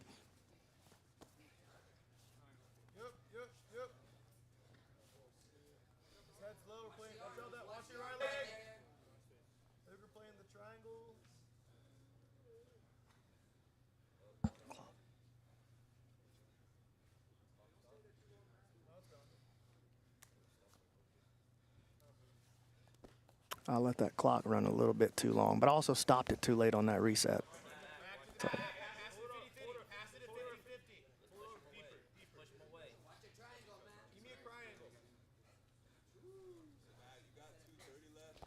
Ooh, nice attack. Elkins with the counter, though. Moving towards the back, moving towards the truck.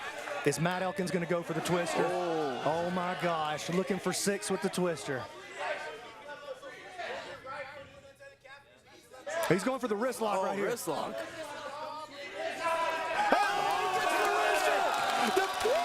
Again, it's a dream come true. Wrist lock submission. Take a bow, Matt Elkins. What a way to finish season 6. Matt Elkins with a game so nice he can sub you twice, hitting the wrister. The first time in PGF history. Dude, he hit a ham sandwich and a wrister. Oh, my God. All right, Stephen Aiken will make it official. And your winner with a break representing Epic Roll, Matt Elkins. Matt Elkins picking up points in his final match on his final day. With a wrist lock, first wrist lock in PGF history. The first wrist lock was actually by Kevin Primo on Kamoy Anderson that's in the front row in season 2. Hey, don't do that, man.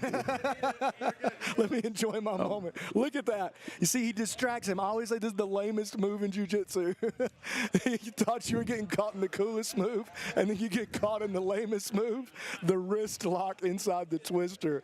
The wrister for Matt Elkins. Maybe some payback for Elkins losing that triangle win with the belt line thing. And, you know, all's well that ends well. It ended in a big way. Let's talk to Stephen Aiken. I'm here with my buddy Jamie Carnall here. Man, first wrist lock, PGF history. How do you feel? Thank you. I really don't appreciate that. But to be honest, my coach at home would have killed me if I got twisted. I probably wouldn't have been able to go back to the gym. So I don't know if that's a win or a loss, but I didn't even know a wrist lock was possible from there. Dude, this has been by far the hardest week of competition I've ever had. Single, double elimination, you lose, you go home, and then it's all over. You lose here, you get your ass beat, and they're like, all right, same time, same place tomorrow, show back up. And they're like, keep doing that for 3 more days. Honestly, I was being a little baby in the beginning, taking losses super hard, but this has been like absolutely one of the most amazing experiences as far as jiu-jitsu goes. Thanks to Brandon for having me come out, all the production crew, all the competitors, all the coaches, all you people watching. Like, I've been training for 5 years, literally never thought I'd be doing anything like this with jiu-jitsu. So yeah, just thank everyone involved, all the fans. Once Upon a Coconut. I hate coconut water, but this shit is so good. You don't hate it anymore? No, I do not. This shit is delicious, so. Well, thank you, Jamie. We appreciate it. Oh, sorry, I didn't mean to fall down, man. Yep, you're good. We appreciate you, man. Thank you. You're great this week.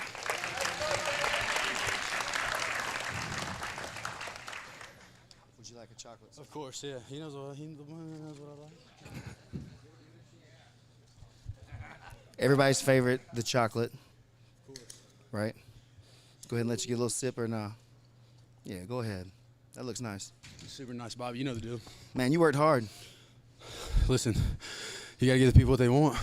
What do you think they want next? They want your boy back for that next season. That's what they want.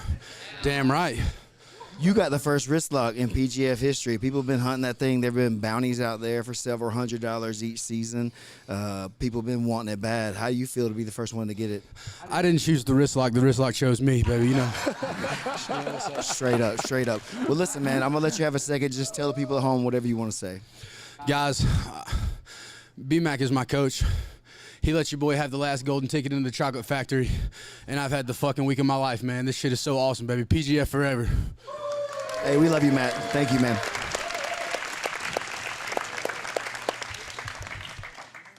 Here's the end. B-Mac, walk us through. Man, what a move into the truck and straight away into the twister. Okay, now Jamie's thinking Matt's got to get his left arm under my head. And look how Jamie's wrist is relaxed. Not even aware, like he said, not even aware that you could do that. Matt sneaks in, gives that double hand pressure down on the end of the lever, pushing down on the wrist. The hip is pinned on the cross side. And here comes that final push on the wrist lock right there. Both hands down at the end of the knuckles, pushing down on the wrist lock. Matt Elkins. Hey, this dude, he's a character, man. He's an absolute star. One of my best friends in the world. To see him come out here and have a great time and have so much success just makes me feel awesome. And I think what is phenomenal about Matt Elkins and his run this season here at PGF is he didn't score a point until today. And I know there's going to be, a team that wins $100,000 today, but Elkins was a really big winner in day 4 because after what he did on the mat and then, what he did on the mic, like, how can you not have him back in another season? Matt said PGF forever. The PGF says Matt Elkins forever. For good reason. Solid stuff by Matt Elkins turned in.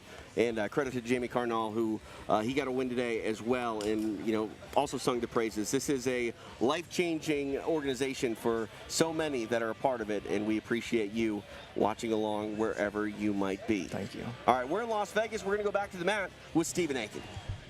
Our next athlete coming to the mat, representing Black Rifle Coffee, the Butter Panther, PJ Barch. You want want to talk about high stakes right now for the Butter Panther, PJ Barch, as he needs every point he can get in this final matchup to secure a spot in the 8-man playoff tournament tomorrow here in Vegas. Back to Stephen Aiken. And his opponent, representing Epic Roll, handsome Kevin Sherrill. Here comes handsome Kevin Sherrill representing Team Epic Roll. He is set to take the mat on this final match day number 4 in our final block. Handsome Kevin is eliminated from the tournament. However, the Butter Panther is the first person out. He is 3 points behind Renato Canuto, who's the last person in. And we're going to see Renato here in a few minutes. So 3 points, that'll tie him, but that's dangerous. He really needs a kill here.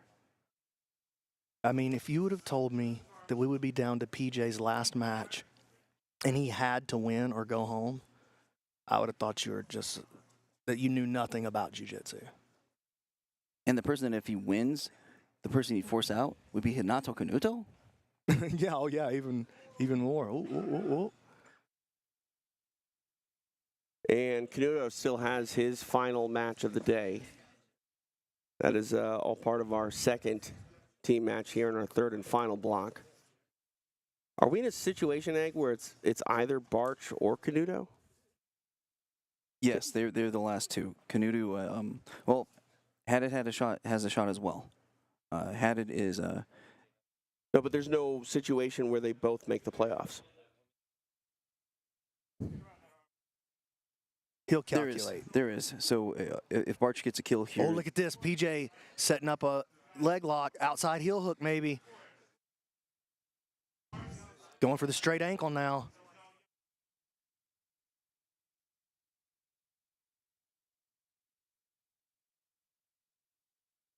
Very dangerous situation for Kevin Sherrill. We've seen the danger that PJ poses on these leg entanglements. Stomps that inside foot against the heel. Kevin clears it. Kevin got to be super careful right here. Straight ankle again. Drags him back in. PJ going to pass him to 50, and this is PJ much, much better with his attacking from the 50-50.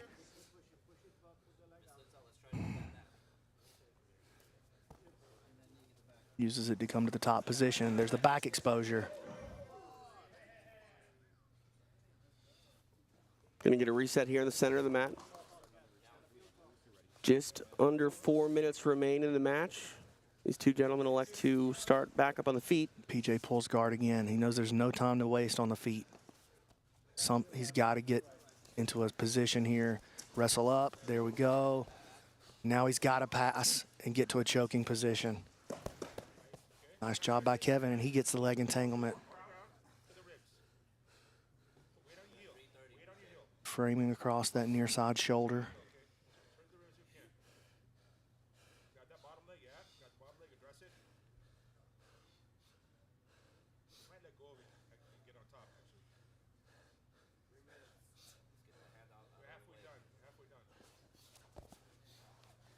PJ getting into a counterattack. Forces Kevin to let go of his attack, and now PJ comes up making some strong pressure on his guard pass right here. Kevin fighting with this knee shield. Now into the butter, half. PJ drags that knee through. Very nice passing sequence right here by PJ Barch, but can he turn it into points? So if PJ gets a break that ties him with Canuto at 8th place, PJ just got the head-to-head win, so he would be in and Canuto would be out. But that's also assuming that first Phorm doesn't get the team point, which would add 1 to Canuto, and also assuming that Canuto doesn't get any points himself. Right. PJ with a beautiful pass all the way into the mount, creating strong pressure for Kevin to move. Going to a punch choke.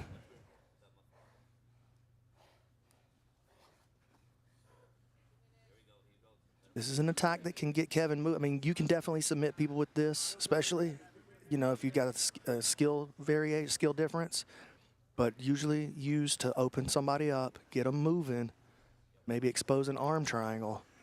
PJ, time is not on PJ Barch's side.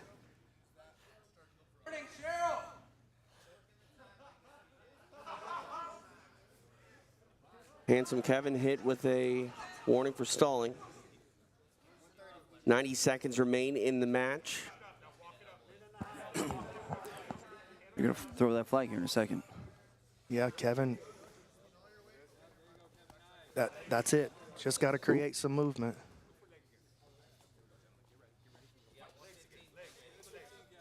Action continues here on the feet.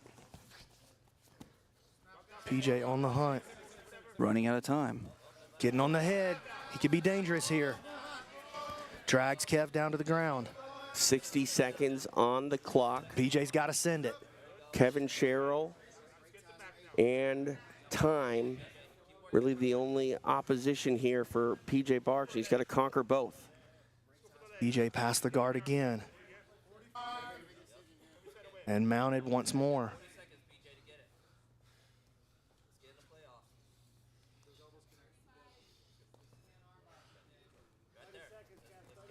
Kevin creates just a little bit of off balance. Digs PJ out of that movement. Oh, they're going to call stalling on Sherrill.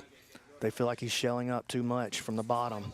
This is going to be a shootout here now for PJ Barch, who's going to get a look at the back of Kevin Sherrill. 24 seconds to make something happen. It's the difference between the playoffs and going home. It's 20 seconds. He's going to have to find at least 3. Here he goes, making a move now to the inside. This is a good position for PJ. Kevin rotates, freezes knee line, stays alive, and PJ Barch is going to be eliminated from the playoffs in what has to be the biggest shocker in PGF history. The #1 ranked player, PJ Barch, unable to get points, unable to secure a position in the playoffs. Stephen Aiken will make it official. After 6 minutes, this match finishes with a draw. Wow. I'm just speechless. I can't believe that this is the reality that played out this season. But listen, we measured it out over the course of a full season, and that's the result that we came to. Yeah, I mean, you said it at the beginning of the week, expect the unexpected, and not many, if any, expected this. And, yeah, all right. It'll be one to remember for a long time to come. Stephen Aiken standing by with the handsome one. All right, I'm here with Kevin Sherrill. Kevin, you came out here this week. You're a veteran of multiple PGF seasons. It's a great opportunity for you to come out here, show your skills. How do you feel making it through this week? I mean, this is my 3rd one. There was never a doubt I was going to make it through the week. Let's not get crazy, right? Someone breaks my leg, it's a wrap. Right. But it's hard to do. Salter almost got it done. Sathler, sorry. But, you know, it'd be like that. Would have loved to show more offense, man. Like, it's tough. We talk about all the time that pressure over time is traditional. I have a shit guard. So every time I gamble on anything, I just live down there for 3 minutes. It's trash. I hope people beating the shit out of my face was entertaining. I genuinely do. You know, that handsome brand works its way down throughout the PGF. Every day it just gets lower and lower, man. I'm not gonna be able to sell shirts after this. Well, if I could suggest anything, you get that guard in order, you come back stronger, and we'll be happy to have you, man. All right? Thanks, Kevin. Man. Yeah, man.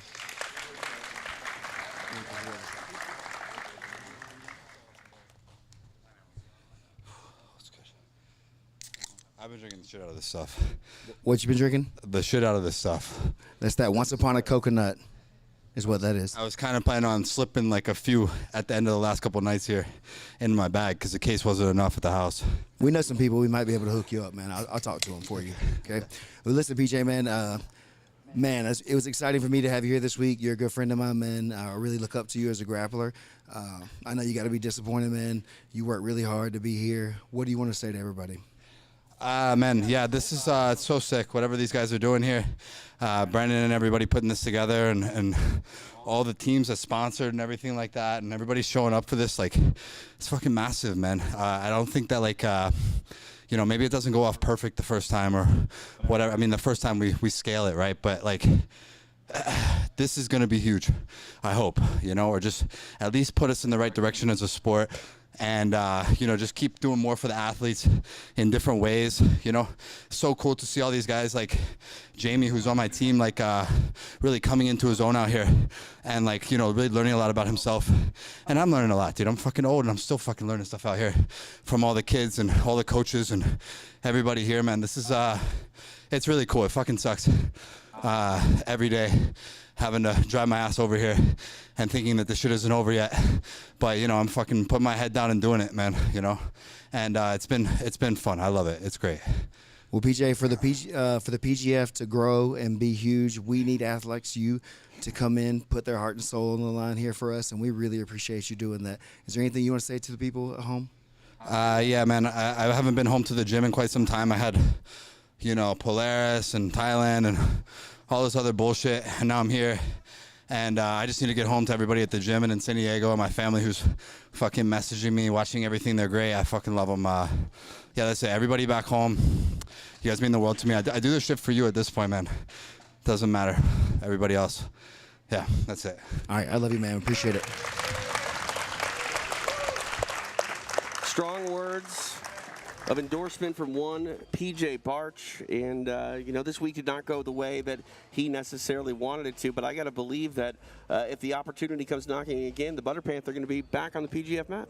Oh, absolutely. I mean, we'll take PJ Barch every season that his weight class comes up for as long as he wants to run it. PJ is, in my mind, an absolute legend. He's one of my favorite grapplers in the world.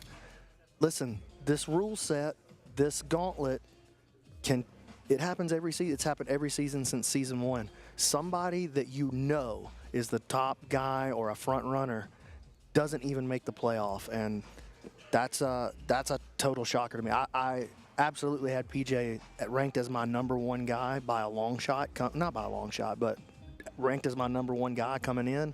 So to see him eliminated from the playoff on the last night blows my mind. But I think it's a testament to the power of a full season. That's a storyline that we get to talk about for a long time now. It's really powerful. Yeah, so powerful that handsome Kevin went from handsome to mildly attractive. Yeah, Tim Freeman said he's an Office 7. Okay. Office 7 Kevin. That'd be an improvement for some of us. I'm not going to name names. Wild improvement for some of us. Back to Stephen Aiken. Our next athlete coming to the mat, representing Black Rifle Coffee, Cody Moose Fritz. Cody Moose Fritz making the walk. An alternate here for PGF Season 6. He takes the mat for the final time in this third and final block of match day number 4. Back to Stephen Aiken. And his opponent, representing Epic Roll, AJ Agazarm.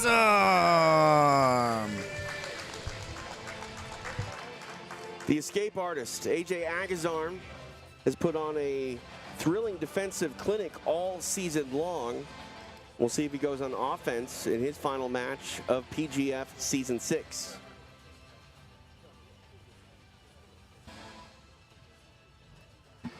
Moose has had a tough run of it coming in off the bench. He's gotten subbed in each match so far.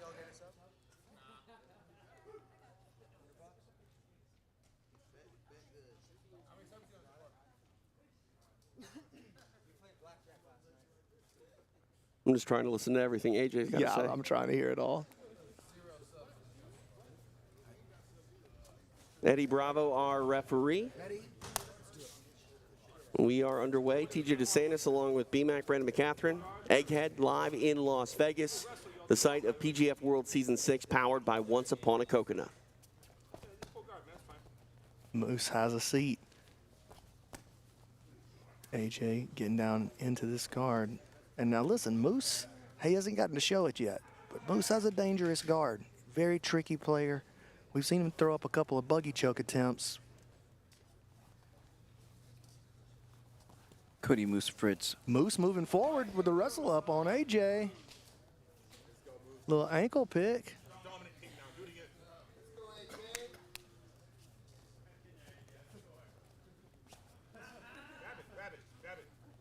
You can see as these guys continue in the feet how much longer Moose is compared to AJ. I mean, Fritz has the frame of a basketball player. He's 6'4". AJ on his Kimura again.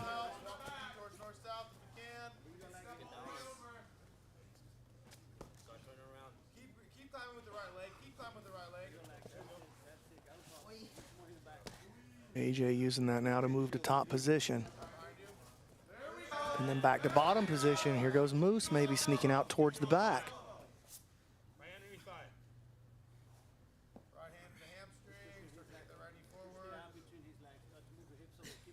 90 seconds of elapsed time. AJ now coming over to the top with it. Moose following, AJ following him.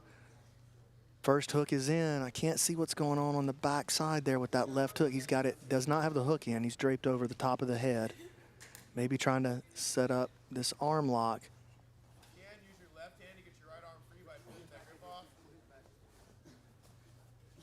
AJ's had strong Kimura attacks in many of his matches so far this week. Definitely seems to be his favorite offensive maneuver.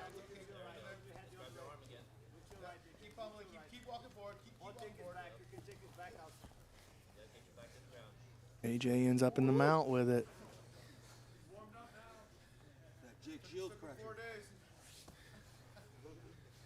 People are like, you're really hard to submit, AJ. I'm like, have you seen my match with Jake? AJ talking to Jake Shields in the audience. Yeah, right in the middle of the match. He's just having some little thoughts about his match with Jake Shields. AJ sliding the knee up. Tries to go to the chair sit, move to the back.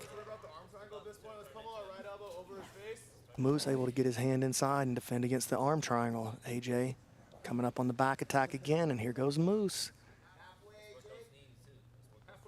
Trying to get back into position. Wants to dig this quarter guard out of here.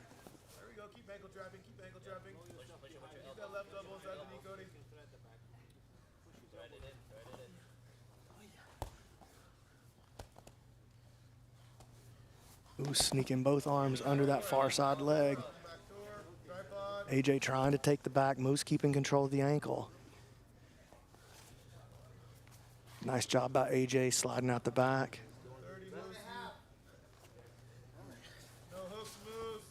Both hooks now for AJ, but he's losing the chest connection.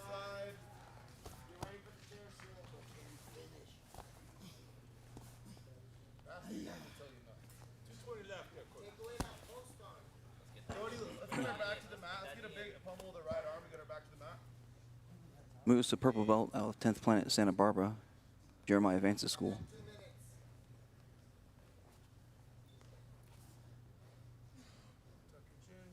Facing the Gracie Baja black belt, world champion and ADCC silver medalist, pardon me.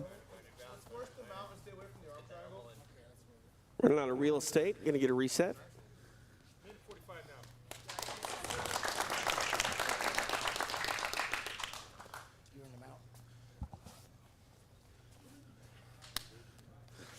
Back to the feet.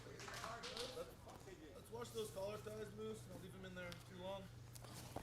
AJ pulls guard.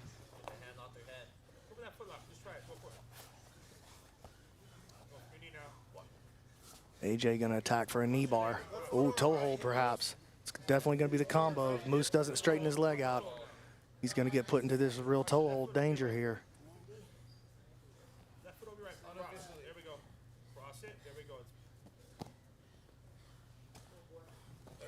Uh-oh. Extend your left leg and start to roll through moves. Roll through, roll. Moose does a nice job navigating that. Excellent job by the young man. Final 60 seconds.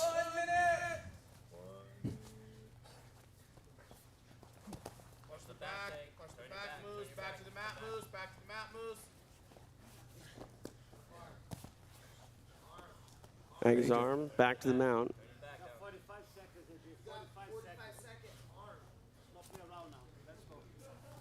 Spider web drills, Moose. There we go. Moose. Pummel the right arm.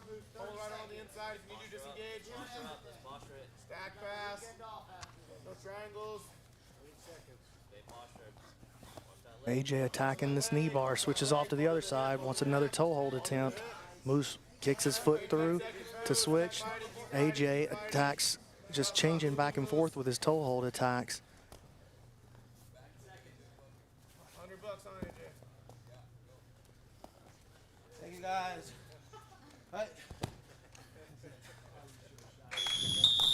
Time expires. We go the distance.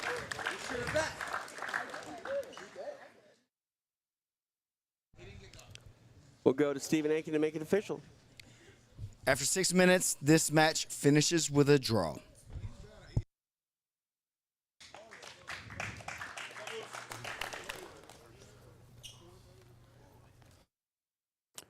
So a lot of implications there. Right now, the only points on the board in this block was Epic Rolls 3 points, leaving it very open for either First Phorm or Ex-Marshal to get that bonus point for their teammates. All right, let's go back to the mat as Stephen Aiken is standing by with Cody Moose Fritz. My man Moose. We appreciate you jumping in, trying to help out this season as an alternate. You got in yesterday for your team. You threw down with everybody you had a chance to. How you feeling today? Fucking grateful, man. Being here has been fucking incredible experience. I got to fucking chop it up with Jean-Jacques, Roger Gracie, Dean Lister is my fucking coach, the Dean Lister. Is there another one? Huh? There's another Dean Lister? Allegedly, yeah. Oh. But yeah, man, it's been fucking incredible. And also, shout out to Once Upon a Coconut. I drank like 8 of those fucking chocolate ones on Monday, just chilling, watching everyone throw down. They're fucking delicious. That's true. It's very true, yeah. Everyone, they're almost gone, I think. But yeah, it's been a fucking amazing week, man. I appreciate Brandon for inviting me. I was gonna do the qualifier, but I didn't think I could make the weight. Then he hit me up and was like, "You want to be an alternate?" I was like, "I gotta think about it." And everyone I talked to was like, "You're doing that, motherfucker." I feel like I was gonna die making it, but I'm glad I did. I can't express how grateful I am to be here. It's been a fucking incredible opportunity and amazing week for me, despite my subpar performance. But I know it's just the start of my career, and I got a lot to show. So be on the lookout for me. Shout out to Ex-Marshal for sponsoring, UFC Fight Pass, Epic Roll. These guys are the homies. Anyone I'm forgetting, but seriously, an incredible week. We appreciate you, Moose. Oh, Black Rifle Coffee, no shit. Black Rifle Coffee. Say it one time. Black Rifle Coffee, thank you guys for sponsoring the PGF and my team. He really appreciates it. Thank you so much, Moose. Appreciate you guys.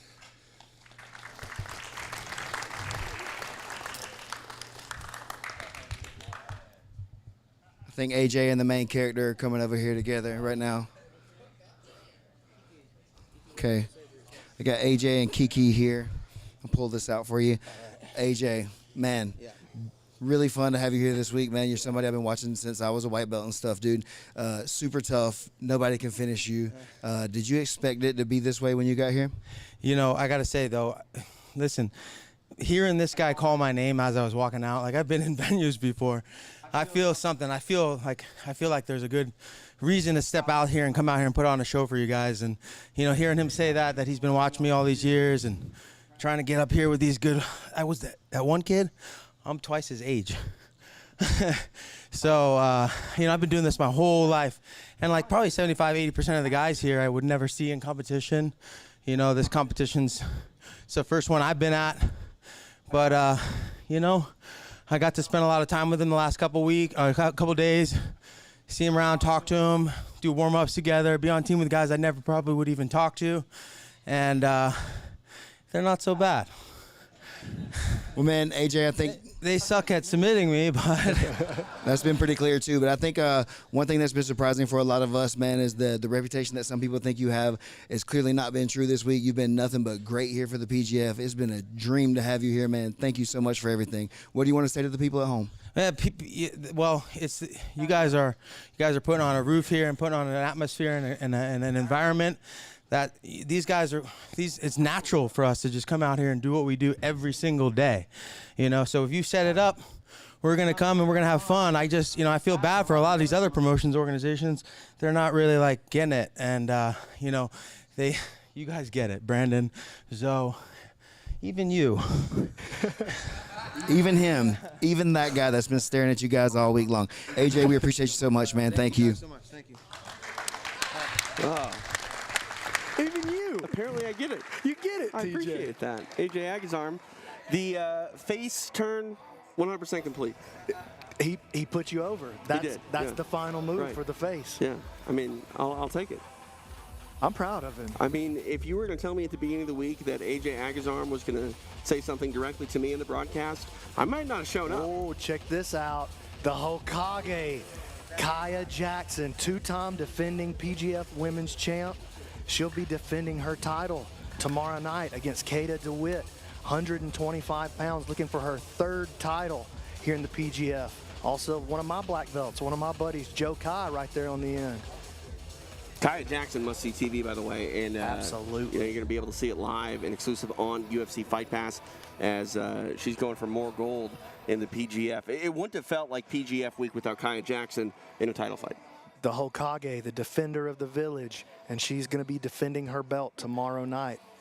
All right, let's set this up here. I believe we're done with our first match of our team block, our first team matchup. So, man, it all hangs in the balance on this one. We've got First Phorm versus Ex-Marshal. Yes. $100,000 hanging in the balance, and we're going to be doing math left and right as we go through these final 5 matches here of PGF Season 6. Egg, let's review where the team points stand first, because what's about to be determined is who wins $100,000. It's all going to be about these team points. Where do we stand right now? So, Ex-Marshal let First Phorm catch up a good bit today. Right now, Ex-Marshal is at 85 points, but First Phorm is right on their heels. Only 12 points behind with 73 points. That's 2 kills, and it's even. So, it's possible. 12 points, hard to come by against this Ex-Marshal team because they're killers themselves. You've got to get through their offense to get to their, you know what I'm saying? Like, oh yeah, man, it's going to be hard to do. How are we looking at? What are we looking at in terms of the individual standings heading into this final team matchup? So the first 4, I'll say the first 4 are pretty much guaranteed. So that's Asare. Asare with 34 points, Elijah Carlton 28, Jett Thompson 27, Andy Varela 24. Guaranteed in.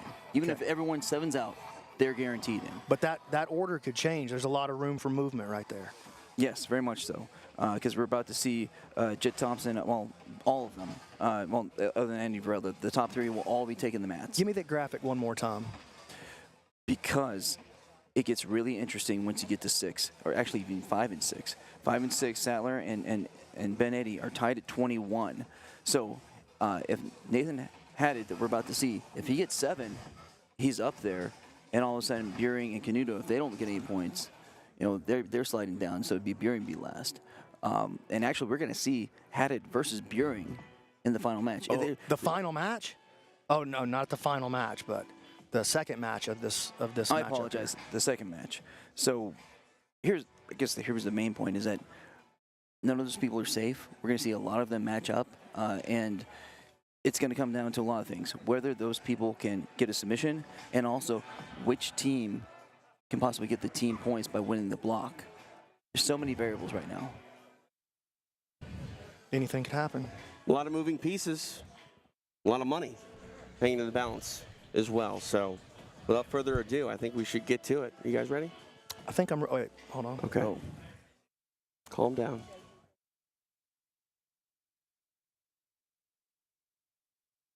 Now I'm ready. We're ready. Final team match of the third and final block of the regular season. We go back to the mat with Stephen Aiken. We're back with our final team matchup for this season. Coming to the mat first, representing First Phorm, Renato Canuto. Renato Canuto done a phenomenal job thus far. After a tough first day, he's come back in a big way who wants to finish it out strong. Back to Stephen Aiken. And his opponent, representing ex-Marshal, Davis Asare. What a fire matchup right here. Asare, your points leader, as we close out his season at the PGF. All right, we are set to go. It is Canuto and Asare.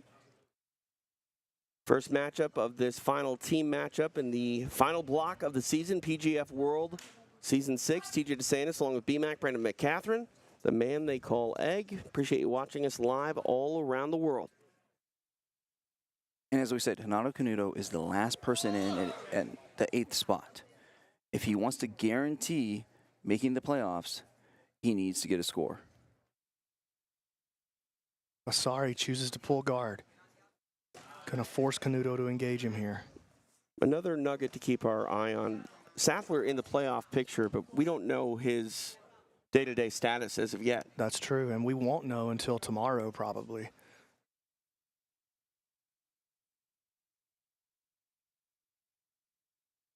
Canuto here on top of Asare. Setting up a false reap. Almost had the leg entanglement that he wanted. Canuto's done a really nice job, until his match with Barch, done a really nice job navigating these leg entanglements. Berimbolo gets all the way onto his head.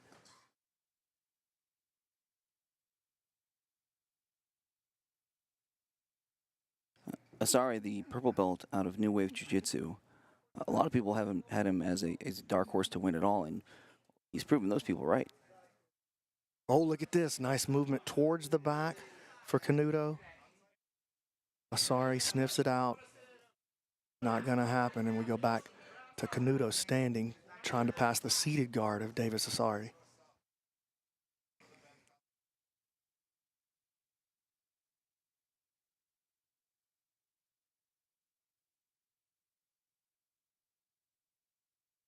World champion Renato Canuto, black belt leader of hybrid jiu-jitsu here in Las Vegas.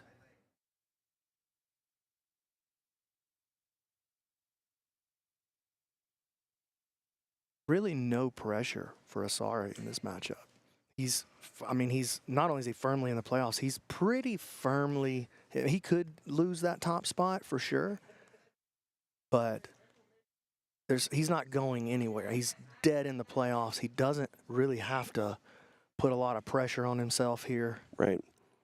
Which makes it hard for Canuto to score. Correct me if I'm wrong. So you said Canuto's in the 8th spot right now? Correct. So if no points were added here and it ended right now, this would be our first matchup of the playoff, no? That's number one, right. number 1 versus 8. No, you're correct. A preview. Well done, sir. See, Agazarm was right. I get it. You do get it, Tej. Canuto trying to create some passing opportunity. Got to watch his head on that stand-up from Asare. Halfway now, 3 down, 3 to go.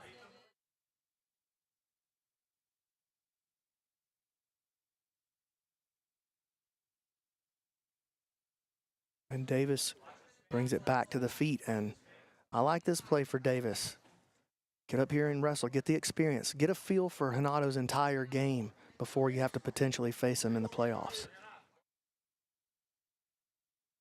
Davis, that's hard collar tie hanging on the head. He's still taking risks, though.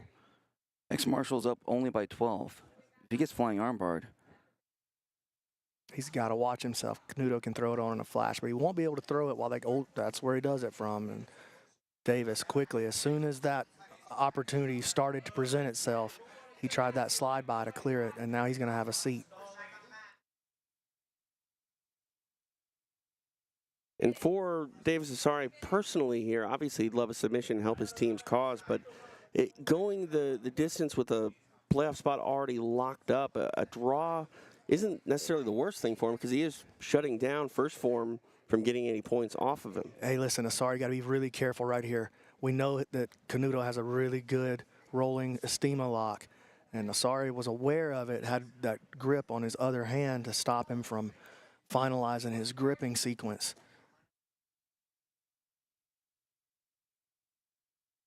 Asare going to wrestle up and puts Canuto on his back. Under 90 seconds remain in the match. Big elevation by Canuto. Very nice. Asare back to the feet. Asare takes a seat. Yeah, he doesn't want to offer any kind of flying opportunities for Canuto. And Canuto's looking for any kind of flying opportunities that he can find. Asare kicks him away.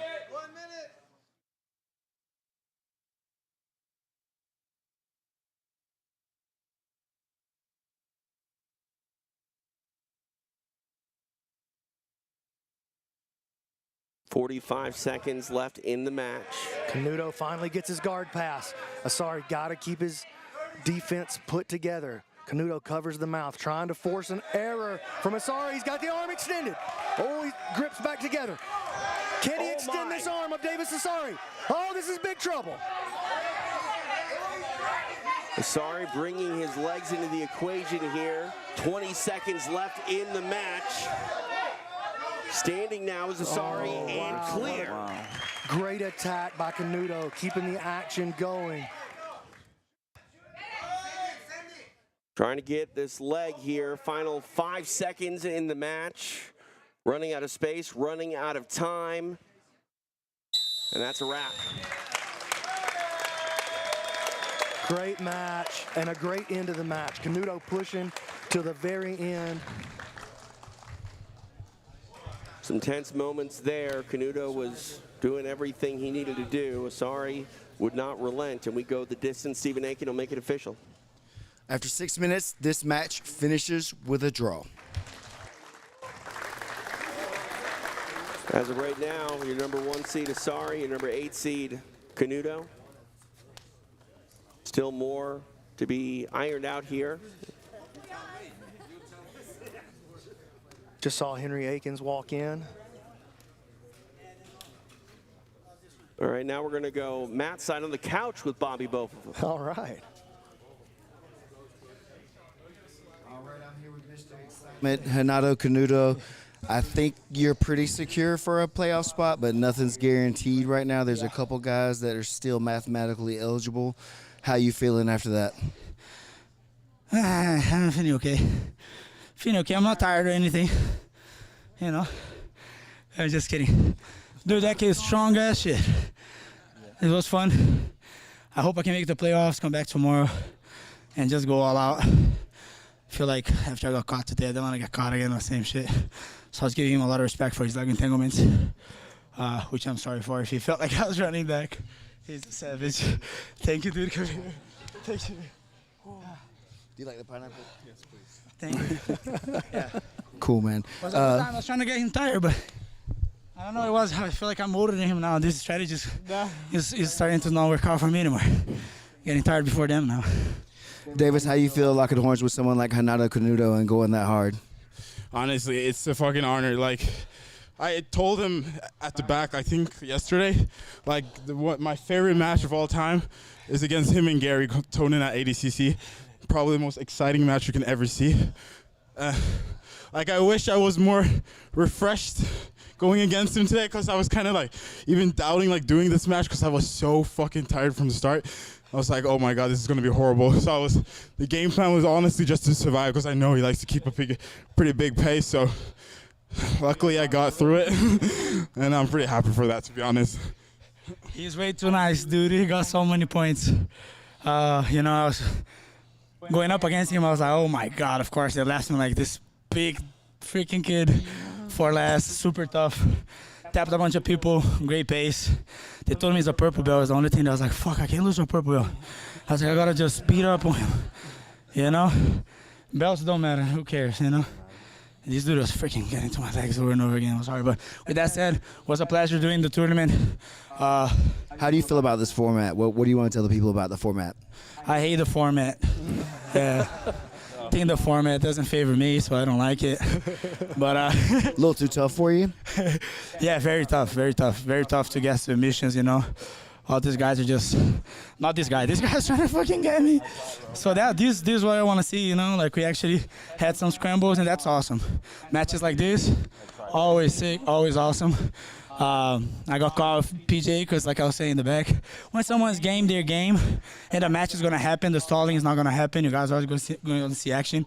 No matter what is the rule set, no matter what's the format, people that want to stall, they're going to stall. And a lot of guys are trying to survive, which is totally okay too. I feel like a lot of these guys are still kind of starstruck going against some guys that they know who it is, or they're just like, you know, not letting themselves go. So, but with that said, I feel like I had a pretty good run. Only 3 subs, but I feel like I squeezed most of my guys. Got caught once. Even though we only got 3 subs, he was definitely the most exciting guy throughout the whole tournament. Like, that's for sure. Like, he always lives to his reputation. So thank you. I appreciate it. Thank you. Thank you. Well, listen, we appreciate both of you guys being here so much. As a fan of the sport, I'm really excited to be this close to see the action, and then just chilling with you guys on the couch is kind of cool, man. Thank y'all so much. Great interview there. Canuto, we could still see him in our playoffs. We'll see what happens. We'll shakes out.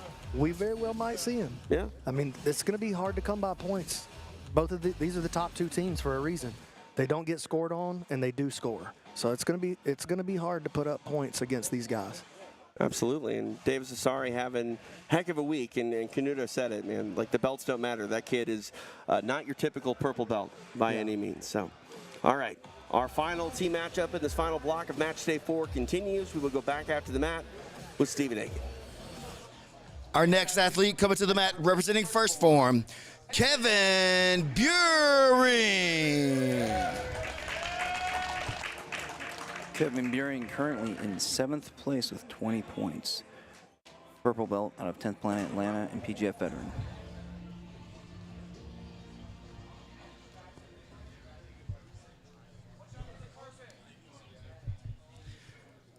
And his opponent, coming to the mat representing ex-Marshal, Nathan Haddad.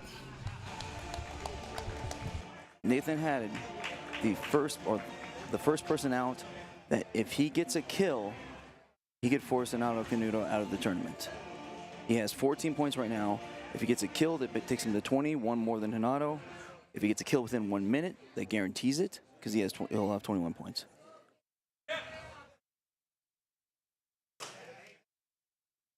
Here we go. Lot riding on this match for both guys.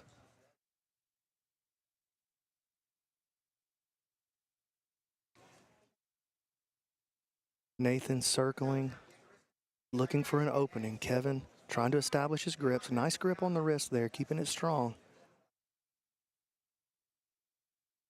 But let's not forget, one of these men are going to walk away with their part of the team prize. It's going to be Team Ex-Marshal or Team First Phorm. They're going to walk away with that $100,000 grand prize for PGF Season 6.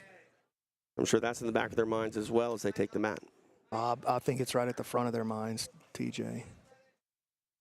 Just so much added pressure to the situation. First Phorm, 12 points behind Ex-Marshal with the 4 matches remaining.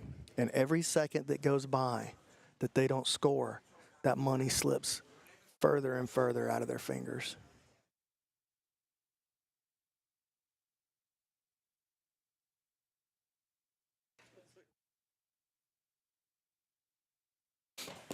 Oh, nice hip switch. Beuhring keeps his guard together, though. Beuhring with the collar tie on the head, trying to set up an arm drag and gets a leg entry out of it. Kevin, very dangerous right here. Nathan, though, navigating it very well so far. Ooh, navigates a very dangerous situation against Beuhring.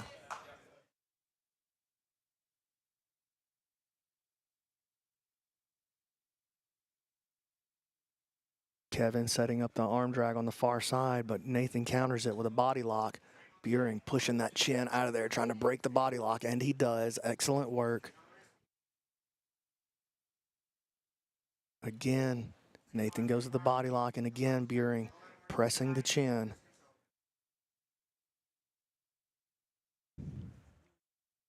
Overhook, sweep by Beuhring, very nice butterfly guard, and now he's on the hunt.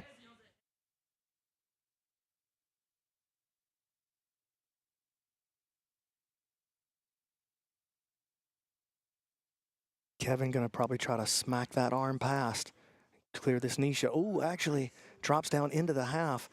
Big hip bump attempt, sets up the Kimura. Throws the leg over. Offensive beginnings here for Nathan. If he can weave that foot through and keep a connection, he could be cooking something right here. Oh, ooh, able to get free is Beuhring. Approaching the halfway point of the match. Kicks the feet out. Nathan drops into the body lock. His head is a little bit tighter now. Hard to get that chin press going. And another butterfly sweep attempt versus this body lock. Kevin building base. Throws a triangle at him. Unable to secure it. Very nice setup. Good off balancing out of that exchange by Kevin Beuhring. Showing that he can be dangerous in a lot of different positions.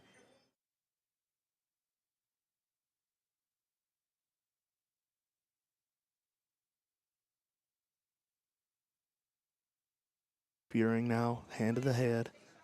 Time winding down on team first form. Beuhring is going to have to take some risk.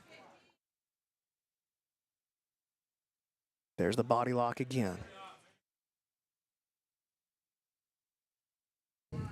Beuhring trying to press the chin, trying to lift it away.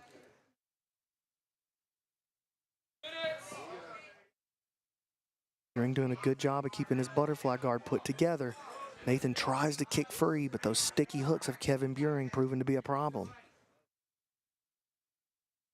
Time is also running out for Haddad's chance at the playoffs. He needs to get a kill.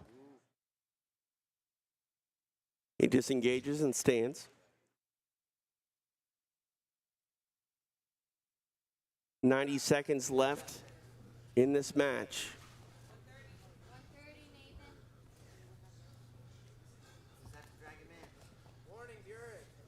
Ooh, warning issued to Beuhring.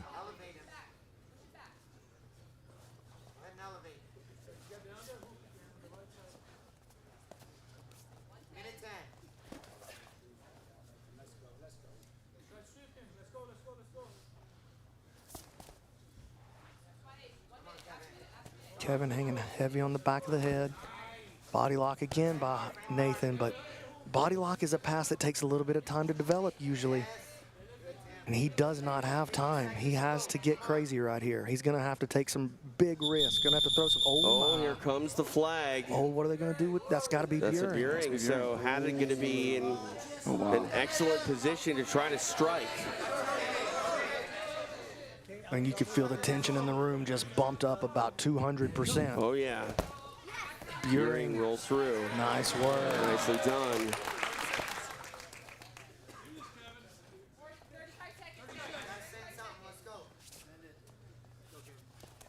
We're now inside the final 30 seconds.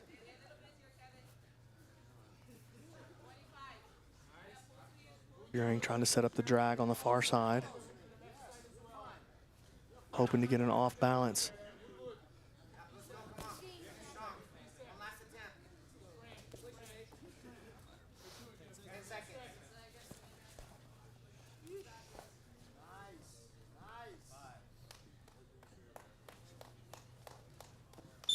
And that's time. Haddad got the opportunity to get that restart from the referee's position, unable to capitalize on it, and we go the distance. Stephen Aiken to make it official. After 6 minutes, this match finishes with a draw. Tough draw in a high-stakes match. Stephen Aiken standing by. He's going to speak with Nathan Haddad. I'm here with Nathan Haddad. You got it. Man, you were in the hunt all week long. You put a lot of these guys on the run, pushing them on the edge of the mats. You kept the action hot and heavy for everybody in here, man. We appreciate that. What do you think about the PGF? Oh, man, this was unbelievable. I started jiu-jitsu when I was 6 years old. I'm 26 now. I've been doing jiu-jitsu 20 years for moments like this, to be able to compete in front of people like you, people like John Jock, Hodger, Egan, Coach Dean, all these guys, this is amazing. This has been the best experience of my jiu-jitsu career. Well, man, you've really done good work this week, and I think that we'd be happy to have you back probably for another PGF season. Would you be interested in doing that? Listen, B-Mac, you call. I'm coming, baby. Let's go. And, guys, I'm young. I'm only getting better. I'm going to make more finishes, I promise, and I'll be back better than ever. Thank you, Nathan.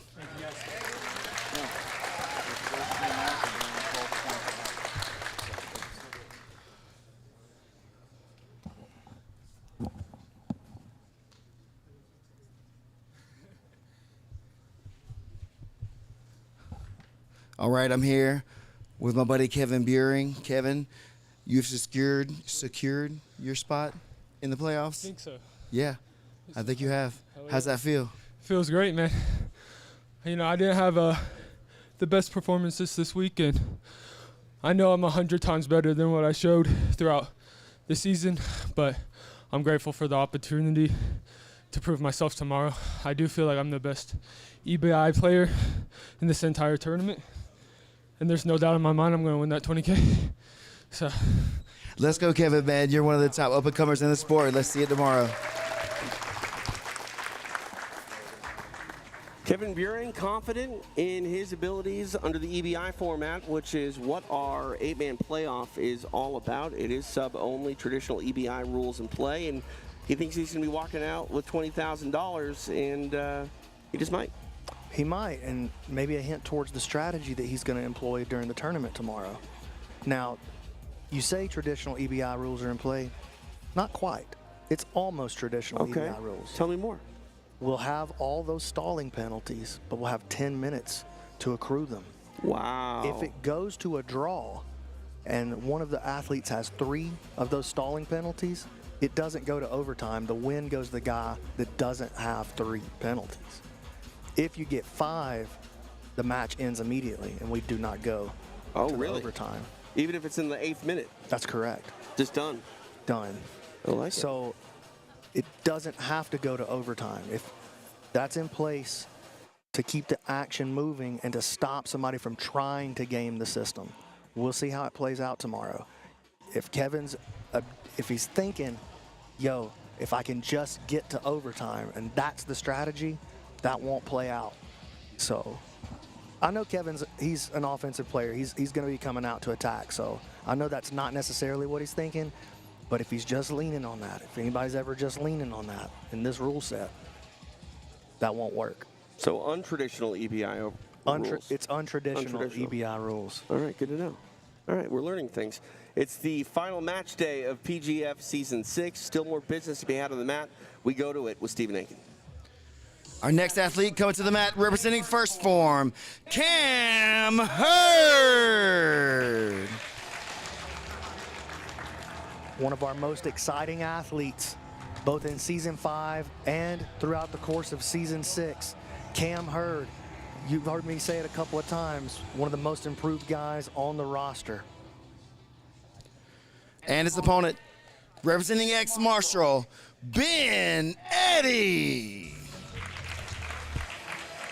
Ben Eddy, go ahead, Egg. Sorry, he's currently tied for 5th place with 21 points, tied with Daniel Sathler. Again, we're not sure if he's going to make it tomorrow. He definitely has a spot in the playoffs. Dangerous guard, we'll see what happens. Cam is going to have to be very, very careful. His aggression could be the very thing that plays against him with this. But aggression is something he's going to need for his First Phorm team. They need points if they want to win this grand prize. So, including this one, there's 3 matches left, and First Phorm is 12 points behind. So a Ben Eddy win would pretty much.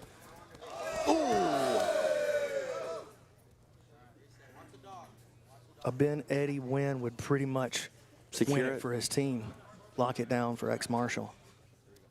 Yes. You wonder if Ben Eddy's aware of that? They have to be. They got the brilliant Jean-Jacques in their corner, and Jean-Jacques played the game masterfully all week long. That's why his team finds itself at the top of the leaderboard as we approach that $100,000 prize. Yeah, Ben Eddy would only need a break. If he gets a break, it's done. He's not going to get a break from this position.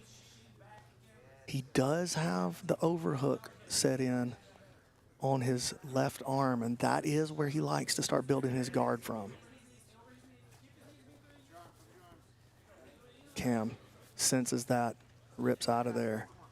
Back to the feet they go. Cam getting heavy, getting very physical with Ben Eddy. Ben nice shot by Cam Hurd, puts Eddy down hard.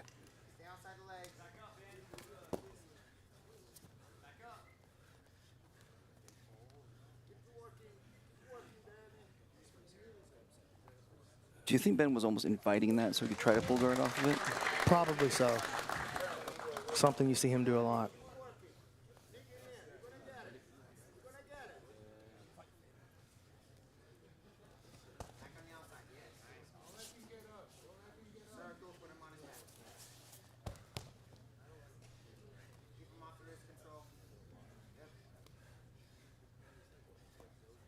Eddy desperately wants to get Cam Hurd down into his guard. Cam spinning around to the outside. Nice recovery here by Ben. Ooh, Ben almost thought about throwing a triangle right there.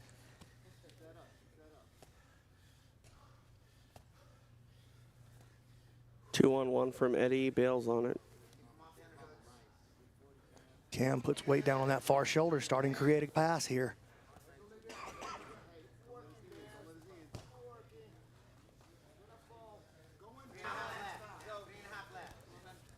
Uh-oh.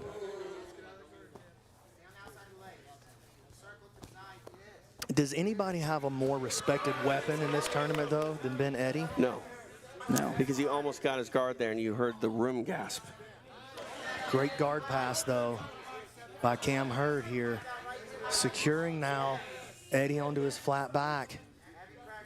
Eddy not very active so far this week when he finds himself in bad positions. Has found himself on the wrong end of a couple of these stalling penalties. Does recover here, though. Just past the halfway point of the match. Quick check of the clock by Cam Hurd.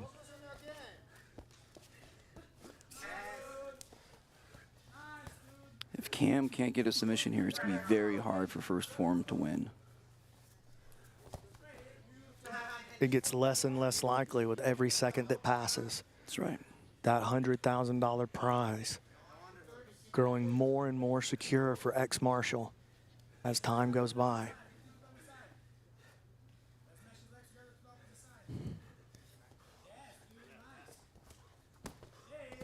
Oh my, another pass. Oh my. Ben Eddy finding himself in trouble here. Cam Hurd, we've seen him apply a very aggressive knee on belly, puts a lot of pressure with it. Ben trying to recover the guard.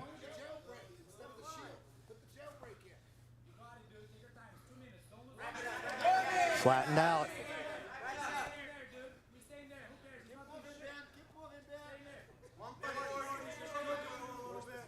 North-south position for Cam Hurd. He wants desperately to make something happen for his team. Eddy recovers his guard. 90 seconds.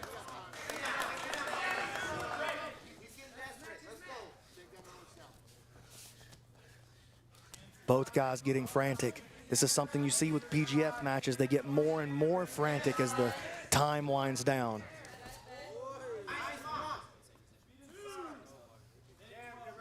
.72 short seconds left in this match. Restart back on the feet.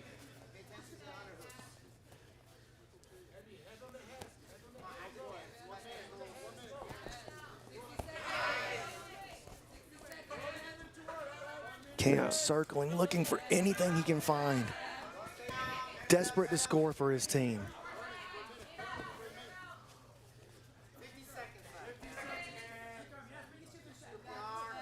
.45 seconds now left in the match.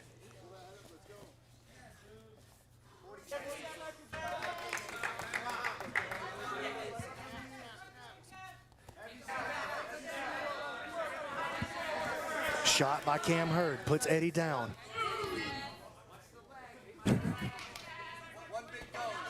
Got some wrestlers in the crowd. Cam taking a couple of steps back there. He's got to be careful. Cam passing the guard of Ben Eddy once again over to the north-south position. It's 10 seconds. Hurd needs a Hail Mary here. Not going to happen today as time expires. It's a draw. In a lot of ways, it's a win for ex-Marshal. Still in it is first Phorm. Let's go ahead and make this one official with Stephen Aiken. After 6 minutes, this match finishes with a draw. Cam Hurd, incredibly aggressive. Ben Eddy, incredibly dangerous. And we saw both of those things on display here. And now Stephen Aiken out there on the mat, going to chat with our athletes as we've seen Cam Hurd for the final time this season. He's standing by with Stephen. Buddy, you threw down this week, man. You fought so hard every single time you stepped on the mat. It's admirable, man. It really, really is. You quickly became one of my favorite grapplers last season. How hard you worked and how much you put in. How are you feeling after this week? Fucking great. Sucks that I won't get to go tomorrow. You know, second season in a row missing the finale, but I feel like I'm improving. From last season to this season, even from Monday to today, you know, being around all these guys, these legend coaches, top competitors in the game, getting this experience as a purple belt on UFC Fight Pass with fucking PGF, doing what they're doing and changing the game.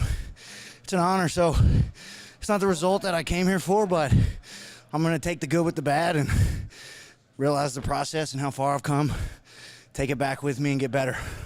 Well, Cam, you definitely belong here, man, and we appreciate it so much, dude. Thank you. Hope to be back.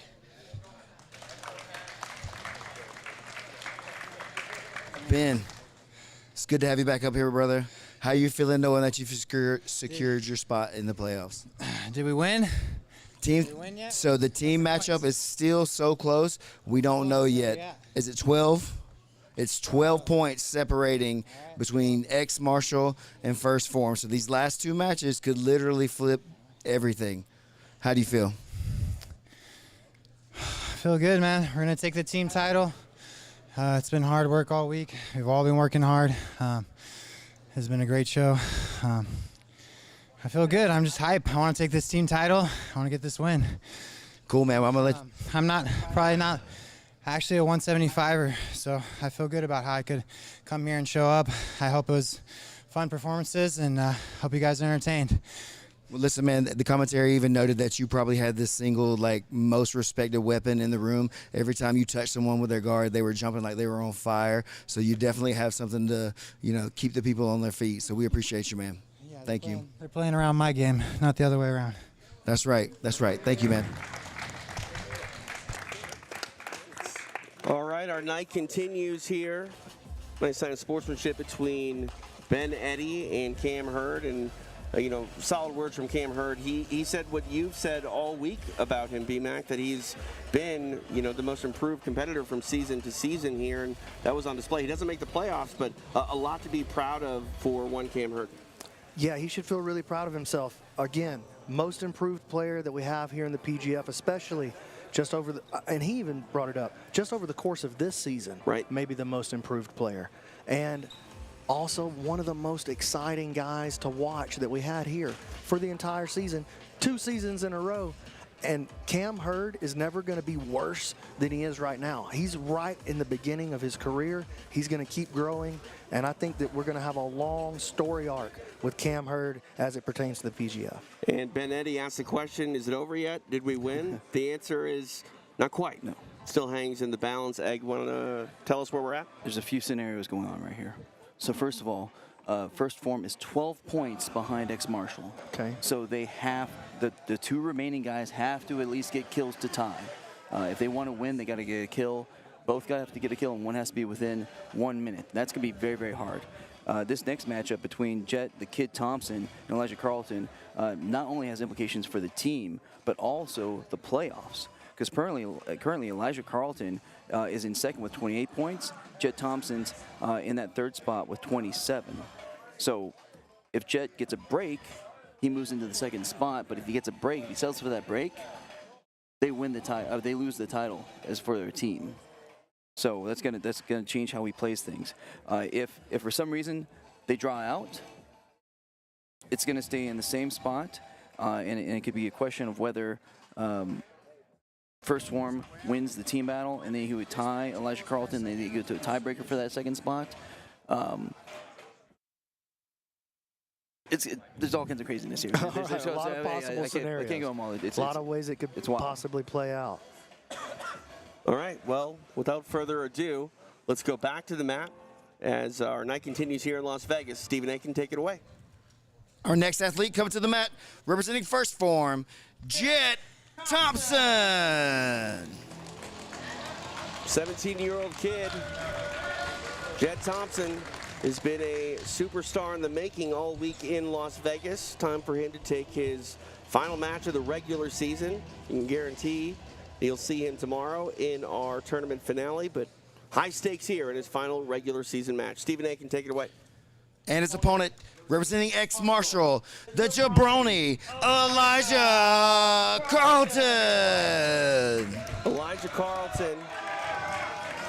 Listen to that reaction from the crowd. It's almost fitting that he's in the spot, guys. He's been the poster boy for PGF thus far, and he is points, just any points away from securing that prize for Team X Marshall. TJ DeSantis, BMAC, Brandon McCatherine, the man they call Egghead, live in Las Vegas. It is the final match day of PGF World Season 6. The jabroni grappler now standing. Fair to say, sorry. No, I was going to say Elijah trying to step into this inside space against Thompson, but he can feel the danger. Fair to say we have the star of this season against the star of PGF of all time.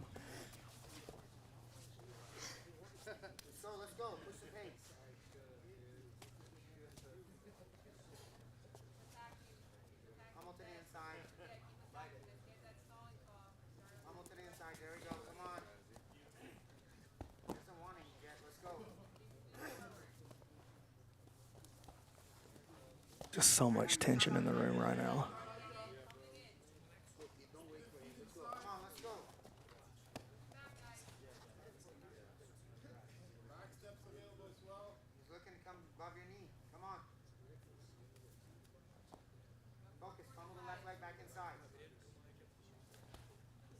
Elijah needs to be very careful, keep his feet in good position, keep himself safe.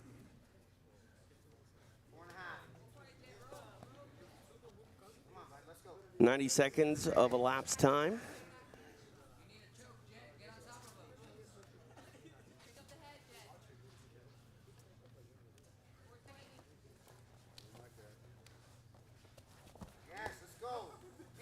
Jett working a 2-on-1.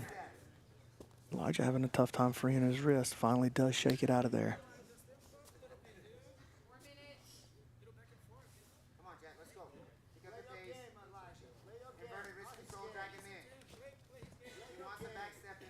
The admonition from the corner of Elijah Carlton from Jacques Machado. Play your game, Elijah, not his game.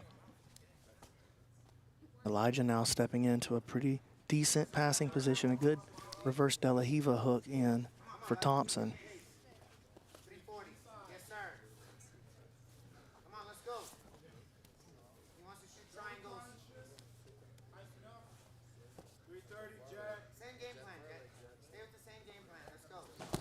Ooh, Thompson threatens.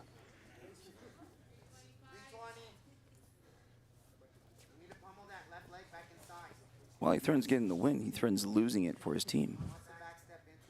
Yeah, a little bit of a lack of aggression from Thompson. So much on the line. I heard at least one of his members of his team say, hey, we need this kill.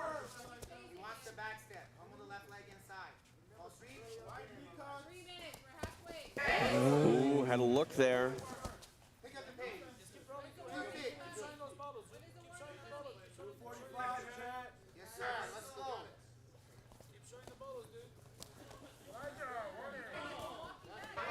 I think I just heard Elijah get a warning for moving backwards.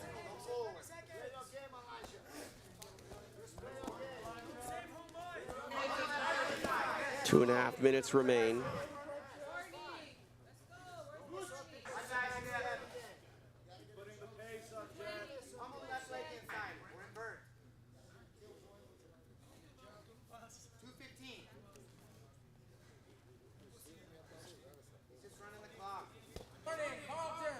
There's the official warning for Carlton. Same shit.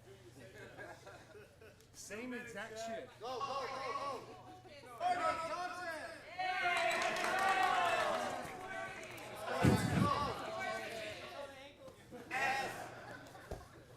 They're going to have to both stay very active. Yep. Referees just warned both of them back to back. And again, so much hanging in the balance here. And both of these guys so dangerous on the back, particularly Carlton. If Thompson were to get called for stalling here and end up in that referee position, Elijah had enough time to attack. It could be real problems. Under 90 seconds remain in the match. And a break is not enough for first form. Has to get the kill. Oh, here's a flag. What are they going to do? Against? Carlton on the bottom. The time is now. This could be a sequence that is the difference between $100,000 or not.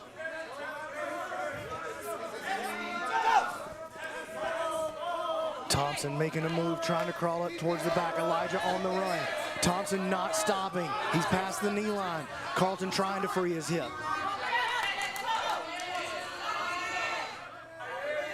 Less than a minute. Oh, escapes a very dangerous situation against the kid. Now let's not forget, Thompson too has been warned. And we still have time. There could be another stalling penalty called. Well, part of the problem that Thompson has with his offense is he's so excited about framing against the face and shoving a guy backwards. Oh, and here comes a call. Oh! Now Carlton going to get a look at the back. 34 seconds remain. Can Elijah Carlton put it away? How poetic. No. The kid has been a disruptor all week, and we'll see if he can pull out another rabbit here and make something happen. 20 seconds left.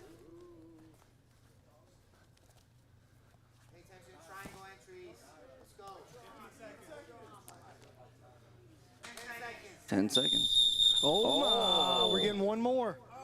Oh, my goodness. Wow. Jabroni salute for the judges table. Jabroni salute.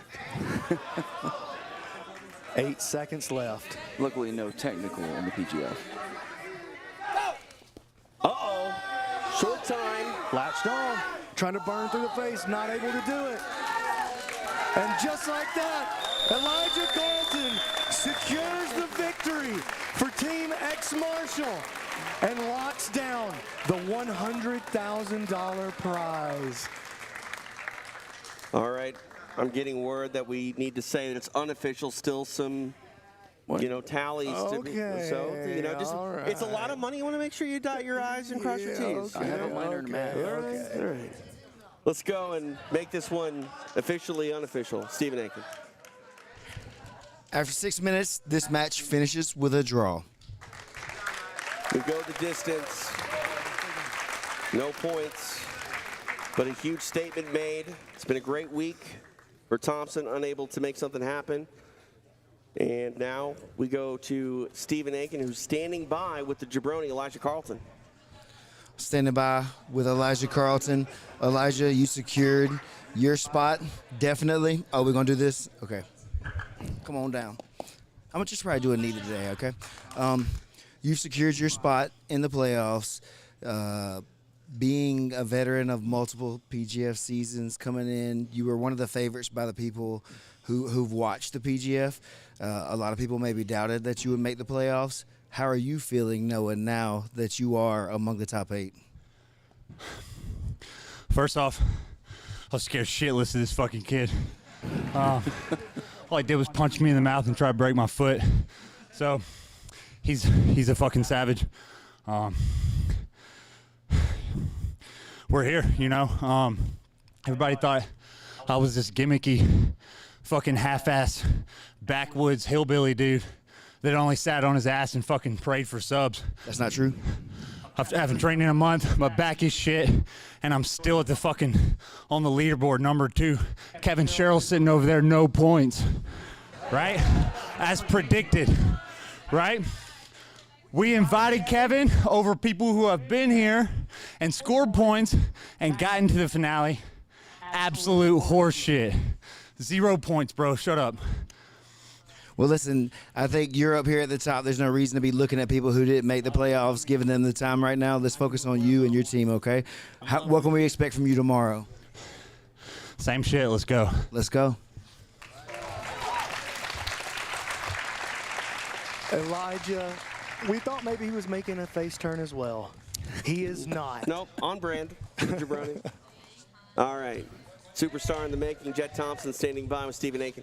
Mr. Jett Thompson, 17 years old, in the top 8 with the PGF, out here with all these high-level players, all this money on the line. You seem completely unfazed. Tell me about it. Dude, it's great being here.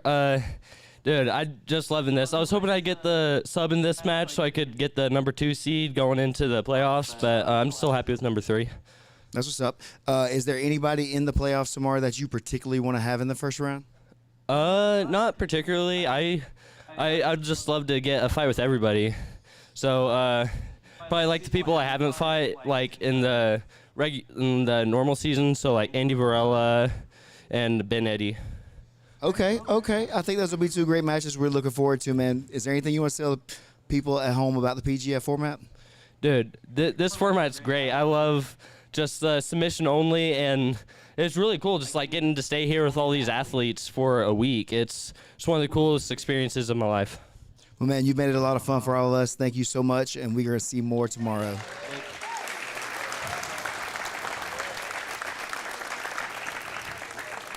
All right, we are back here, Matt side in Las Vegas. TJ DeSantis, BMAC, Brandon McCatherine, the man they call Egghead. Pretty much official. We know where this money is going. They're going to make sure, and make sure we don't make any mathematical errors. I trust the guy with the 20-pound brain, but yeah, a lot to take away. And as you said, BMAC, very fitting that Elijah Carlton is likely the one that put it away for his team in ex-Marshall. Yeah, and we talked about it. It kind of looked like coming out of season 5 and into season 6, maybe Elijah was making that baby face turn. Absolutely not. The bad guy lives. Yeah. I mean, he went after Kevin Cheryl in his post-fight speech. Yeah. just for gigs. Right. Why not? No reason for it at all. Yeah. All right. Anything we need to know about Egg and heading into our final match? Well, Jett Thompson said he wanted to go up against Andy Varela or Ben Eddy. If Daniel Sathler is able to continue, Jett Thompson would be up against Ben Eddy. Now, the other thing that's interesting is that the team point for this block is still up for grabs. So if Chandler could get a kill or even 3 points, they could possibly move up all of his teammates in the rankings. So we'll see what happens. All right. We shall. All right, back to the mat, Stephen Aiken. We are back for our final match of the regular season for Season 6 of the Professional Grappling Federation with $100,000 on the line. Coming to the mat, representing First Phorm, John Chandler. John Chandler, an alternate here at PGF World Season 6. He's ready to put on a show in his final performance of the week. Back to Stephen Aiken. And his opponent, representing ex-Marshall, the Great Dane Leek. Another alternate here, Dane Leek. Dane Leek, a Season 3 and Season 4 PGF veteran. He was the runner-up in season 4. And how fitting is it, how poetic even, that it's these guys that have sat and waited for their opportunity all week. They're going to get out here and throw down to close the show. It seems like everything happens for a reason in sports, B-Mac, and you feel Look that at in the this. air here at PGF.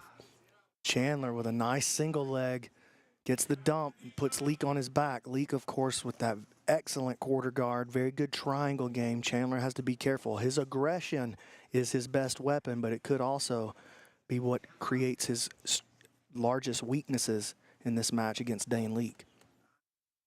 Nice body lock here. Oh, look out. Omoplata. Chandler postures up, rips out. Again, straight onto the passing. Chandler's pure action.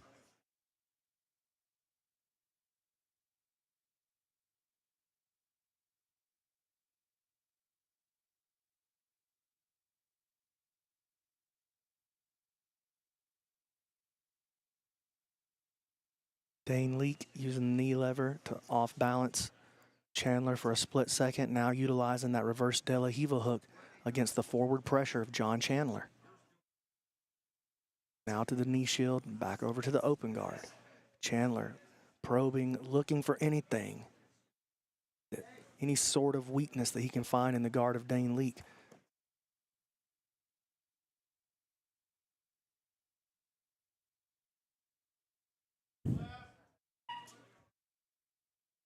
Underhook, now he bails on it.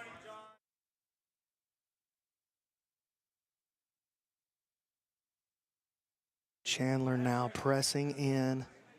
Wants to flatten Dane, but you notice how Dane uses that left arm to create frame, to create annoyances against Chandler as he presses in. Flip of the hips there for Chandler.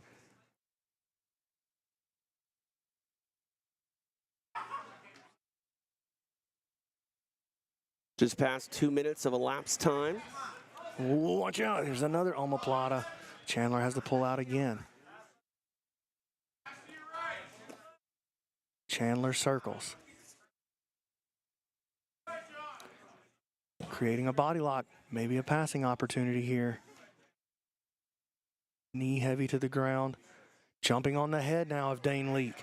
Dane avoids, back to the mat, flattens him out, gets him out of defensive, gets him out of the offensive threat.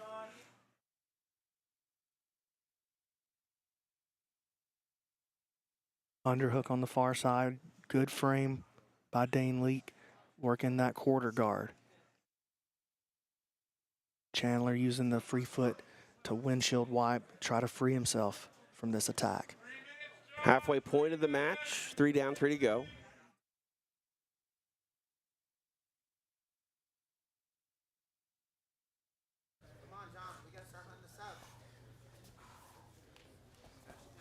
Oh, another omoplata. This is a much better attack here. Chandler going to try to stand and pull out of it. Oh, Dane tried to roll through, saves his guard at the last second.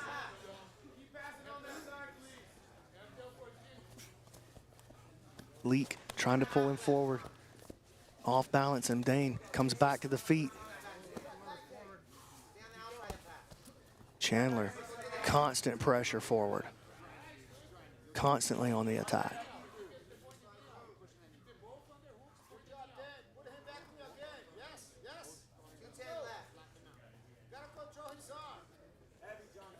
Here's the overhook, and now another omoplata attempt. Oh, shot the triangle. Chandler turns him past the guard now. All the way, well, almost all the way into north-south. Not quite there yet, but he is clear of the guard.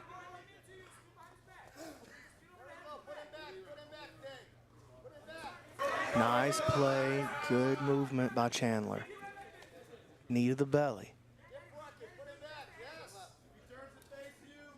90 seconds left.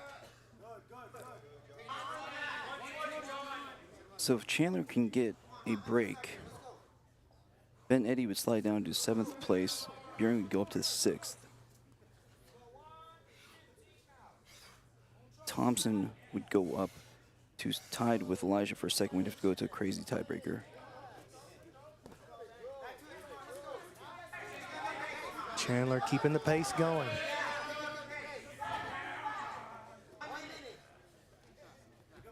Inside the final minute of the regular season of PGF World Season 6. Going to get a reset here in the center of the mat. Ooh, in business. Got this Kimura grip.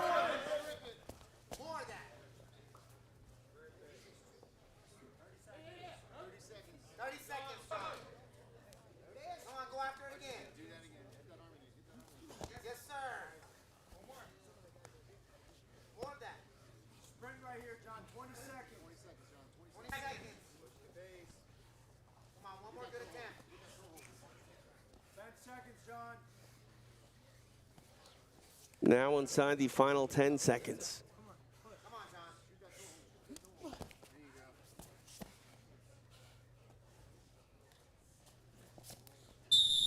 And with that whistle, the regular season of PGF World Season 6 has come to a conclusion. We go the distance, no points here. To make this one official, Stephen Aiken. Two alternates close out the show here for regular season matches. Stephen Aiken on the mat now. Going to chat with John Chandler.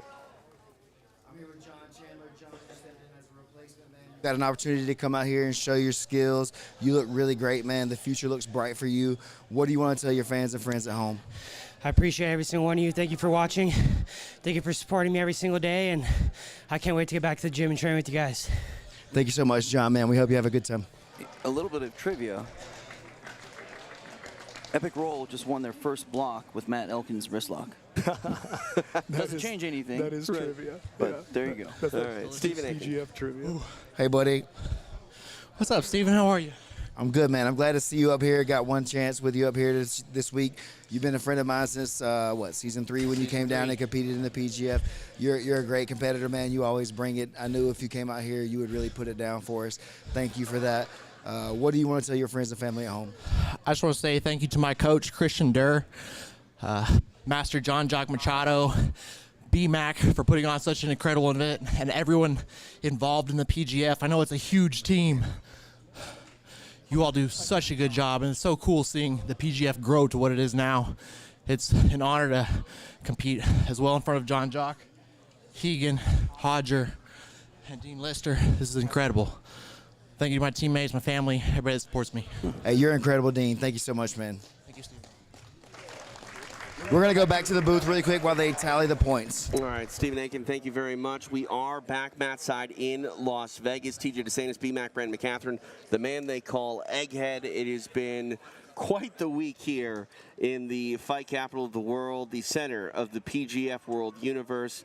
As Stephen said, we do have to make sure that it's all official. Plus, we still got to make sure that all of our playoff seedings are correct. And then we're going to come back and go ahead and give out some cold, hard cash. B-Mac, any closing words before we get to that? I'm just thankful.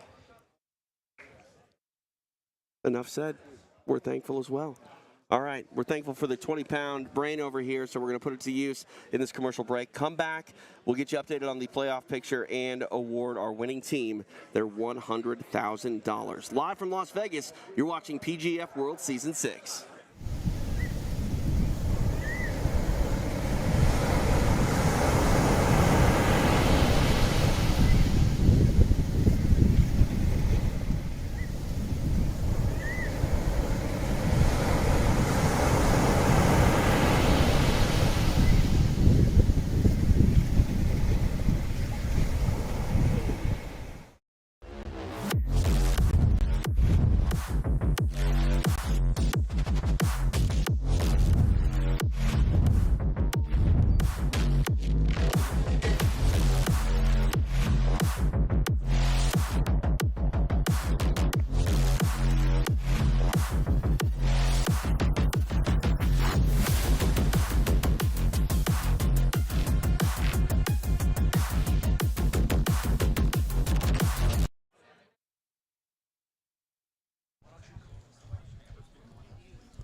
All right, we're back. We're ready to crown our champions for this season of PGF. But first, we want to invite our ownership group out. Brandon McCatherine, Zoltan Bathory, Heather Gracie, and Conscious Keelan Lawyer for our team. It's official? It's official. Your winning team for season 6, coached by Master Jacques Machado, ex-Marshal. Their team includes David Asare, Nathan Haddad, David Evers, Ben Eddy, Dane Leek, and last and certainly not least, the jabroni, Elijah Carlton.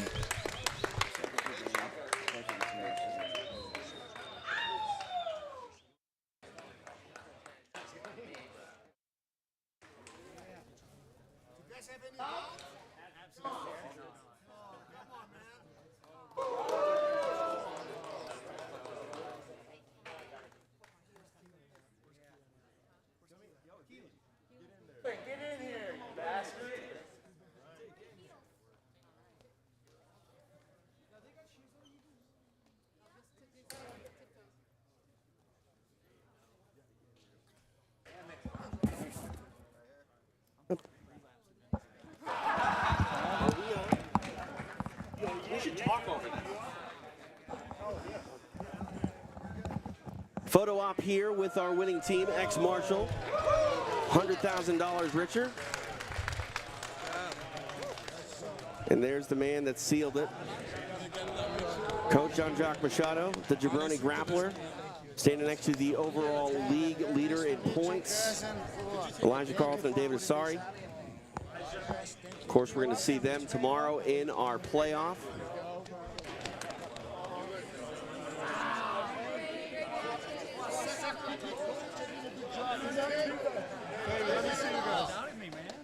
A lot of celebrating going on here in Las Vegas. It's a long journey to this point for Team ex-Marshal. And they got it done. They took over early in the week and really never let go.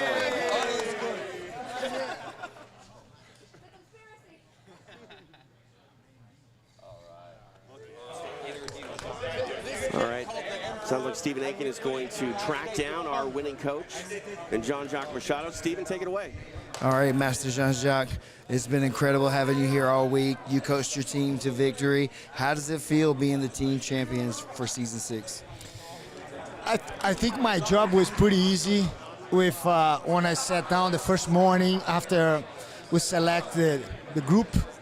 And I was very impressed with how much, we'd say, fire they have on their eyes. And I was very lucky on the pick. I knew a couple guys, the other ones I was more in the feeling. And I think I felt pretty damn good. I told them we did not come here to be a part of anything. We came here to win. And we're going to be back next season for sure. All those guys now, everyone that watch knows who they are. And you better watch out because they just started. Well, we appreciate you coming through and spending your week with us here at Professional Grappling Federation. It's been a treat. Is there anything you'd like to say to the people about the Professional Grappling Federation? Man, if you are watching right now, you should be a part of this. It's something that they started. They are in Vegas doing something that you guys have no idea at home how amazing this whole past few days was. And make sure if you're competing in Jiu-Jitsu, a grappler, sign up. Trying to find out and looking for, because you're not going to regret.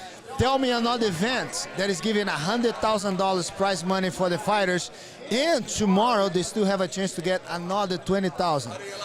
You don't see that in any other event out there. That's right. This is amazing, and you are such a huge part of it. Thank you so much. You're very welcome. Thank you. Winning coach Jacques Machado, very happy. He said this week he came to win and win some more. And, well, he's got the big prize, $100,000 banked for his team, ex-Marshal. And then, of course, winning some more. He's got a lot of guys that could do it. Another $20,000 hangs in the balance for tomorrow in our playoff to solidify the culmination of another season in the books for PGF World. Again, our 6th season powered by Once Upon a Coconut. We are back mat side, TJ DeSantis, along with the man they call Egghead. And let's get into this playoff picture a little bit more if we can, Egg. We have all of the math done, and we know what seeds 1 through 8 look like, and let's go through it. Okay, so just start off. We're making an assumption that Daniel Sathler will come back. Right. Maybe he had a spa day, Manny Petty, it's happened before. So 1 versus 8. So you have Davis Asare, and as you pointed out earlier, a rematch. We had the preview. Renato Canuto in that 8th spot versus Davis Asare. Right. And they were just saying how tough each other was. Well, hey, there isn't going to be a draw tomorrow. For all the kind words throughout the week. Y'all are fucking shit. Of course, brother. Love you too. There he is, the jabroni, checking in with us right here. As I said, Davis Asare, Renato Canuto. Hey, go to smoothcomp.tv and go check out that match because you're going to see it again tomorrow. But one of them has to win.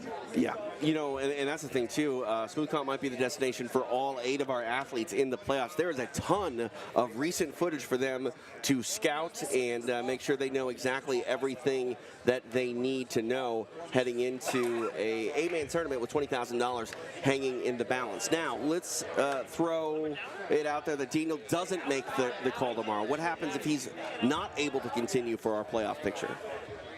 If he cannot continue, then Ben Eddy will slide up to the 5th spot, Kevin Beuhring to the 6th, and Renato Canuto to the 7th, and then we have another quandary because the question would become if David Evers is able to play. If David Evers is able to play, then it's a question between him and a tie with the Butter Panther, PJ Barch. Wow, I mean, we have the sort of emotional send-off for PJ Barch. He might not be done. Someone might want to tell PJ Barch that he could be in our playoff picture so he doesn't go out and celebrate too hard here in Las Vegas. You never know. All right. Tomorrow, we are headed live and exclusive your way behind the paywall over on UFC Fight Pass. It is the biggest no-brainer in all of combat sports. Go over there and sign up. The largest MMA library, the largest combat sports library. We're also not too far away from the UFC Fight Pass Invitational, number 7. Coming up, and if you get if you don't have Fight Pass already, sign up. You're going to get both PGF World Finale tomorrow, and then the FPI 7 headed your way coming up on May 15th. One thing that you're going to see tomorrow for sure on the PGF Finale is Nakia Jackson. She's going to be back in action on the PGF mat. As I said earlier, she is must-see TV. She's now standing by with Alex. Alex, take it away. Must-see TV indeed. I am with Nakia Jackson, and you have a big day tomorrow. You'll be defending your title. So what are the feelings going in? Man, anytime I can get out on the mats, I'm always super excited, especially when it's the PGF mats. This is like a home team thing, or at least it was. It started off as like a home team thing for me. So it's always super special to get out here and defend and bring it back to the village, to the home team as the Hokage. So. Yes, and you are a homegrown 10th Planet Decatur superstar. BMAC is so proud of you, and it's probably got to be so special to see the PGF grow to this stage and where it's at today, giving away $100,000 to the winning team. Man, that is absolutely insane. So when I was there when he first started the thing, right? And I was like, man, this is super special. I want to be a part of it. And he had me out there as like the little light girl. So when somebody came out, I would just click a button and change the lights and let the lights come out. And then I was like, oh, we need women in this. Like, I want to compete. Can you get something together for us? And that's how, my belt came about, or the season 4 came about. And yeah, just to see how much it's grown and where they're giving away $100,000 or $20,000 to a team is crazy, and I want a part of that. Like, I want to get a nice little women's bracket going too for something like this. This is amazing. And you've experienced everything from being a competitor to being on the coaching side as well. So what is it about the PGF that makes it so special and so different than what everyone else is doing in jiu-jitsu? Man, just really focusing on, did you get the sub or not? Like, that's it. At the end of the day, there's no overtime. There's no points. Did you get the sub? Did you come out here and do your job, show up, be a professional, get the sub or not? And that puts like a sense of urgency on the matches, and it makes the crowd pop. Like, people are hunting for the sub, and if not, you get no stalling calls and boos, and yeah, it just doesn't look great. So yeah, did you get the sub or not? And I think that really just puts the PGF over a bunch of competitions because, I mean, we're here for the subs. Yes, and we know BMAC loves to put that pressure on the fighters to really push the action. And tomorrow, I know we can expect that from you. I know this matchup is against a former teammate as well. So what is a little bit about the matchup, about what people can expect tomorrow? Man, honestly, just what they can always expect from my matches. I want to come out. I want to be exciting. I'm always looking for the finish, and I want to, just put on a good show. And, yeah, that was my teammate. I've stayed at her house a couple of times. We've been teammates twice on, 3 versus 3 tournaments. So it's going to be a banger. You guys definitely tune in. Make sure you watch it. And is there any specific matchup within the PGF playoffs that you're excited for? We know we got Andy Varela in there. We got undisputed champ PGF, Elijah Carlton. So any matchups you want to see?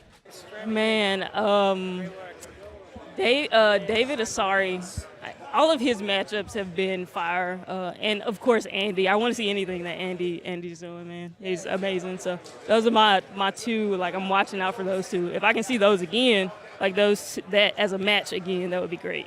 Yeah, pretty crazy that the 17-year-old Jett Thompson was over there I'm calling out Andy Varela. Wait, I think I just completely missed over him. That dude is amazing. That kid is amazing. I also want to see anything that he's doing. So, yeah.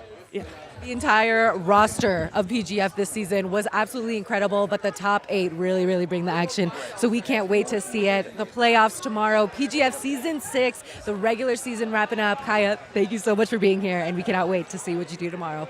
We'll send it back to you guys. Thanks, Alex. Appreciate you checking with Kaya Jackson again. Don't miss her in action tomorrow. All part of our PGF Season 6 finale. Live and exclusive on UFC Fight Pass. Go sign up now. Step into our world at UFCFightPass.com. If you just joined us, where you been? We've been here all week. It's been a lot to cover. Team X Marshall victorious, $100,000 richer, and they're getting stem cells treatment from New Hope Regeneration, which is incredibly valuable, Egg. After a week like this, each and every one of their teammates definitely could use a little healing and restoration, if you will. I mean, they just went through a gauntlet. Yeah. Each of them had just had 12 insanely hard matches. You heard all of them talk about this. And 3 of them are going to have more matches tomorrow because they made the playoffs. So having that ability to get that healing, to heal what's wrong with them, that's insanely amazing for them. Yeah. All right. Well, we are getting closer and closer to our conclusion of match day 4 in our regular season here at PGF World Season 6. Before we sign off, I want to thank everybody that helped make this week possible. Alex Wendling on the sidelines talking to all of our athletes. Egghead crunching numbers from top to bottom. He's always ahead of it. Definitely way better at math than me. BMAC, Renato Canuto, without any of his hard work, none of us would be here. Keelan Lawyer, the best multitasker in combat sports. I think Keelan owns that title. I want to thank you for joining us, and please do not miss the PGF World 6th finale tomorrow, live and exclusive on UFC Fight Pass. Other guys working hard that I forgot to name. Trust me, we know and love and appreciate all of you. 3 other gentlemen still working hard tonight. Raph, Tim, Jake standing by with our post show. On the other side of this break, we are going to take a quick commercial and come back and put a bow on another season of the PGF. For BMAC, Brandon McCatherine, the commish, Egghead, I'm TJ DeSantis. Good night from Las Vegas. CrossFit has become part of my daily routine. I do it every day. But lifting heavy weights has taken a toll on my back. Since I started using Our Life CBD cream, my pain has declined dramatically, allowing me to return to doing what I love. From our life to yours.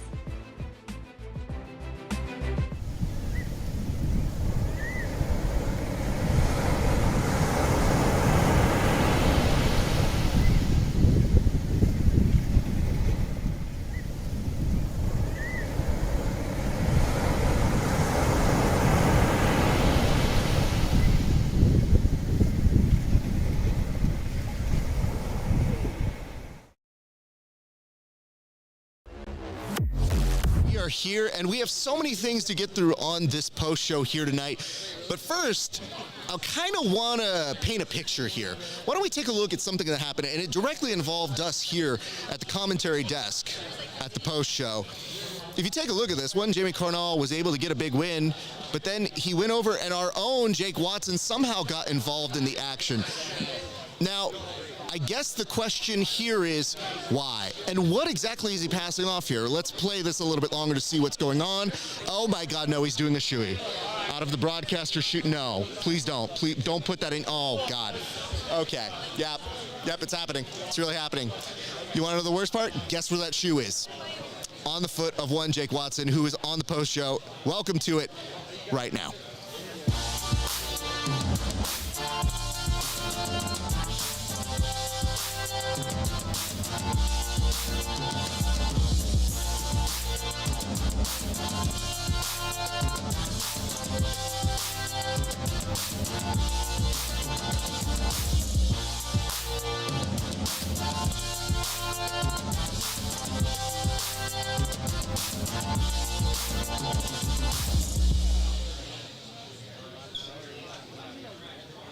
Do you know how gross something has to be that I keep the same face throughout the entire intro credits you just saw? I'm just saying this. I wouldn't have, but I wish this was in and out for me, by the way. This is actually very depressing that it's not. Listen, I want to commend the commitment of the young man I'm about to throw to right now. But I have to ask this. Jake, how are you feeling, and did you put that shoe back on? Well, here's the thing. A lot of people were recording and saying, put the shoe back on. Now, I already made a huge commitment to Once Upon a Coconut, and I love this brand, and I want to represent this brand, and so I put the shoe back on, and I've been wearing it ever since. Now, I did smell my shoe a little while ago, just to make sure that it wasn't rancid. It smells very faintly of coconut, so I actually think this is a huge win. There are worse smells, let's just be honest. Coconut, I think you could do worse, but can you tell the people what I yelled out from our sidelines over here? I believe what I heard was just a barely audible, possibly louder than I was paying attention to, no, don't. and I immediately, as my brown Kolhan shoe left my hand, I realized, what have I done? I now have to wear that the rest of the day. And you know what? It made for great television. And you cannot, Raph, you cannot argue that. It made for great television. You can see me on the sidelines a little bit later. I could definitely argue against that. But we have so much more to get to. We have a winning team, and we have one Tim Freeman who I'm sure is just as excited as that winning team right now. I'm excited as the winning team. I'm a little concerned that Jake is going to get athlete's foot from Jamie Carnall's mouth. Oh, no. Somehow. It's the reverse. I would be. You need to go get some antibiotics in you. But yeah, man, I think I am excited. It was a great day. Listen, I love Jamie Carnall. I'm a big Jamie Carnall fan. We all are. Yeah, he's awesome. But I wouldn't let him drink out of my shoe. I just wouldn't do it. Shoey, and I sprang into action. You absolutely. You jumped out of your seat. Okay, guys. I think it's really important. We have so much to get to. We should get to the first topic, which is, Jake, what's wrong with you? Like, legitimately. I forgot that was the first topic. Listen, I really want to point this out. Your commitment cannot be questioned. However, the fact that you had to show up back here at the broadcast booth, hey, man, I started to worry for you. And I want to point out the main reason I yelled out was to protect you. My first thought was, oh, no, my broadcast co-partner, our co-captain of this thing is giving it away. All right, but let's get into our real topic, which is this. How, my friends, was ex-Marshall able to do it? They were the leading candidate for taking this home just after day one. But if you looked at draft day, a lot of people didn't have them high on their power rankings. Tim Freeman, I'd like to ask you first. I did not have them high on my power rankings at all, to be honest with you. I will have to say that when they came into the auction draft, they seemed like they had a plan. There were guys they were going after. They were conferring with each other and talking. The first person they got was Elijah Carlton, and he was very, very active in giving input about who else they should get. And if you look at the points per dollar for the guys that they have on their team, all of them are in the top 10. Every single one. They spent their money very, very wisely. And some of the picks they got, it seemed like, well, we don't know. Is this guy going to do that well? You know, is Davis Asare going to do that well? Is Nathan Haddad going to do that well? How's Ben Eddy going to perform? They performed fantastic, man. Even though guys like Haddad didn't make it to the playoffs, he's still walking home with 20 G's. Big bucks for those guys. Jake, can you tell us from your perspective how X-Marshall was able to do it? Yeah, that's a very in-depth answer, Tim, and I definitely respect that. I think also we got to take into consideration David Evers and the work that he put in. I mean, he was injured the last 2 days. He had 15 points that he was able to add to the team, and I ate my words on more than one occasion this tournament. It was the first time I got the double bird to my face, and I actually kind of understood why I got it. I doubted Elijah Carlton. I did not pick him in the snake draft. I wasn't sold, but he is an incredible competitor. He had a lot of input on the direction that X-Marshall took as a team. Overall, that man understands the PGF, and I definitely think he's a heavy hitter going in tomorrow. He's changed my opinion for sure. Can I say something real quick? Yeah, of course. I took so much heat for picking Elijah Carlton as number one. I took heat from Andy Varela. I took heat from all these dudes that are in the PGF. And who was right? I was right. Elijah Carlton. He's the star. I knew it. He was the PGF Season 5 champ. You weren't giving him his proper respect, and he came in here and he took it. Technically, he was second place, though, right? Second place is fantastic. Are you kidding me? But he was the top performing top seed.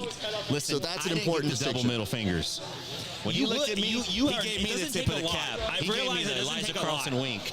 Sometimes he does it celebratory. Sometimes he does it just as a shtick. Sometimes he does it because he doesn't like you. He looked at me. He gave me the chest bump. Said, "I respect you." He did not do that to me.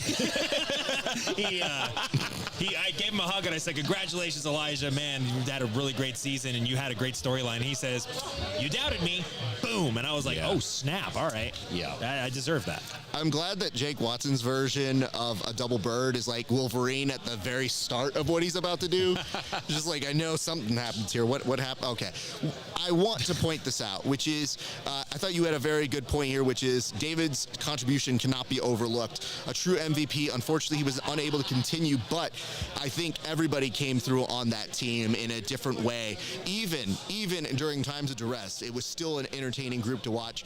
And respect to the other teams, because, first Phorm was right there for a split second. They did have everybody on the edge of their seat, and I do believe we changed the order in which the teams were facing each other so that we could have this kind of little bit of a drama kind of end our way through.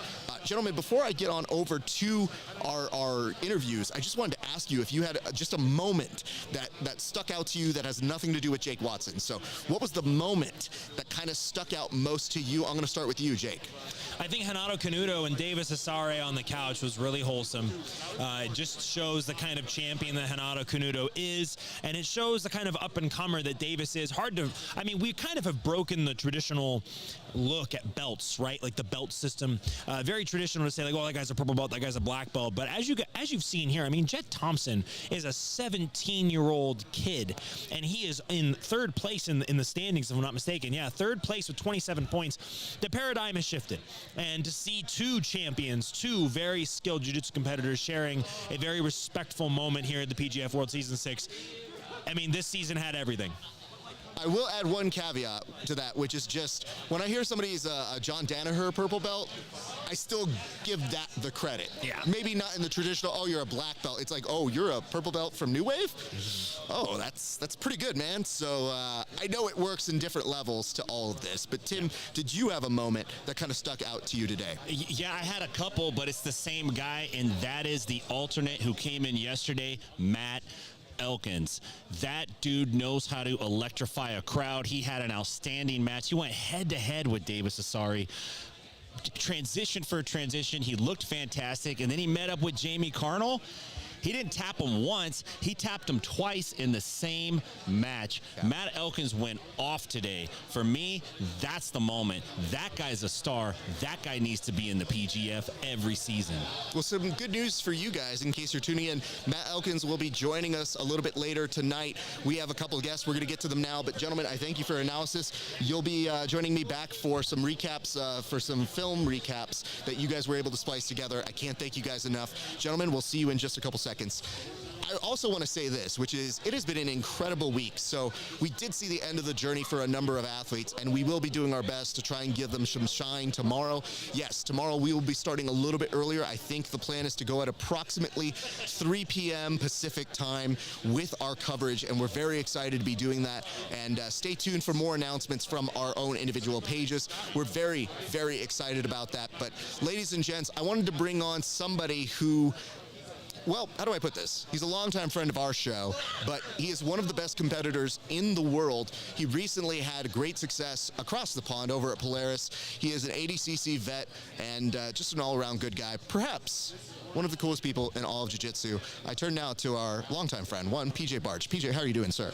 I'm okay, man. I'm not that cool, Raph, but thanks. I think you are cool. I think you bank on being cool sometimes, because the first time I've seen you kind of ruffled was at draft day, and it was mostly because your eyes were the most animated I've ever seen them be.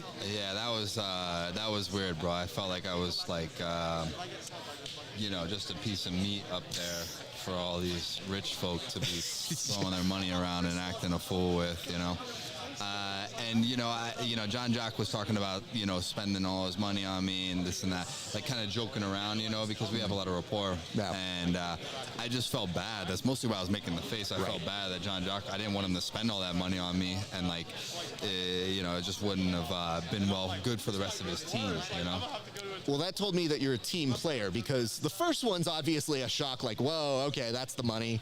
Okay, I kind of see it. The second reaction was, anybody who's had to save money has that look, which is, what are you guys doing? What's happening? Don't spend that much money. I want a team. I want to win this thing.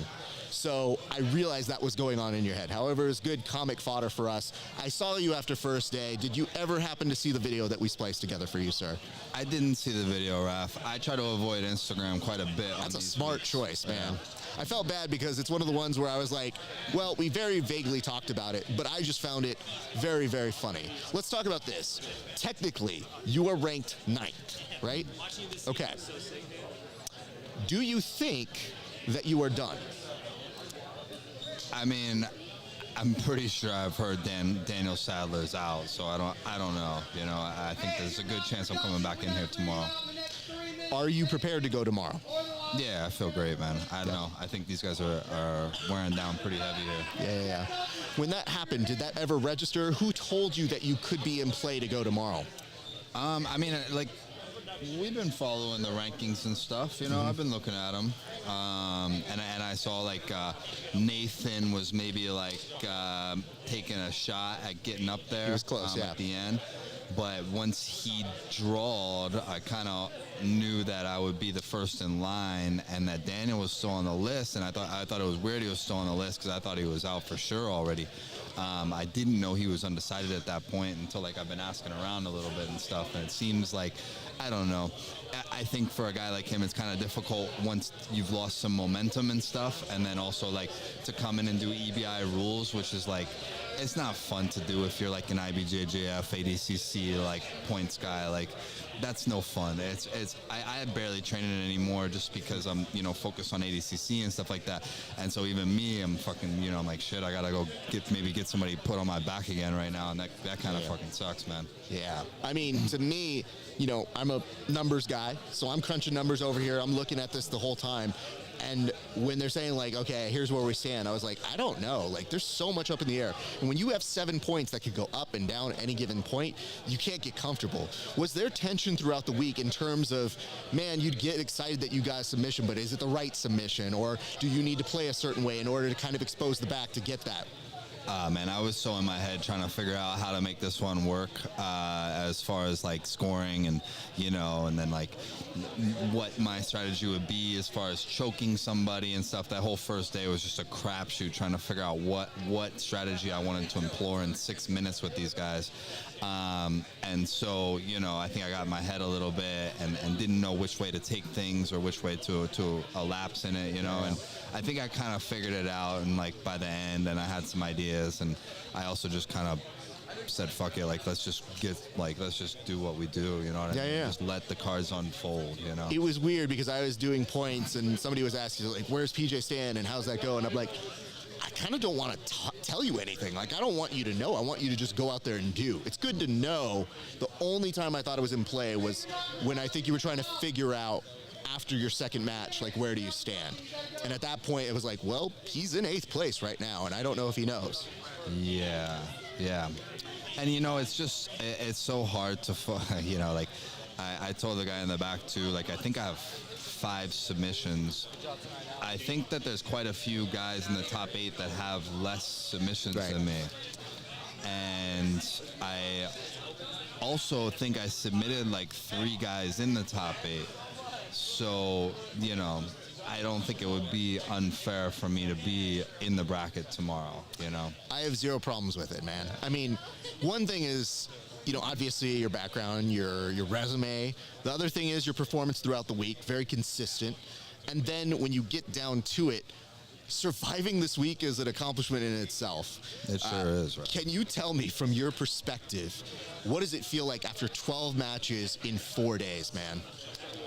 It's attrition, man. I didn't sign up for this for the money. I mean, it would have been sick to win some money and stuff like that. But I signed up for this for like mostly 2 reasons. To support Brandon and all you guys that have like always been around and just been super dope. I think like everybody that's a part of this show that I've known for many years, like I just want to be here for it. And like, if I'm bringing in a name, then other names want to come in. They're like, this is legit, like let's fucking do it.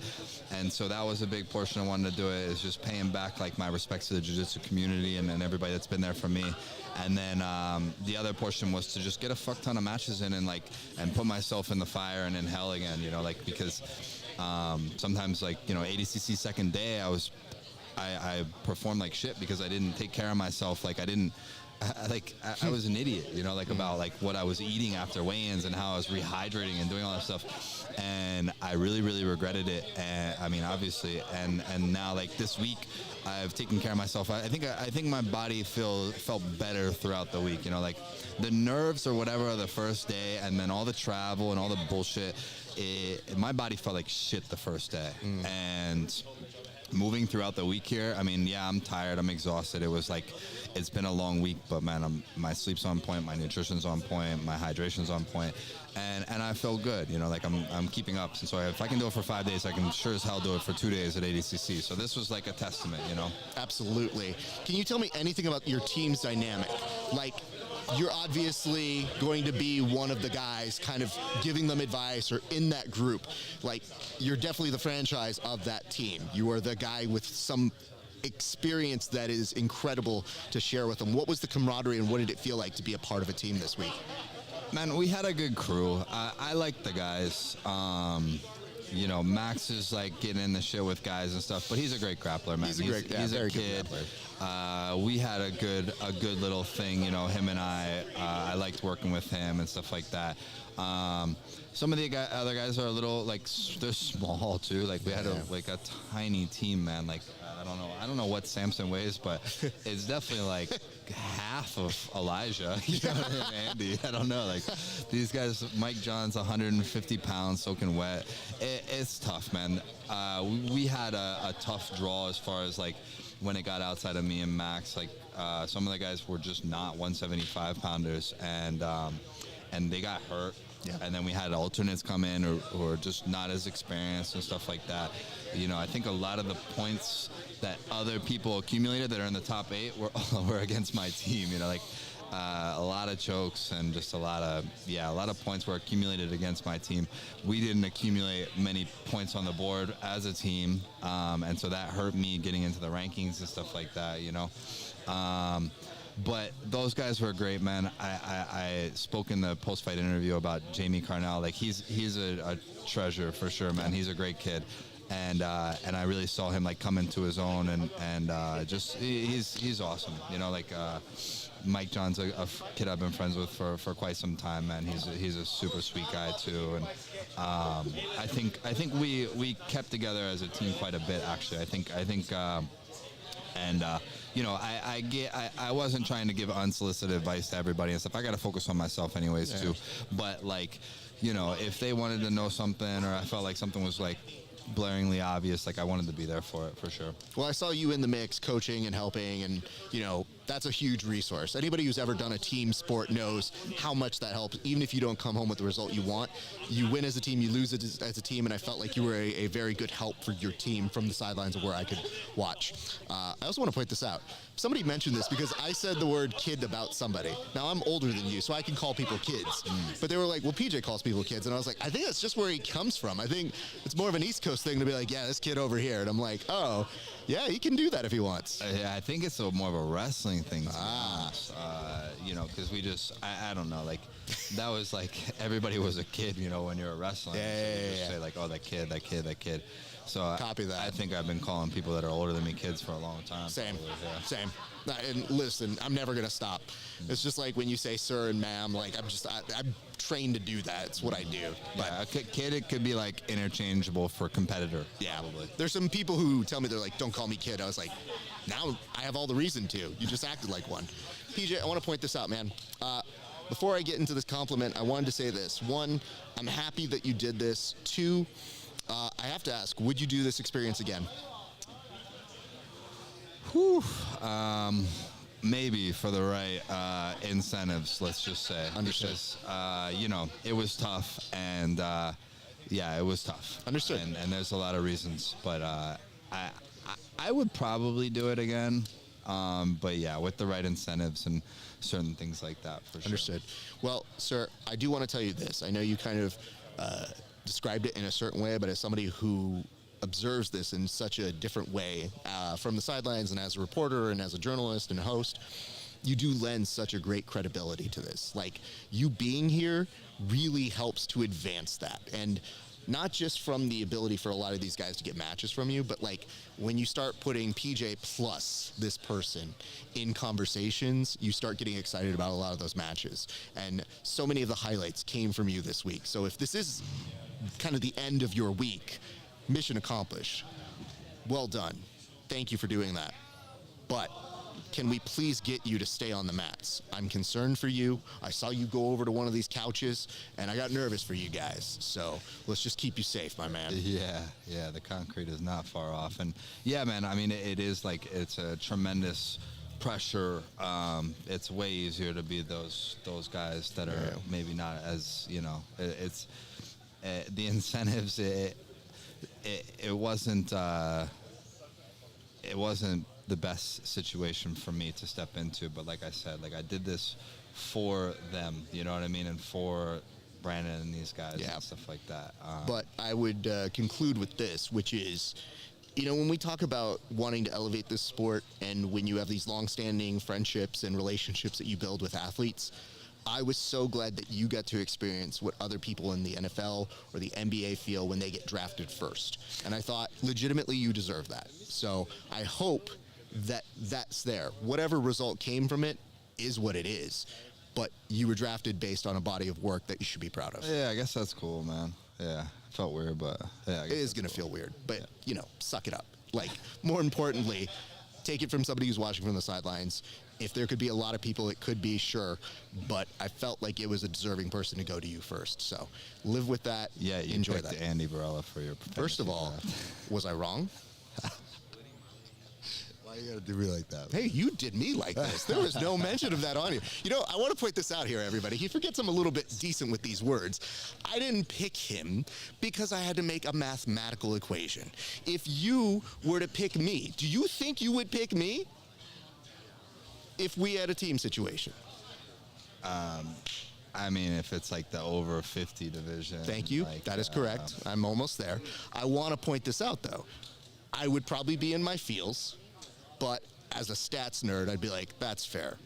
And I would shake your hand anyway. And that's what I'm going to do here, man, because I got mad love and respect for you, sir. Yeah. All the love in the world, and I secretly hope to see you tomorrow, sir. Okay, sounds fair. Do the thing. Go enjoy your night, my man. Thank you, PJ Barch, everybody. Thank you, guys. Appreciate you. See you soon, San Diego. Yeah, go home. Like, we're done here. Go enjoy your home, Gladiator. Jesus. I'm really happy that PJ did not beat me up, so that's good. All right, ladies and gentlemen, we're now going to go to our second interview. A long-time presence here at the PGF, perhaps one of the most diverse experiences here in all of PGF history. He had a hell of a day, and I definitely wanted to give him some props. Please welcome to the show for the very first time, Matt Elkins. Matt, how you doing, sir? It's a pleasure to be here. V's up. V's up for the people. Yeah, man. We said V's up? V's up. That's Voltron right there. Okay. That's the Death Star. Yeah. Between Brandon and myself and my brother's wrestling club, Ironclad Wrestling, you know. And so we have formed the ultimate death machine at every belt level with B-Mac. Also, shout out to Irish Keith, Conscious Keelan. My brother, like I said, at one point we had black, brown, purple, blue, white belt, and nobody wanted to see that, you know, that squad rolling around in the old Ironclad van, the old Silver Bullet, you know, rest in peace. Thank you for that. You know, it's weird. I welcomed you onto the show, but I feel like you almost have to welcome me onto this. This is my first PGF, and I have to say, it's not for lack of wanting to be there. It's an honor to have you, you know. Thank you. I appreciate that. But I felt like immediately welcomed by the crew. And absolutely. Unfortunately, we didn't get to spend a ton of time together, but I've been so intrigued watching your journey from behind the scenes. I should start with this. How did it feel like to get the call-up? Because you knew how it was coming. You knew maybe you weren't in it necessarily, but because this is your crew, I know you've definitely given them the, if somebody drops out, I'm in, and you know that. Yeah. So what did it feel like, sir? Man, I've really, you know, I've talked like with guys like Elijah. We put a lot of blood, sweat, and tears into this game from season one. This is my 4th season as a competitor. It's my 2nd season. I did 2 seasons as a coach as well. And man, to see the whole game elevate all together with everybody has been an absolute blessing. I mean, all the way from B-Mac, Keelan, Isaac, Bobby, both of them, everybody, you know, the whole squad has elevated the game, and look at us go, you know, the squad from Alabama. Look at us. Who would have thought? You know? Them boys from Alabama know a little something about wrestling and promotion. You know, I don't know if y'all can tell yet, but we know how to do it. Well, not just that, but you're a showman. Like, yes, I appreciate that about you, because when I do see you up there, you know, you make use of every second of TV time that you have. And as a TV guy, I look at you and I go, yeah, I want to talk to that kid.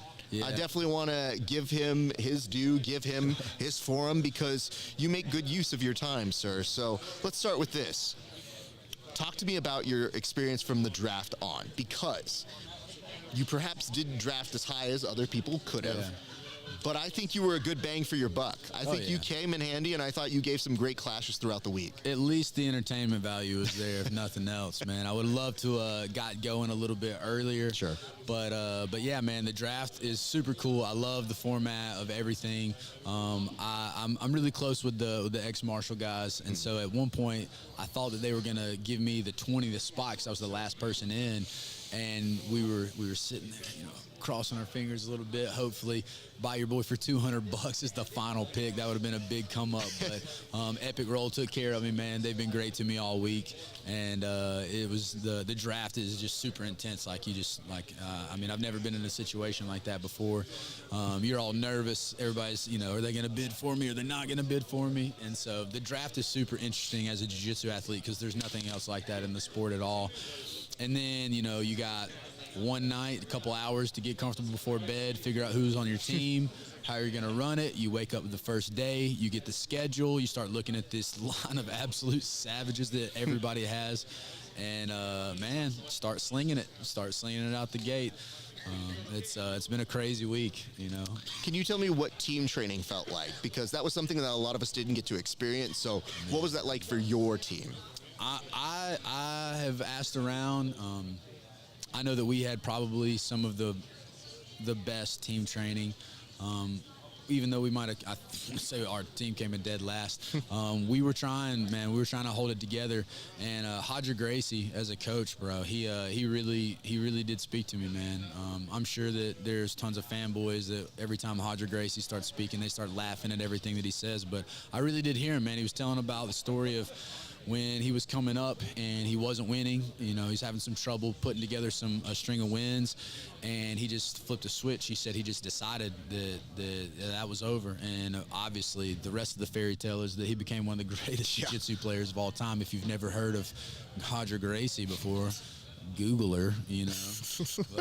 But like I said, man, he as a legend really took time to pour into us as athletes, and that alone is worth the ticket here, you know what I'm saying? Yeah. And so to get paid to come and hang out with the coolest people in jiu-jitsu at the chocolate factory with the golden ticket, it's been an absolute blessing, man. It's been one of the most incredible weeks of my life. Any athletes that are looking to up their stock, this is obviously the place to be doing it. And of course, like, you know, these dudes just left with $20,000 in their pocket. Like 5 of my friends just left jiu-jitsu rich, so I'm super excited about everything that's happening, and I can't wait for season 7, man. Season 7 looking good to blow up again, take another level up. And did you say holla at your boy for season 7? Was I correct at that, or what's happening here? Yeah, I'm sure y'all are probably full, you know. I'm just kidding. Obviously, give your boy a shout out for the next season. I was actually like 204 about a month ago. Get out. Yeah, man, my old lady, Maya Right Way Nutrition, she got your boy's abs out. You know, your boy's been washing the T-shirts on the abs these last couple of weeks, getting down to 177. I don't think that's how that works, my guy. Yeah, well, it was a nice little cut, but yeah, your boy walks around at 204 on the heavy end of the spectrum. So, like I said, I heard rumors of 205. Okay, let's get it, boys. Okay, well, I would like to say I would love to see you back here, but before we start to close out, I would like to know this: you're somebody who comes in with experience in many different facilities here at the PGF. What, in your experience, made this unique this week? I know you mentioned Roger, but was there a favorite moment from your competition? Because to me, day 4, you weren't but maybe 2 minutes into your first match until I said, we're pulling him today. Because I feel it. I have this innate sense on days like this where I go, we haven't seen it yet. Yeah. Bring him on my show. Because this dude's giving energy that I say, let's give him props. So what was your favorite moment from this week, sir? Man, I have to say the favorite moments sometimes come out of fear. Kevin Beuhring is a very, very good friend of mine in the jiu-jitsu community. Trains at 10th Planet Atlanta under Sean Applegate, Elijah, and all the boys, Ryan Akins. Shout out to those guys. And, man, that dude's a killer, and I kind of decided, like, you know, full respect to him. I got to go out there and try to take him out, because if you go backing up against a dude like that, he's gonna take you out. And I really truly believe that dude's gonna have an incredible future in the sport. And so, man, catch him slipping with a little triangle. That was probably one of the better highlights of my career against a really game opponent. And that definitely got the fire going a little bit, you know. So definitely excited about the momentum that I was able to carry from there. And then Davis Asare, man, he finished first, and I feel like I gave him one of his toughest matches, and just kind of solidified to myself that I belong here, training, you know, rolling with these guys. And like I said, just super excited about the experience. Every time you come out of the PGF, you come out a better man for it, different grappler.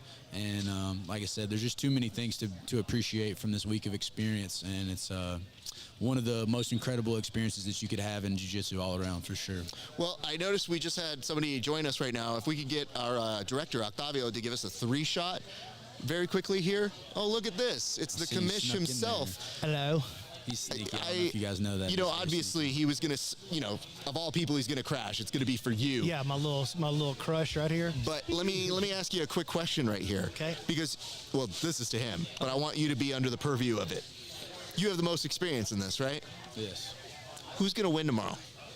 Man, I am super stoked about the tournament tomorrow. I obviously would love to get to punch a ticket into the final tournament. Didn't make it happen, but I will be front row in the blue seats, you know what I'm saying? I'll leave the couches open for the boys. But I will absolutely be tuning in tomorrow. It's going to be it's got to be one of the funnest jiu-jitsu events.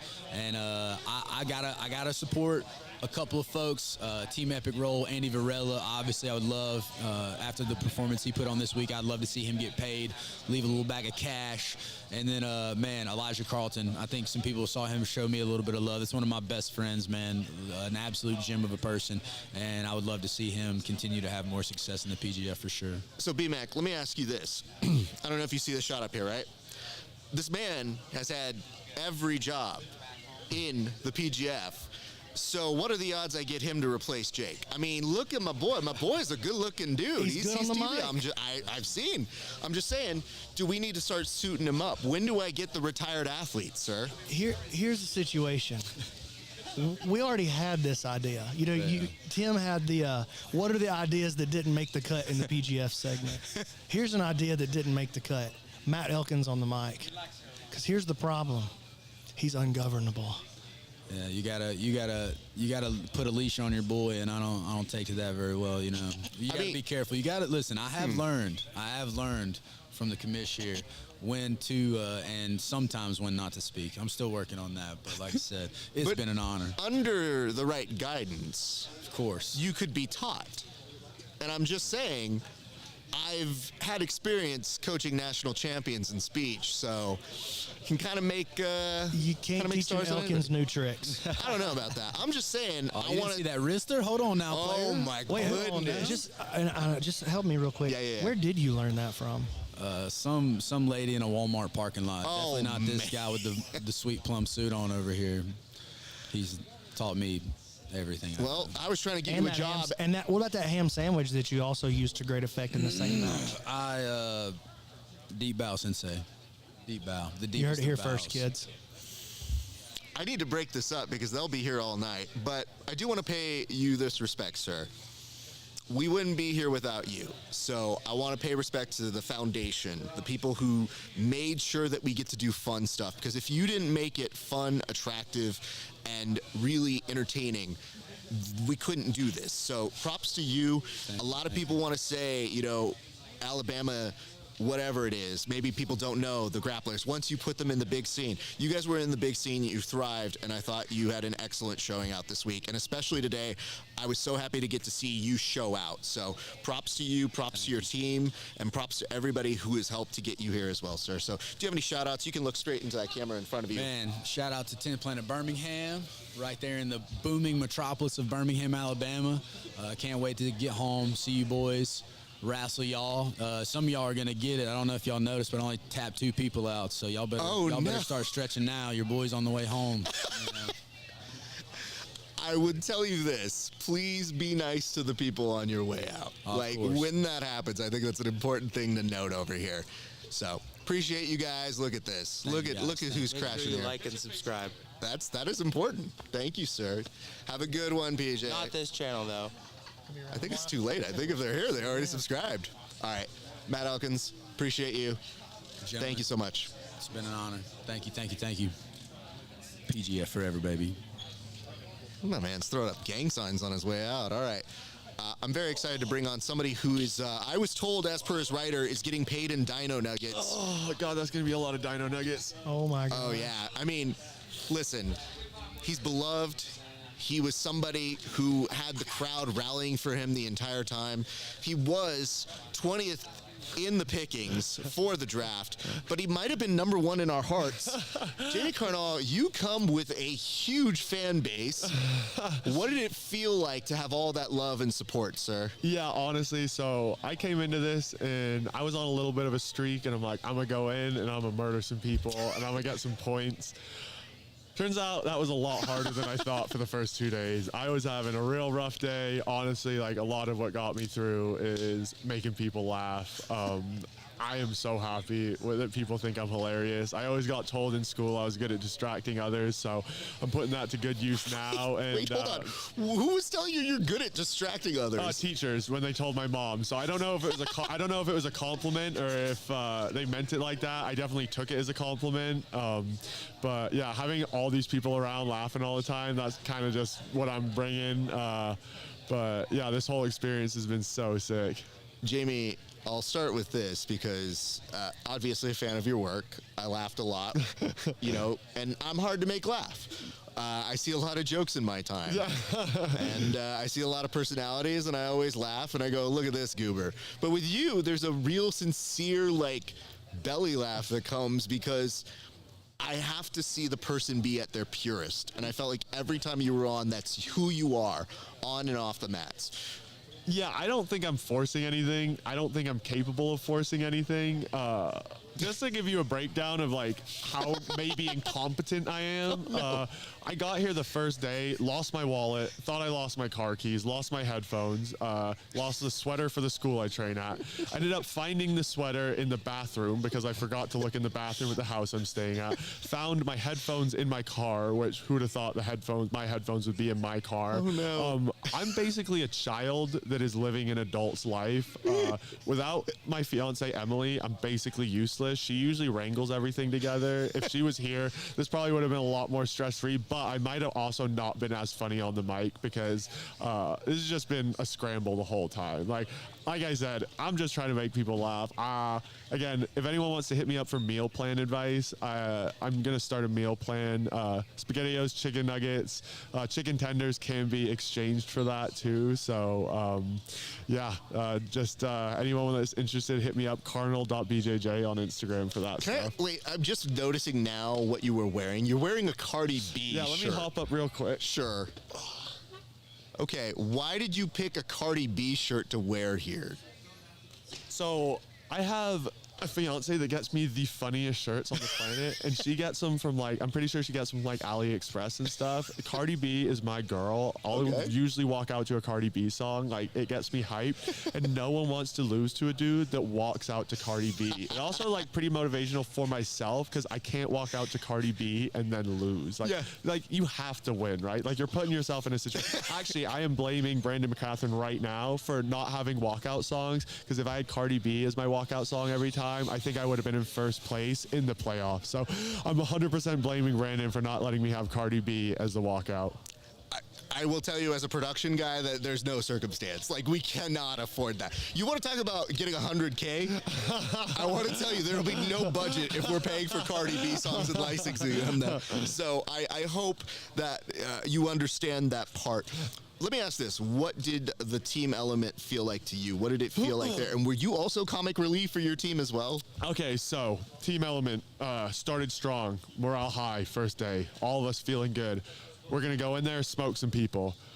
A lot of us had a really rough first match. We were like, all right, it's cool. Let's regroup. Let's get back in it. And then we'll figure it out. We'll get it going, right? PJ and Max on our team, absolutely incredible. Two of the best grapplers in this whole thing, right? Super cool to have them there.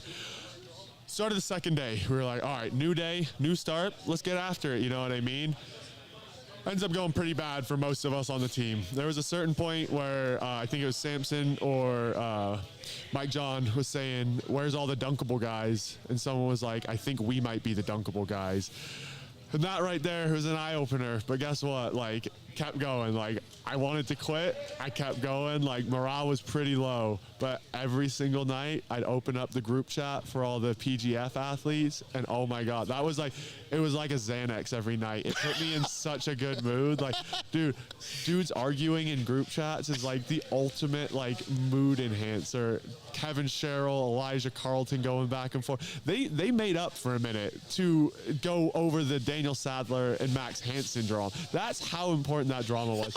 Kevin Sherrill and Elijah Carlton briefly agreed on the same subject, which is crazy. If you've been following the PGF, you know that it would take a miracle for that to happen. And so then the third day settled in, and that's the hard part about this whole tournament, I think, is the third day you're kind of settling in, and third day I think I hit a stride in the way of I was understanding expectations and kind of manage expectations for myself. fourth day, I felt like I was good out there. Like, I felt like first match against Elijah, I wanted to go in, be in the pocket. Like, I didn't want to back up. I don't think I got any stalling calls on me the whole time, which, like, I think I'll take that as a win too. I'm not last place, I'm 16th place, so not last. 20th seed, finished 16th. So all those people that had me 20th, they were wrong by 4 places. So make sure to keep that in mind. Talk your shit. Yeah, Talk yeah, your exactly. shit, Yeah, man. all you people that did the preseason drafts and put me in 20th, you were wrong by 4 places. That's right. There was a lot of alternates to maybe help me out with that by Tell taking 'em. other people out of the rankings, but 16th is not 20th That's place. right. Exactly. That's right. I finished over Mike John, unfortunately, because he got hurt, but he was It ahead don't of me. matter. Exactly. Don't bring that up. Talk your shit. But yeah, dude, last day, feel like I settled in. I feel good after today. I had some good matches. I made some points. I scored 4 points on a child that looked like he was in middle Hold on, school. hold on. That doesn't matter. Listen, can I bring this up? Yeah.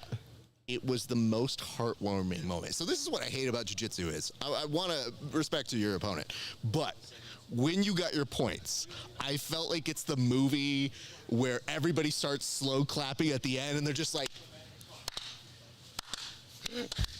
and I thought I had made a prediction that somebody was going to start a quack chant, and I thought you were the closest to getting a Mighty Ducks quack chant. Yeah. Having said that, you made choices. Why did you volunteer to do a shoey?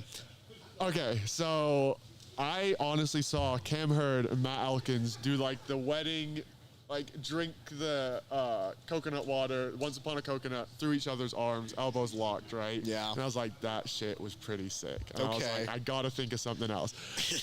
Tai Tuivasa is an absolute, like, dude, he's so fun to watch. Like, winning, losing, shoey, like, awesome, right? I don't drink, so I'm like, but guess what? I don't even like coconut water, but that Once Upon a Coconut was delicious even out of a shoe. Out of Jake Watson's shoe, that Once Upon a Coconut was still delicious. I just wanted to close it out with something good. I felt it in my heart. Like, it was, I didn't try and force it. I just felt the shoey in my heart. The last person I was expecting to give me a shoe was Jake Watson. He seems like a pretty laced up, clean cut guy. Now hold on. Now this dude likes coming up behind people on their show. This is my boy. I've been telling him all week. I've been telling him all week, what's he doing here? Because he's a gi guy. He doesn't even know how to do that. Wow. Oh. Dude, listen. Give me a 3-shot, please. Here's the deal. I know I've been inactive for a couple of years, Mr. Carnal. I know that I have not competed in a while, all right? And in the last 2 ADCC Opens I did, I was wildly out of shape. I was busy getting married and having a child. But I know how to do it. I know how to do heel hooks and stuff like that. I just can't show you yet because I'm currently working on getting back in shape. But here's the thing. I'm going to come down to wherever you live, and you're going to show me your version of a heel hook. I am going to run away from that forever because I'm too old. I'm washed up. No, it's okay. I take it all back. No, but honestly, like, if you want to come roll, I'll show you some no-gi stuff. I'll show you how to do no-gi. I'll maybe open your gi game up. I know that's probably where you might struggle a little bit too, but... Dang, bro, I thought we were cool. You drank a coconut water out of my shoe, and then you come on the post show and you roast me? Your shoe was so soft on my lips. I don't know. I don't know what you do. I don't know what you do to the heel of your shoe. Got weird. But it was so smooth. It was a very nice experience. I'm glad it wasn't someone's Jordan, honestly, because I think Keelan was trying to give me his Jordan, and I don't think it would be as enjoyable as an experience as Jake's nice leather loafer on my lips. All right. Well, I think I stunned someone with some. It's not even stun. It's letting the moment live. Okay, hold on. Let's go back to where Whenever we were. someone puts a mic in my face, I just start rambling. That's okay. I'm kind of out of stuff to say though. I know you are. All my cue cards are like used up. Like all my ideas are getting used up. All right, let's try this. What was your favorite moment of this whole week? Honestly, like, I don't even think I can narrow it down right now. Like, it is such, like, there's so much, like to go over. Like, dude, like, watching Jett, like, that kid is insane. Like, So I rolled with him about, I think it was like 2 or 3 years ago at 10th Planet Open Mat in Sacramento, and I knee barred him twice. So I knee barred him twice when he was a green belt, and he was about 155 pounds, okay? I have 2 subs over that kid, and I'm never rolling with him ever again. If I see him in a bracket, I'm not entering it. If I see him in an open mat, I'm turning my eyes away. Like, I am never letting that kid get those subs back. I'm going to hold those with me for the rest of time. Was he a child? Yes. Is he a dangerous monster now? Yes. So I'm keeping that in my brain for the rest of time. When I'm sitting on my couch, Master 6, I'm going to tell people I subbed that kid twice at an open mat once, and he's going to be winning ADCCs, and I'm going to sit on that forever and ever and ever. Jamie, as a resident old person, let me tell you, you're a delight for a number of reasons. The first being, it's really fun to watch your journey. We were very excited for you to get points. I think we all uttered, we're like, oh, I'm so happy you got points. Oh, I'm so happy. I don't think anyone was as happy as I was when I got points. Obviously not. No. It's not like I got up and said, it's for me. You know what I mean? But I got as close as I can for being as happy as you are. But I think you are part of the reason why this is so fun. I think that, yes, you want athleticism, but I need athletes who can be entertaining. And you do have both. And getting a submission here was all the rage, and it was so great to see you do it. So I wish you continued success. I wish you continued Dino Nuggies. Can you just make me a promise not to do another shoey, though? I can't make that promise. As long as you keep having delicious beverages at these things, I might do another shoey. You're the only person I think should be sponsored by them. Yeah, I mean, I could agree with that. Honestly, Once Upon a Coconut, I hate coconut water. Like, I do not like it. That shit is delicious. Like, the pineapple one is possibly like one of my favorite beverages. The chocolate one I haven't tried, but I'm going to get some. That one seems to be the one that's in high demand. Out of a shoe, it tasted delicious. Like, how do you make a drink taste good out of a shoe? Like, I didn't even think that was possible, if I'm being honest. Let me point this out. Over on the side, we have the guy who's been cutting the most promos for it. Making giant gestures, wondering how he's going to get surpassed by you. I think you're a 2-man team, so I think he should be the next in line. Me and Jake Watson are the most, like... Well, hold on. Let me rank you, okay? Yeah. Because power rankings, maybe you came in 20th here. I think... for them, you should be number 1. Jake Watson should be number 2. I like those. They should come in at like 5,700 out of all of their bank money. I like that. So that they can get you first. I think there's some good runners up. Like I said, Cam and Matt Elkins, they killed it. You know what though? Cam cheated. You know why? Why? Too big a bicep. Dude, that is true. That dude is a gorilla. Yeah. Like, I'm pretty sure he has gorilla DNA. He doesn't get tired. Dude, there's so many cool dudes here. Like, every single person at this tournament has been cool. Like, honestly, like I could not have asked for a better experience. It was mentally draining. I am going to be so happy to get back home, but I mean, this is just surreal to me too. Like, there's a camera pointed at my face right now, and I'm talking to something that's going to be on Fight Pass. Like, it's absolutely insane. Well, let's say this, young man. Happy for you. Happy for your success. You deserve it. It was so fun to get behind you this week, and I look forward to whatever's next for you. And I want to tell you this as well, which I think is very good. When you do these sort of moments and you get to catalog it and you get to say that you were a part of Dope-ish, you were very much a part that made it colorful. And as somebody who was also told one thing when they were a child, I was told I was incredibly talkative. Yep.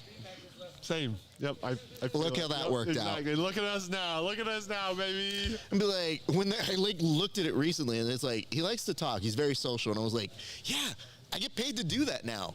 Get out of here. ADHD for the win. That's what it is. Yep. I got that jujitsu autism too. That's, boy. That's all right. That's good. Yeah, that's the time to get you off. Young man, yes, go ahead. Shout outs right there. So honestly, Emily, my fiance, so much support. All this stuff is so hard on her sometimes. I am never home during the week. Like, I get home at 8:30. She has dinner cooked. I can't tell you like how much I appreciate that.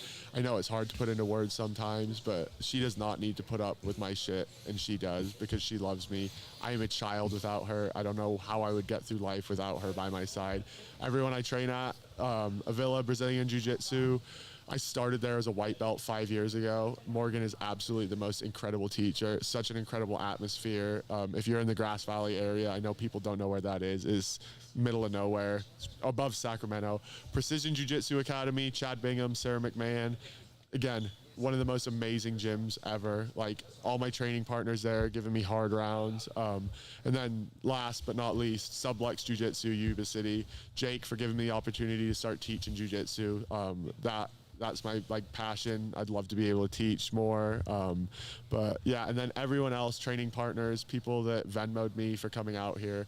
Like, honestly, all of you mean so much to me. All the production here, BMAC, everyone involved in any part of this week, you don't know how much it means to me to help me out with all this stuff, and not to get all serious and not bouncy and funny, but truly this sport wouldn't be what it is without all the people that train in this sport. Not everyone can be a competitor. I have so much respect for people that show up, train every single day with no intentions of competing and just getting better. So you know who you are. If I didn't shout you out specifically, you're on that list. I love you guys. Dino nuggets and SpaghettiOs are the best thing to eat for any athlete. Come fight me about it, and I'm out. Mic drop. Don't drop the mic. I'm not going to drop it. This is my equipment. You brought your own equipment? Yeah, bro. Okay, that's pretty sick. Yeah, that's how the magic was made. This dude's like, I'm going to do a mic drop. And I was like, then we're fighting next. My man. Thank you so much for having me. Well done, honestly. sir. Super sick experience. Peace. My man. My God. This young man is a lot.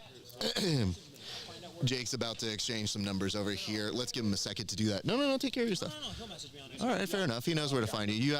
He has your information. And if I'm ever in your area, I'd love to come. Ladies and gents, before we get on out of here, we have a couple quick little things to do. So if you didn't get to see any of the action, you're hanging out with us, and you wondered what happened tonight, don't worry. I have two of the best in the business who are going to give you a little bit of some clips, and they're going to voice over some of these packages that they themselves put together. And I believe we're going to start with you, Jake Watson. So why don't you walk us through some of the action we saw here tonight? Yeah, Ref. Block 1 was 7 submissions out of 10 matches. Andy Varela, with a smile on his face, opens us up big with a rear naked choke. And Renato Canuto falling closely behind. Anything below the eyes is the neck, in the words of Nick Rodriguez. He gets that submission over Sam Schwarz. Very impressive. And equally impressive, if not more so, is this fluid submission setup by Matt Elkins. That man knows how to work a crowd. He had Eddie Bravo turning around for a second look at that triangle setup. And then this man, Elijah Carlton, caused me to eat crow. Really impressive stuff from him and PJ Barch, who now the number 1 seed is kind of waiting to find out if he will be going tomorrow, but we'll see later with more news. And then Davis Asare gets that rear naked choke. He's at the top of the mountain right now in first place in terms of the seeding of the regular season. And this man, Ben Eddy, also going to be featured in the top 8 tomorrow. Goes from Hindulotine to triangle. Beautiful setup from him, and another highlight reel submission to add to his resume. Beautifully. Thank you. I appreciate that, Tim. Let's go to your package right now. All right, we are at block 2. Davis Asare takes on Matt Elkins. I know this match came to a draw, but Matt Elkins was filthy tonight on the mats, taking a very game Davis Asare all the way to a draw. Matt Elkins showed out and showed up, did a nice job tonight at the PGF. Speaking of guys showing out, what's up with the kid Jett Thompson? He put 6 more points on the board, getting a nice deep triangle here against Evan DeWitt. Is there anything the kid can't do? For sure. He is the breakout star of season 6, Jett Thompson, ladies and gentlemen. Speaking of Jett, breakout stars, you just saw him here. Jamie Carnall gets 3 points on the board with a nice knee bar. Later, he professed his love for Chef Boyardee, Dino Nuggets, and we saw this earlier. He drank a shoey from Jake Watson's shoe. Jamie Carnall, ladies and gentlemen, PGF Season 6 star. PJ Barch met up with Renato Canuto, and Renato Canuto jumped right into the action, trying to get a flying technique or some kind of flying arm bar triangle. We see Barch kind of countered with a crisscross Ashi. They reset in the middle, and Barch got right back onto the crisscross Ashi and forces Canuto to tap. Barch picks up 3 with the break. And finally, we got Kevin Beuhring here going up against Moose Cody Fritz, and he puts him in the washing machine spin cycle 7 times. 7. Until he got the choke. RNC, nice work in block 2. Great action tonight at the PGF. What a fantastic cap to the team battle tonight, guys. So we thought we would have all the answers tonight. We don't. We don't know if Daniel is going to be back tomorrow. So as a result, we know 7 people who are involved, and we are waiting to hear word on our last one. So it could be that we see him make his way back in, and it's very possible and somewhat likely that you do see PJ return to action. Any early predictions? I know we have to go home and do some analysis, do some studying, but any early predictions from either of you? I'll start with you, Jake. I refuse. I will not be making any more predictions. I've been wrong on so many occasions. I'm just excited to watch the action. I think that so many different variables could happen. It does hang in the balance of whether or not Sathler is able to continue, and even then, I would make a prediction.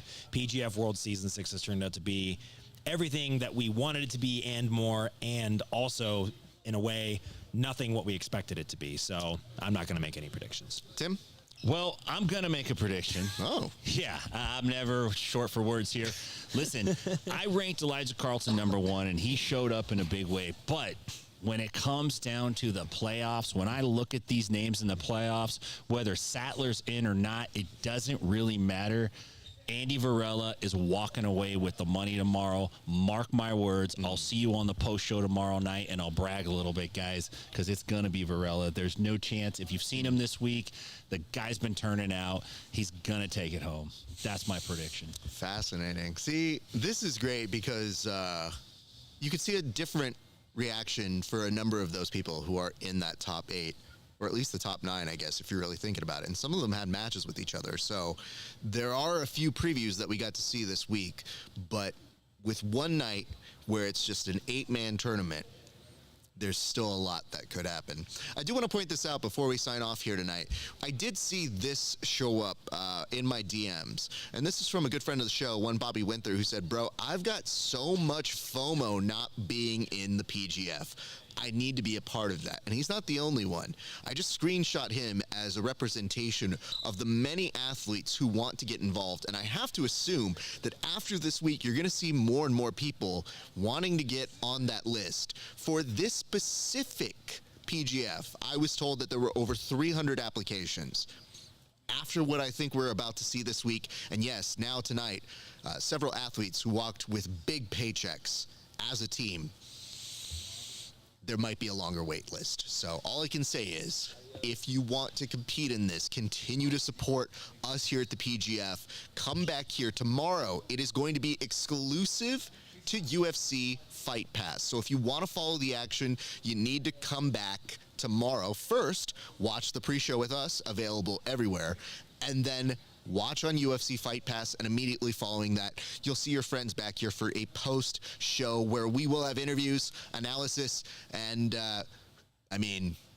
Lord willing, Jamie Carnall somewhere in the background giving more food advice. I think what he should do is he should really get into his food prep now. He should just come with packages of Dino Nuggets and prepped food. I want to thank both of you gentlemen. We aren't done yet. We have one big day of coverage yet, but we have had some extensive work done by our team. And I mean, the breadth and the scope of what we've been able to do here as a nice little unit of 3, technically 4 if you take our director Octavio. It has been an incredible amount of work. So we have a lot to say here tomorrow, and we'll get to that. But gents, I thank you both for your efforts. And gents, I think that's going to do it for us. It's been a great day for grappling. We'll see you back on the mats. X-Martial gear is some of the best gear I've ever worn. But wait, there's more. Fasten your Nogi shorts belts, because X-Martial's Dojo Roadshow is hitting the road, and it's nothing short of epic. Imagine this, an X-Martial team, an RV, and a mission to visit gyms far and wide. We're talking challenges that'll have you in splits, literally and figuratively. Meetings with the biggest personalities in the jiu-jitsu world, and a tour so wild, you'll wish your life had a rewind and watch again button. This isn't just a road trip, it's a rolling jiu-jitsu carnival, and it's all captured on our YouTube channel. Picture the funniest, most thrilling parts of jiu-jitsu, packed into an RV and sprinkled with that special X-Martial flair. The Dojo Roadshow is where the mats meet the road, and every stop is a story waiting to be told. So, subscribe, like, and get your laugh on, because X-Martial isn't just about changing the game, we're about making it hilarious. One dojo at a time. Don't miss out on the movement, the sponsorships, and the roadshow that's making history. One epic YouTube episode at a time.